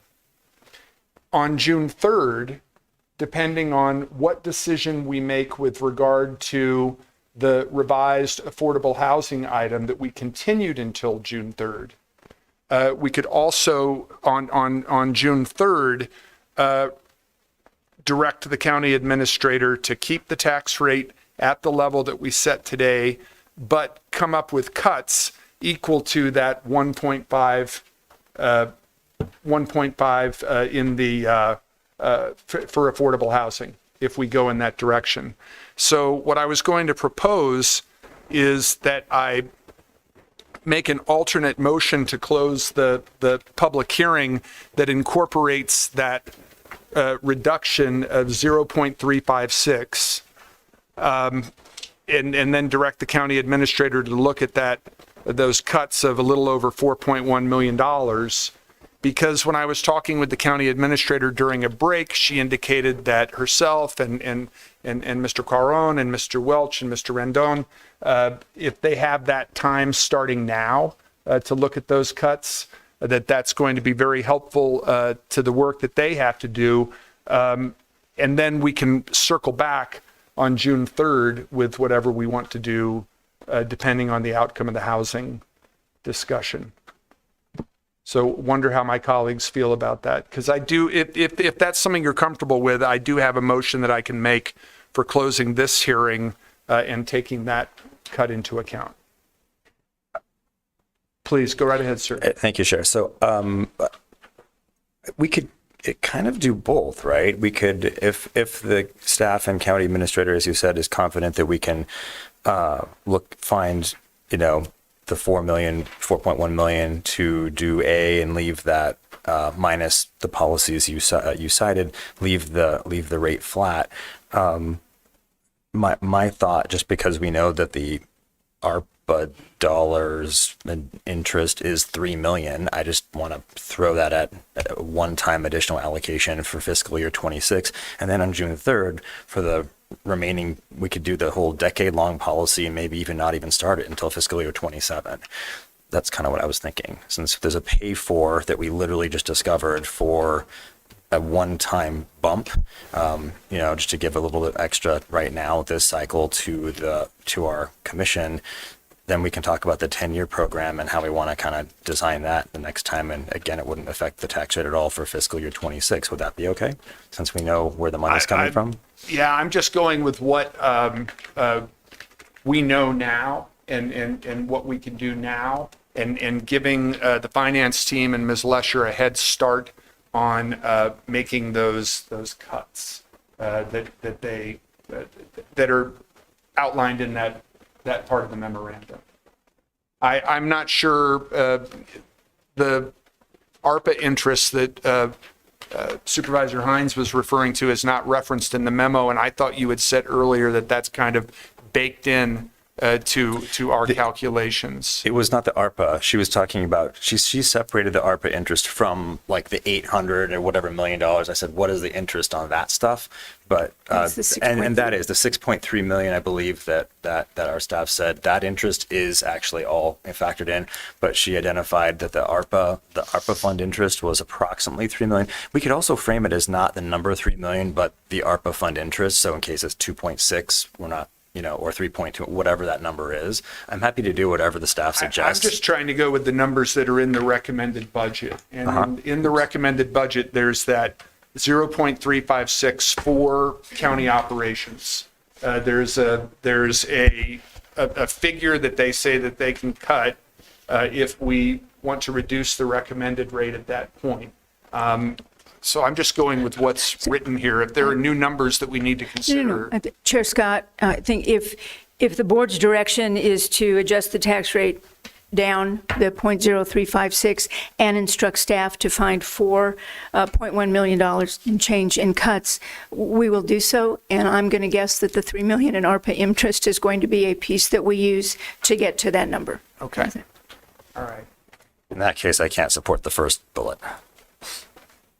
Well, but she's saying that when she's saying that they're going to come up with that $4,127,000, she's saying that the $3 million in ARPA interest may be a big chunk of that. Right, but I want that to go to additional affordable housing in fiscal year 26. So. Well, I understand, but I think we're going to get to that point on June 3rd. But I am going to go ahead and make that motion. Okay. So, unless there are other questions or comments on the tentative county budget, go ahead, Supervisor Allen. I mean, I just, and I'm restating, I think, things that have been said, that we have, I mean, and I, you know, been reading through, been trying legend around this, the binder book, right? And it was clear in every single department narrative and budget that our departments are struggling. And it was, and some of them, it was palpable in their narratives that they're frustrated with the lack of resources that they have to do what they know that they need to do and what they want to do. We've got deferred maintenance. People are struggling with staffing, both for salary levels, but also just in the effort of recruiting and retaining people. They've got increased costs. And folks are also recognizing in every single department that there's increased need for what they're going to do, and they're already facing with this, you know, limited and stretched as thin as possible. We got supplemental requests. The original supplemental request was like $70 million, and it got down to 17. So we have been making cuts from, and those, and it was also clear from the budgets and the narratives from department directors that they were minimalist in what they put forward in the supplementals. A lot of those supplementals, I wouldn't, in my realm and past work in organizations, I wouldn't have even called those supplementals. A lot of those were just increased costs that were out of their control. It wasn't shiny new projects. It was just trying to like go deal with increased costs for things that we're already doing and need to do. So it is hard for me to think about, given all these pressures from the feds, from the states, from tariffs, from you list it, to not look internally and say, we have a tool, and that tool is property taxes. It is the most progressive taxation tool there is. It charges more from those who have more and takes less from those who have less. And so to think that in this time of great need and great strain, that we are not going to use our internal tools to help cover the needs of our community, and those needs are growing, and our departments are already stretched thin. It's really hard for me to think about directing staff to go back and make another $4 million worth of cuts. And given that we're kind of punting down the field around affordable housing, it just makes me incredibly uncomfortable. The position that we are putting ourselves for the care of our community and our obligations towards our community. So I'm not loving the first option of that bullet of going back and taking more cuts. Please. Thank you, Chair Scott. I appreciate my colleague from District 3's comments, and I do feel that what our chair is trying to do is really invite the conversation for the board to provide a set direction to staff on next steps. I think the uncertainty over the last several weeks as we've tried to negotiate a $3 million item when our county operations is close to $2 billion. I think it's forced us to really have a discussion that I look forward to having after this current budget cycle. And I do believe that there is a fundamental shift happening right now in our region where the city of Tucson is facing upwards of $30 million in a deficit. The University of Arizona are making cuts as well.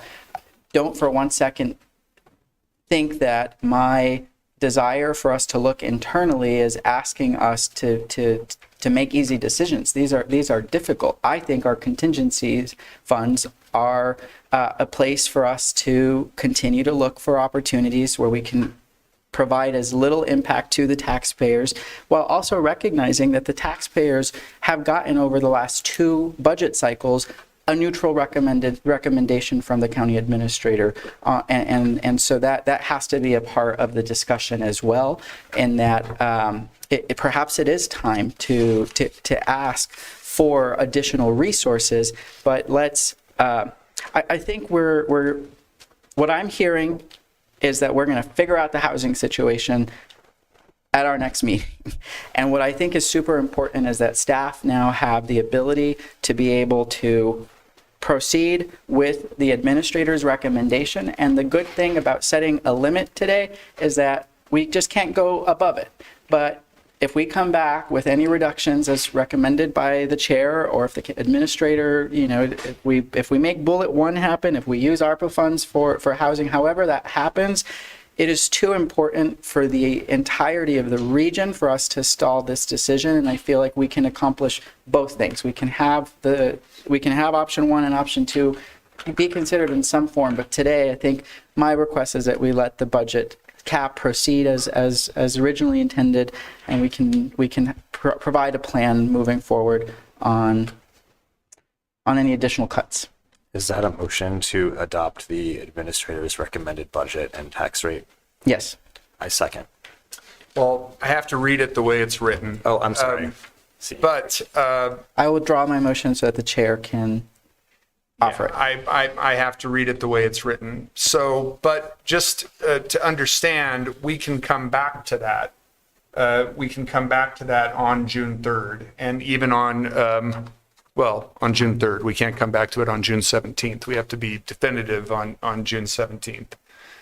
So what I hear is my colleagues are not interested at this time in looking at any primary property tax rate adjustment or any additional cuts. So what I will do is move to close the public hearing and adopt the tentative county budget for fiscal year 25-26 in the amount of $1,753,877,142 at an effective tax rate of 5.2317. Second. Moved and seconded by Supervisor Hines. Now we need to do a roll call vote. Supervisor Allen? Yes. Supervisor Connell? Yes. Supervisor Hines? Yes. Chair Scott? No. All right. Let's see. We're done. Oh, wait. No, we're not. Now we need to do number 16. This is review and adoption of the debt service tentative county budget for fiscal year 25-26. And I will move to close the public hearing and adopt the debt service tentative budget for fiscal year 25-26 in the amount of $105,877,442 at an effective tax rate of 0.1150. Second. Moved and seconded by Supervisor Allen. Any discussion? Okay, we need to do a roll call vote on that as well. Supervisor Allen? Yes. Supervisor Connell? Yes. Supervisor Hines? Yes. Chair Scott? Yes. All right. Now, yes. Okay. Let's go to item number 48.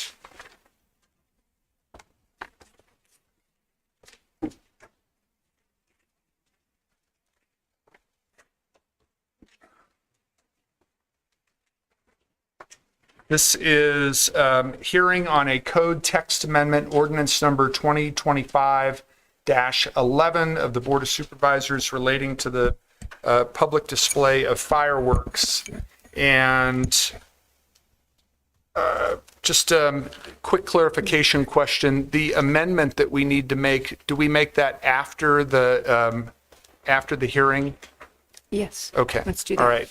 So for the hearing, I have one speaker card, and that's Carrie Welty. Mr. Welty, thank you so much for your patience. Not the first time that you've had to spend a day in our hearing room.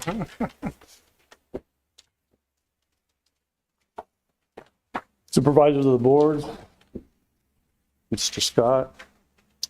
My name is Kerry Welty. I'm president of Fireworks Productions. Sorry, let me get over here by the speaker.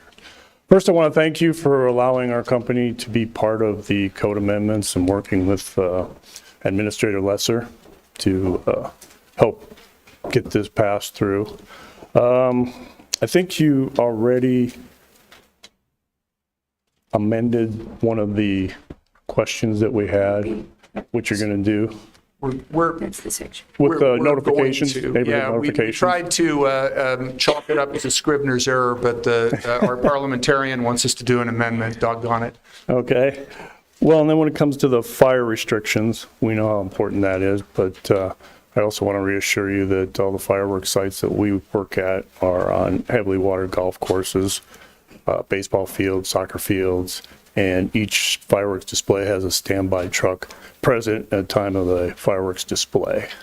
There's only one concern that I still have, well, it's many concerns, but one of them that I still have is no single location shall be the site of public displays of fireworks more than 5 times in any calendar year. I think we spoke, Mr. Scott, about Caterpillar being not necessarily a problem because it's not in a residential area. They currently have anywhere from 5 to 10 shows a year. So I don't know if that means anything as far as you're making a blanket policy here. And I get it with the resorts, Skyline, some of the other ones, that you guys can deny permits at any time once you think it's exceeded a level. But if you go ahead and blanket in 5 times a year, it pretty much handcuffs my ability to do work at Caterpillar. So I was wondering if that's something that can be reconsidered before this is technically put into amendment or into the code. Other than that, I want to thank you very much for everything you do for us and improving all our permits. And we got a big 4th of July season ahead, and looking forward to it. So thank you very much for your time. Thank you, Mr. Welty. Appreciate it. Appreciate you. Chair Scott, would it be helpful if I highlighted what were the changes? Would you please? Yes, ma'am. Thank you, and thank you to Mr. Welty and the company. We did meet and go through the concerns. The changes from when you saw this last, which with the amendment you may be offering, we looked at the notification to make it much broader and say simply, you can use all available tools pretty much to communicate, whether it's signage, posters, email, direct mail, a lot of different opportunities, but that whatever an applicant would choose would delineate what they propose to use as their public notification when they apply for a permit. So the notification piece was changed. We looked at narrowing, limiting what you have before you would end fireworks at 10 p.m.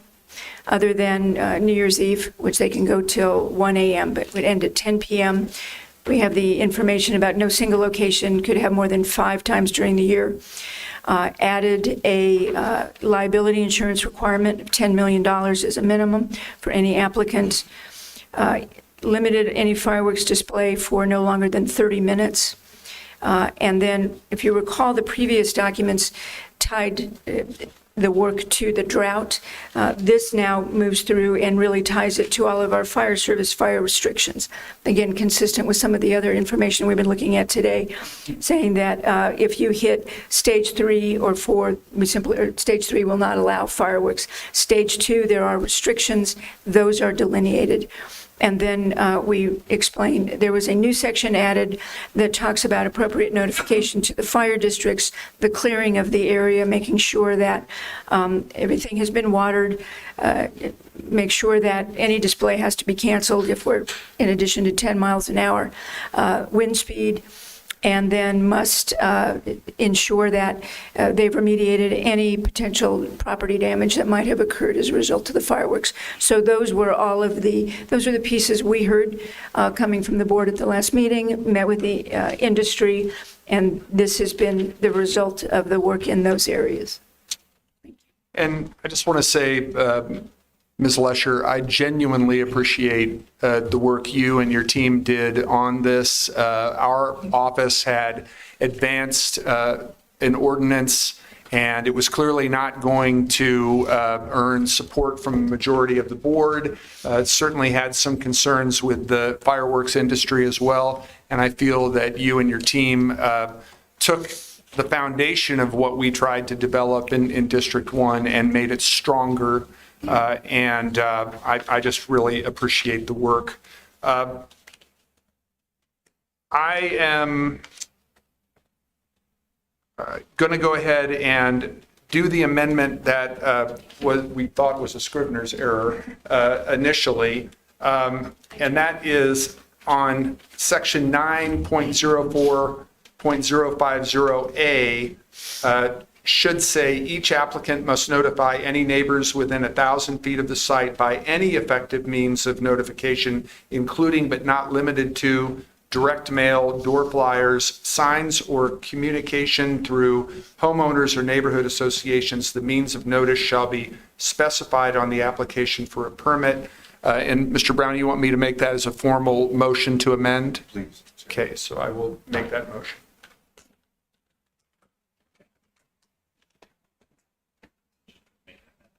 Yes. Yes. Yeah. It's moved and seconded by Supervisor Hines. Any discussion?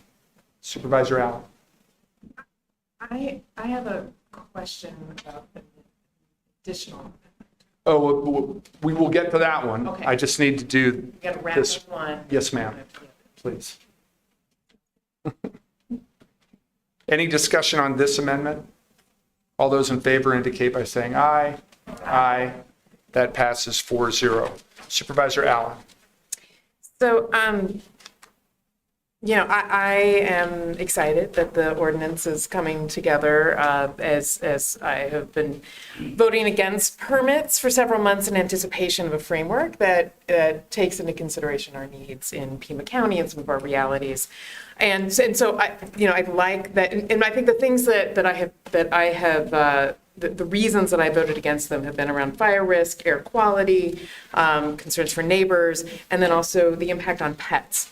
And so I feel like the proposal addresses 3 of those 4. And so my question, it's around animals and pets. And my understanding from talking with the director over at PAC is that there is always an uptick of animals that come into the shelter after 4th of July, after New Year's. So my understanding is that the permits, these are no cost permits. Are we able to add a fee to the permits, and that fee could be an animal care related fee?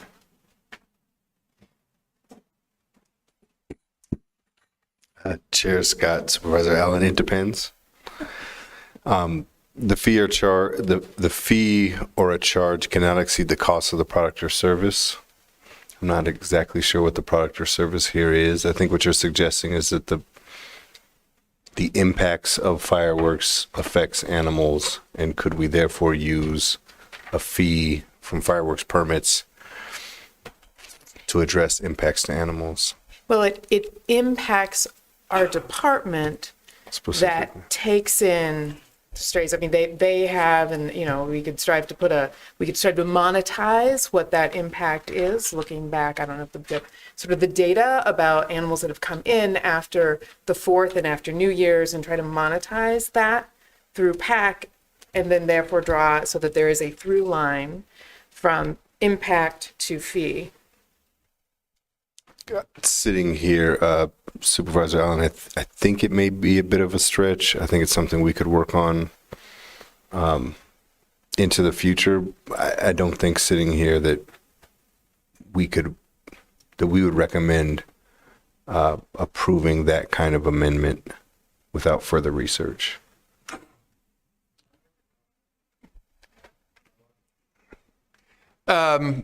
Well, we've already closed the public hearing, so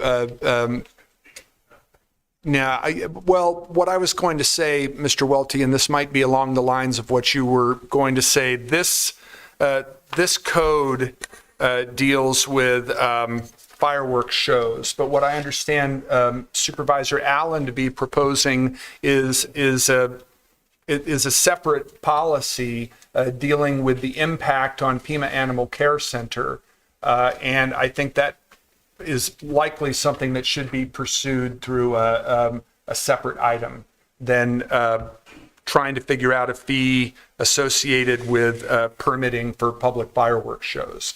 Because what I would understand Mr. Kozaczek, our director, to say is that it's not just public fireworks shows that cause the influx of pets into PAC. It's all the fireworks that are happening on the 4th of July, and probably mostly the ones that are being set off by just individuals.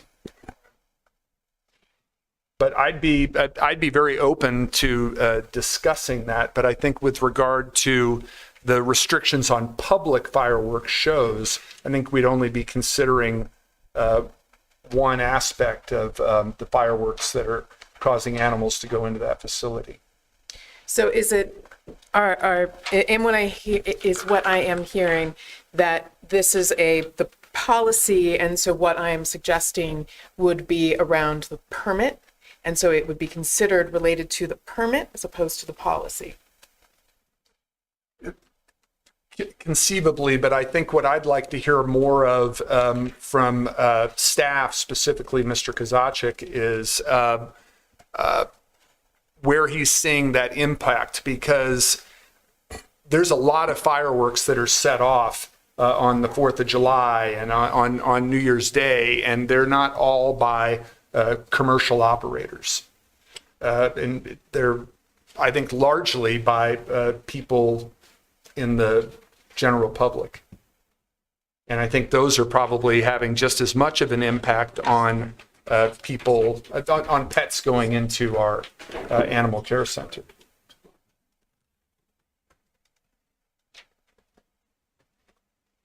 I think if I may, Chair Scott. Please. Just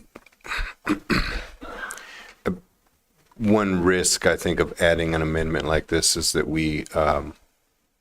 there's an initial purpose for bringing this item that could be in jeopardy if there's a questionable amendment added to it that we haven't had the time to research. And so I'd hate for the board to have to come back to this because of this sort of fee issue. So I think separating the issues is probably advisable.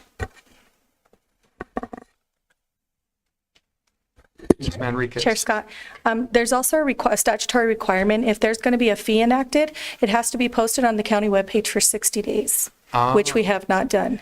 Okay. So. Thank you. That I did not recall, and I appreciate that. Anything else, Supervisor Allen? No, I was, if anyone else has any comments on it. If I may, Chair and staff, this was my confusion before, and if we could clarify this for everyone publicly, with whom does the buck stop, right? Like there was wind speeds, this kind of stuff, who exactly, it's 2 hours before the show, gusts go to 16 miles per hour. Bang. Who stops the show? Who is it? The local fire district. And that was the case, Supervisor Hines, not just under these revisions, but on the existing policy. Right. Even if we approve a show, the local fire district or local fire marshal can cancel that show based on climatic conditions. I just want them to do it, because that last time it didn't happen once and we had some problems. So I just want to make sure that we know exactly who has that responsibility and that they will exercise it with fidelity. I believe that is set in statute, isn't it, Ms. Lesher? I believe that to be true, but what I'm hearing is also, excuse me, Chair Scott and Supervisor Hines, an educational component of that we're sure that we are working with the fire districts, perhaps when we're looking through the permit process to ensure that. Do they know? I don't know. How are we looping back with the fire districts to making sure that they're there and doing it, which we can do. And I wonder if that's something that Ms. Espinosa, through the Office of Emergency Management, could check into, especially because what I hear Supervisor Hines saying is there consistency amongst the fire districts? Right. And remember that we're only talking about the fire districts in the unincorporated county. The shows that happen in the city or the towns go through their city councils and town councils. Is that all right with you, Supervisor? Yes. All right.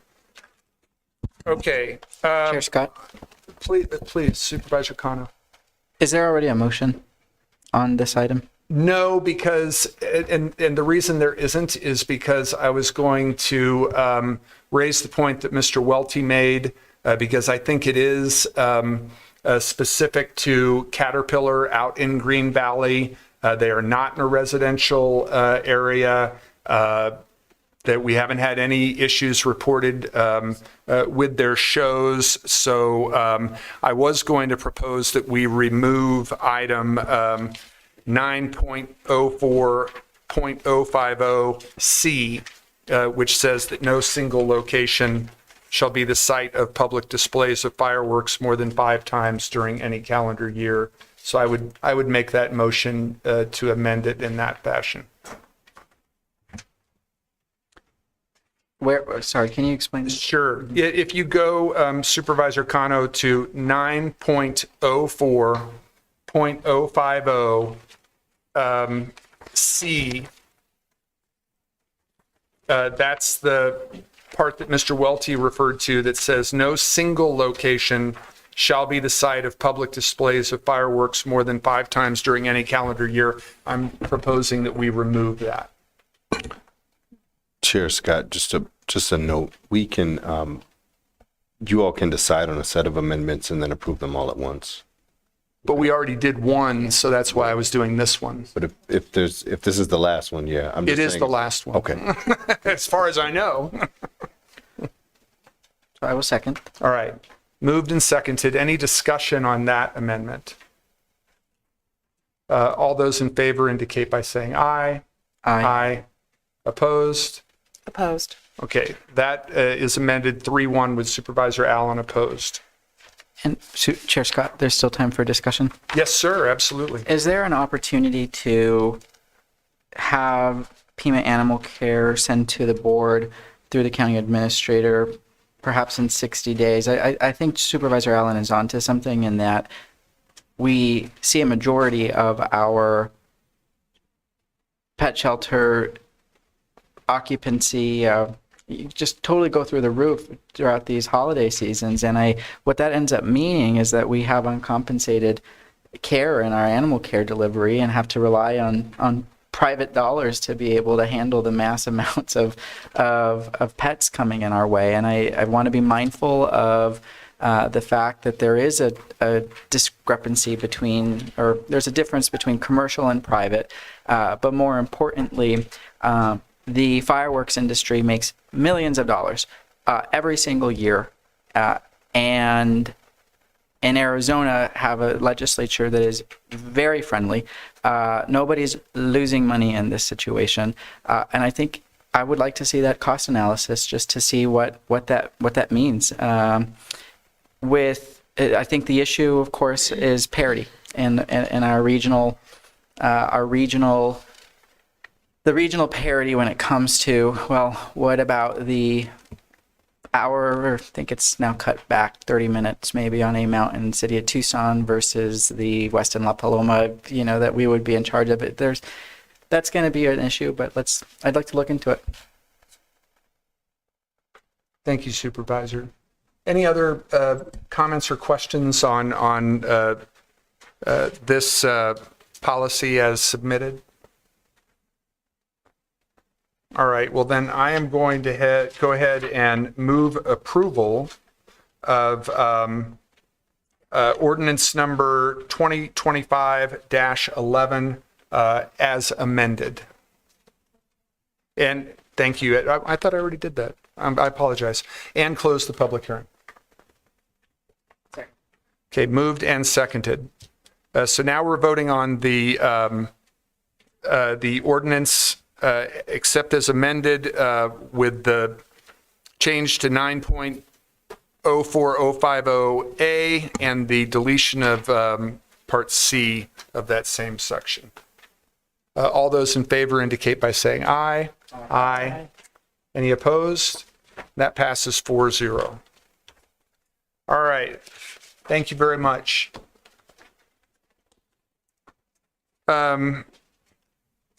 When would we do that?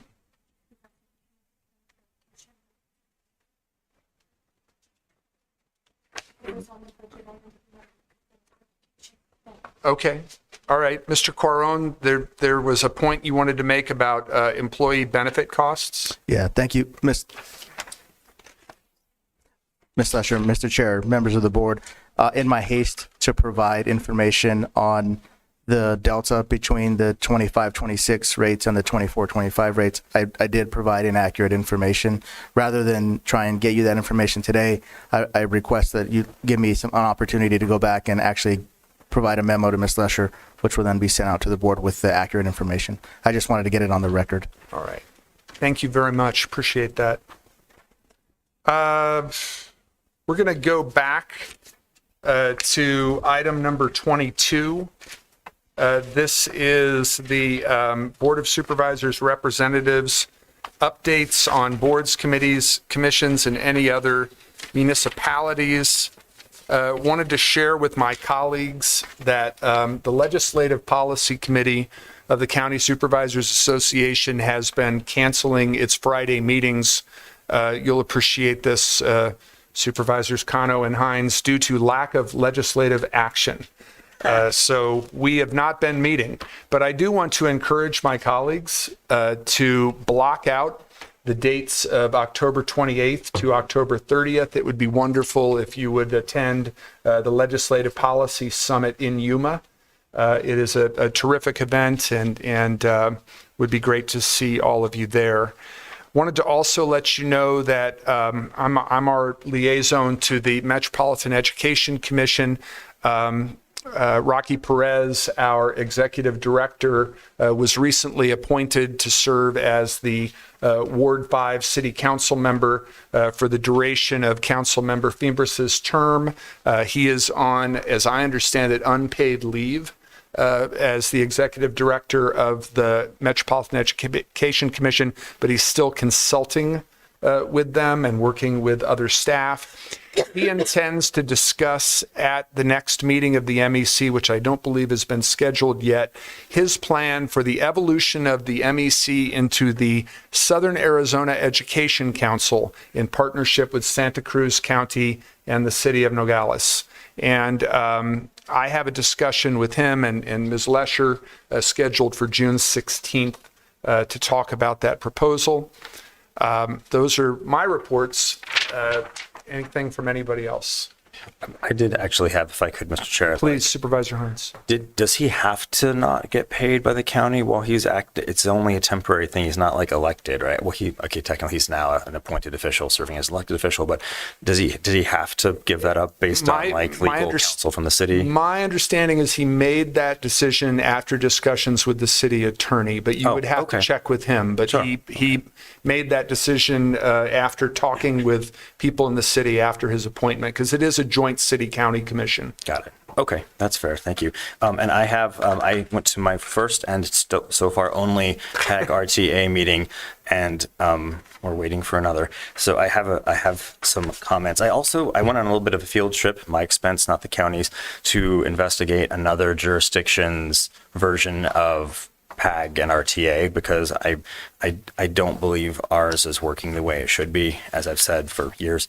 And I wanted to see what it looks like when it is working. And I felt like that would be a good use of my time. It happened to be in a place where I have a family member who needed my attention. So I spent some time talking to staff at this other similar entity as well. And that's informed some of my perspective here. So just a quickish update. The PAG and RTA held a joint meeting on April 21st of 2025. That was my first meeting.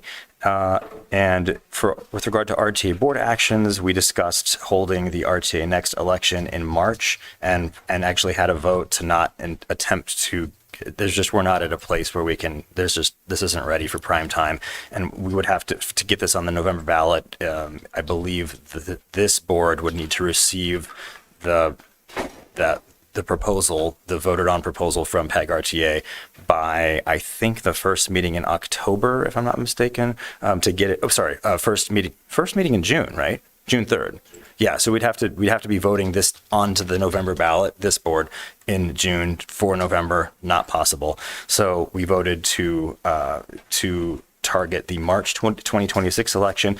The timing specifically avoids triggering the state of Arizona's, I think this is a recent thing, I don't remember this as a legislator, but that was 12 years ago, the April Fool's Clause. This apparently delays the start of revenue collection for similar initiatives, proposals, ballot measures at local levels until the following April 1st. So meaning if this election were to lapse to the May 2026 consolidated election date, then the RTA wouldn't be able to collect any of those sales tax revenues until April 1st of 2027, which would be a 9-month gap. and we're already behind by so many projects. That makes no sense. The RTA board, so that was a vote to like, hey, we're targeting March, definitely not May, but we can't make it in November.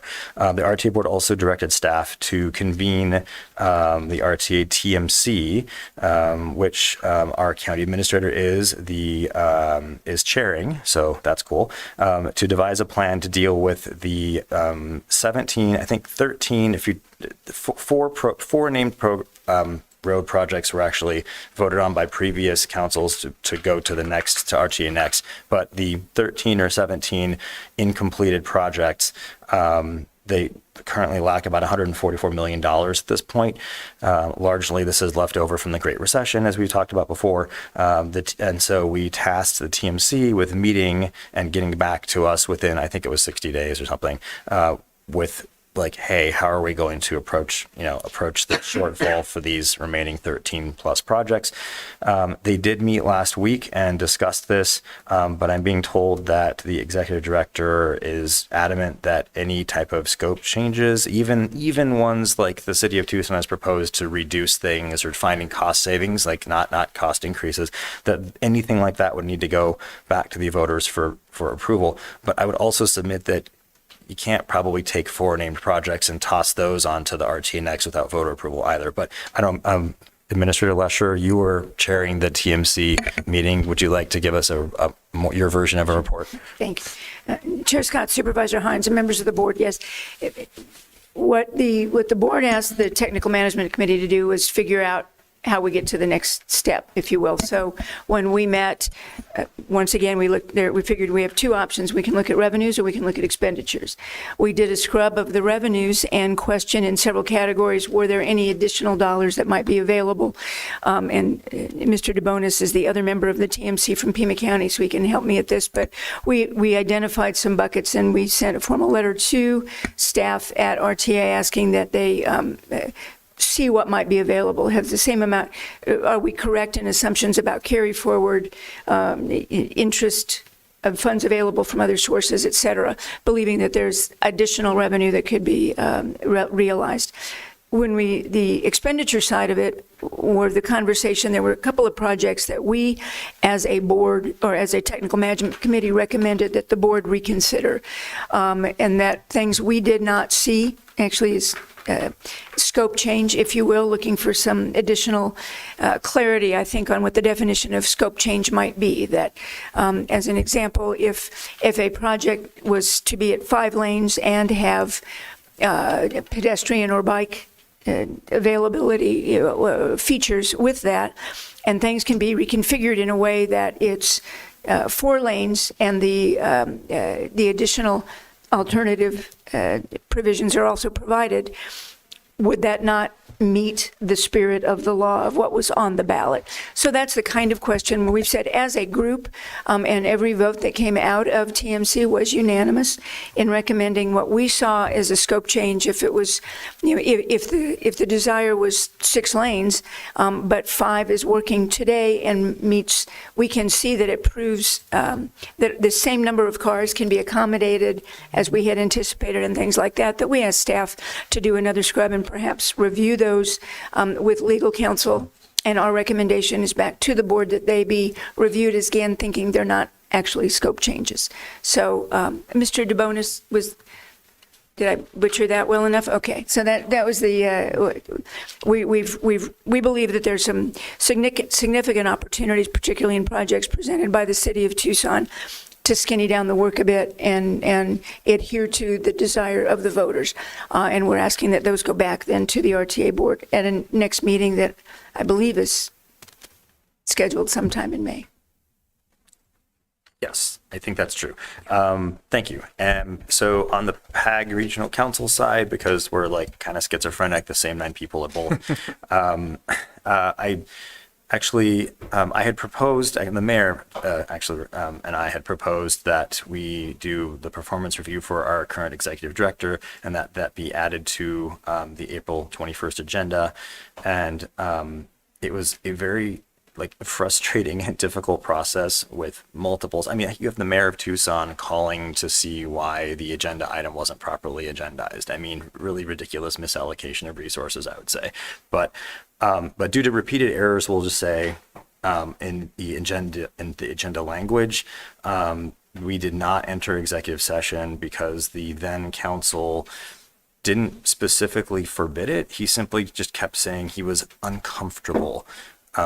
And by the way, please, Sam, don't ever do that. Just say yes or no, but don't give us that weird thing. Okay, thanks. Anyhow, so it was a very odd conversation. I've never had this much trouble. I mean, I was in the Obama administration during the healthcare.gov flub for 3 months when the website didn't work for the Affordable Care Act. That was an absolute cluster. And like, that was better than trying to get this item on the agenda.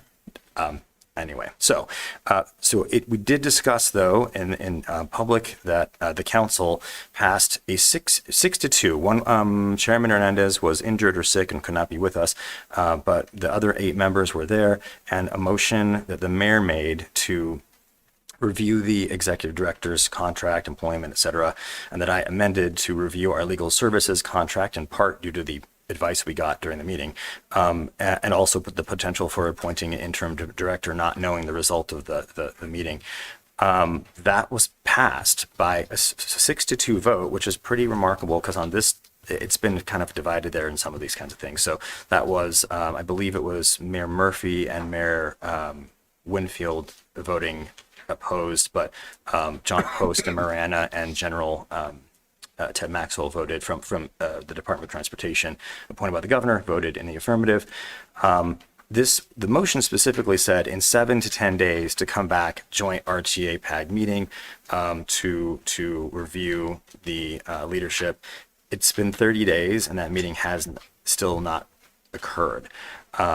In part due, we're told, to the fact that the day after that meeting, the RTA's longtime counsel abruptly resigned. I guess PAG RTA's longtime counsel for 19 years resigned, and a letter to all of us. So we just found out, I believe yesterday afternoon, that we have an upcoming special meeting. This will be a joint meeting. It's not the one that we voted on publicly and asked for, but so on May 22nd, we have this coming Thursday, a joint special meeting is scheduled to address simply is agendized for the procurement process to hire new legal counsel. And that proposed process, they're suggesting 6 to 8 weeks, overseen by the executive director, which I have some issues with. And that process could leave us without counsel for 2 months. Now, aside, when I was doing my kind of homework trip and like my field trip there to the Colorado, actually, they don't have one. They don't have a Sam. They don't have a Tom Benavides, and they've like never had. No. This isn't. We love Sam, but like, it was like I was just fascinated in talking to the leadership at this organization. They don't go into executive session. They just simply don't have. Like for employment issues, involuntary separations, that kind of stuff, they have like a retained counsel person, attorney to deal with some of that employment personnel stuff, but they don't seem to operate exactly like this entity does. So I'm not sure that we need one, which I will bring up when we talk. But yeah, now we have a meeting just to talk about the process of getting permanent counsel, which we may or may not need. I believe we should be able to appoint interim counsel so that we can actually move forward together. There is a regularly scheduled meeting of both PAG and RTA on May 29th. And the concerns that I have are we definitely are not ready for prime time. There is not a plan that all jurisdictions are enthusiastically or even less enthusiastically supportive of. I believe the vote for RTA Next to continue to move forward last that I recall was opposed by, I think, Oro Valley and Saurita. So 2 jurisdictions did not want to vote for that. A lot of votes, as the chair knows, I would say the majority of votes the vast majority of votes have been unanimous, really. So that is a significant divergence, which I note.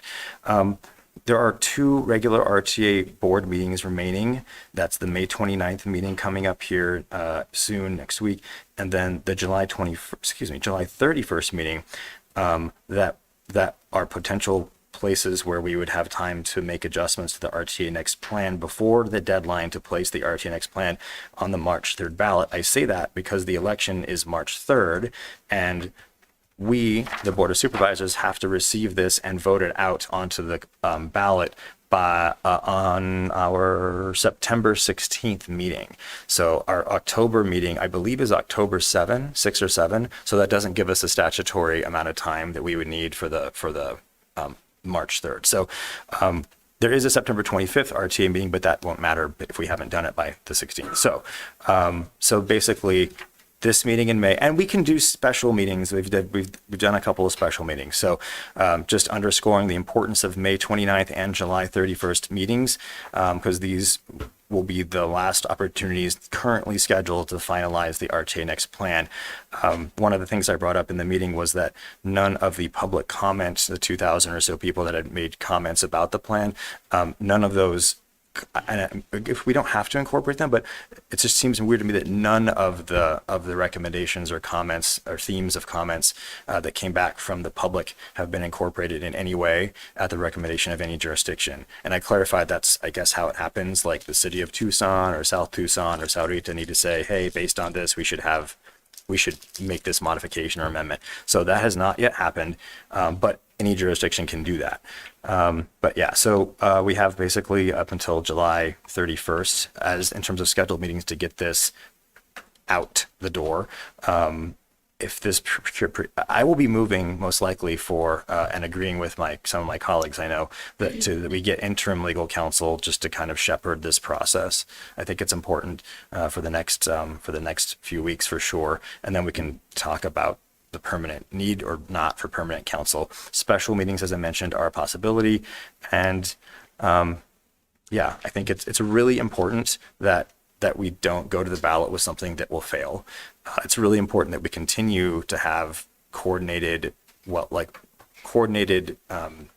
transportation infrastructure program for Southern Arizona, because there's positive public health impacts, positive economic impacts, with the business community especially is concerned that we do this. So it's a priority. We need to make it happen. And yeah, I have some concerns, but I'm committed to that goal, as I said before. So, and I'm happy to entertain any questions from my colleagues or take any directives and convey them to the members of the council.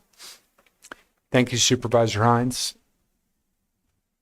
Anything else under this item? Supervisor Allen.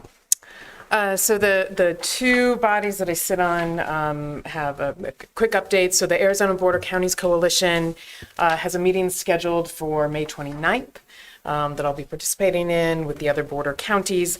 And then the other is the Board of Health. And the most recent Board of Health meeting, we talked about the impacts of potential Medicaid cuts on the county.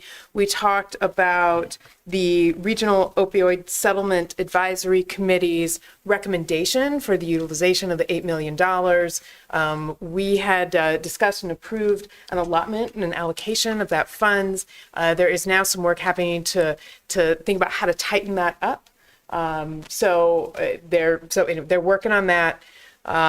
We are discussing that in the Board of Health, as well as doing some individual meetings, which would also be my sort of 2 cents to colleagues, would be to think about reaching out to your folks that sit on the Board of Health, and talk to them about the not on the Board of Health, but the Regional Opioid Settlement Advisory Committee, the BROSAC, and check in with them about the discussions that are happening there, if you haven't already. And then the last kind of key thing we talked about is just the upcoming heat season and all of the efforts that are underway led through the health department to prepare for them. And it occurs to me, listening to Supervisor Allen, Ms. Lesher, I don't know who our appointees are to the ROSAC, because they're not made by individual supervisors. They were made by the board, but on recommendation from the health department, I believe, correct? All right, thank you. Thank you, Supervisor Allen. Supervisor Cano. Thank you, Chair Scott. Thanks to my colleagues, I serve on the Visit Tucson board, and I participated in my first meeting last month. I want to applaud the leadership at Visit Tucson and their CEO, Felipe Garcia, for his incredible work to keep us on the map as a county. This is the second time in the last year that Tucson and Pima County have been mentioned in the New York Times in a feature story. I will say that I was very proud that the most recent article in April had a lot of District 5 destinations, and I will, just in the interest of time, not go through the 90% of the recommendations that are in District 5, but celebrate the regional importance of supporting Visit Tucson, working with our public and private partners. At one of the board colleagues that I serve with invited me to the Tucson Airport Authority to be able to see some of the upgrades, one of the largest public works projects going on in our region right now to modernize some of their facilities. And so I'm excited to continue figuring out how I can ensure that the county is well represented in this particular board, and of course thank my colleagues for the opportunity. Thanks. Thank you, Supervisor. All right, we're going to go back to the regular agenda, and I wonder if there would be any objection to moving items 41 through 47. Okay, moved and seconded. Any discussion on any of those items? All those in favor of passage indicate by saying aye. Aye. Aye. Any opposed? Okay, items 41 through 47 are approved. What we have left now, unless I'm missing something, Ms. Manriquez, are hearings for fireworks and liquor permits, liquor licenses, correct? Okay, so let's go to the hearings on fireworks permits, 49 through 52. What I would like to do, unless there's any objection, is move to close all four of those hearings and approve all four of those permits. They are all for 4th of July shows, although Tucson Speedway and 49er Country Club have their 4th of July shows the week before. So I would move to close the public hearing and approve all four of those permits. Second. Moved and seconded. Any discussion? Supervisor Allen. I have a question. So Please. the ordinance won't go into effect for 30 days. So I would be inclined to vote in favor of the permits on the agenda today if we can add some of the conditions that are included within that ordinance. So, for example, adding conditions around the $10 million in liability insurance, stage 3, no longer than 30 minutes, the wind limits of 10 miles per hour, and the time not going beyond 10 p.m. Let me ask Mr. Brown, with regard to permits on this agenda, given that we just passed the ordinance with the code text amendments, can we apply any of those items in the new code text amendment to these permits? Or do these permits fall under the existing code? Chair Scott, I think because these permits were applied for under the existing code that the existing code controls, I do think that we could make an effort at compliance on some of the new conditions. I'm not sure practically if the insurance condition can be accommodated this quickly, but I think we could certainly condition approval of these 4 permits on anything that the board wants to condition them on. I'm just concerned about practically whether that's whether that can happen, and secondarily whether we'd get pushback because the applications did occur before the new ordinance existed. Well, that would be respectfully my concern, that people applied for the permits with the previous requirements in place, not knowing what the board's action would be or even when the board would take action on this new ordinance. I hear that, but I also think that that is the reason that the permits come to us, right? That is the thing that we bring to the table is some feedback, right? With some thinking it through. So the expectation that there may not be, the assumption that there wouldn't be any changes, to me doesn't necessarily make sense, because inherently as a body, that is what we are supposed to do, is deliberate it and put some ideas and conditions and stuff on the table. So that's, I don't know, I see that just as our job. So would you make that then in the form of a substitute motion? So I would, yes, I will try. I will. If I may, Yes, before you. please. So rather than sort of a general, even reference to the to the action taken today, the conditions would just be the specific conditions that you want to apply.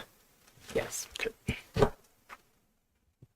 So I would make a motion to approve these permits with 1, 2, 3, 4, 5 conditions added onto them. That 1, they secure $10 million in liability insurance. 2, there's no fireworks if the fire restriction is at stage 3. 3, be no longer than, do not exceed 30 minutes. 4, won't occur if winds exceed 10 miles an hour. And 5th, around, that they won't go beyond 10 p.m. Second. All those in favor indicate by saying aye. Aye. Any opposed? They pass 4-0.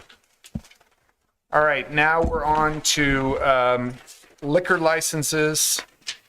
If there's no objection, I'll move to close both of those hearings and approve both of those licenses. Second. Moved and seconded. Any discussion? All those in favor indicate by saying aye. Aye. And believe it or not, we are adjourned. Give us a little, come on.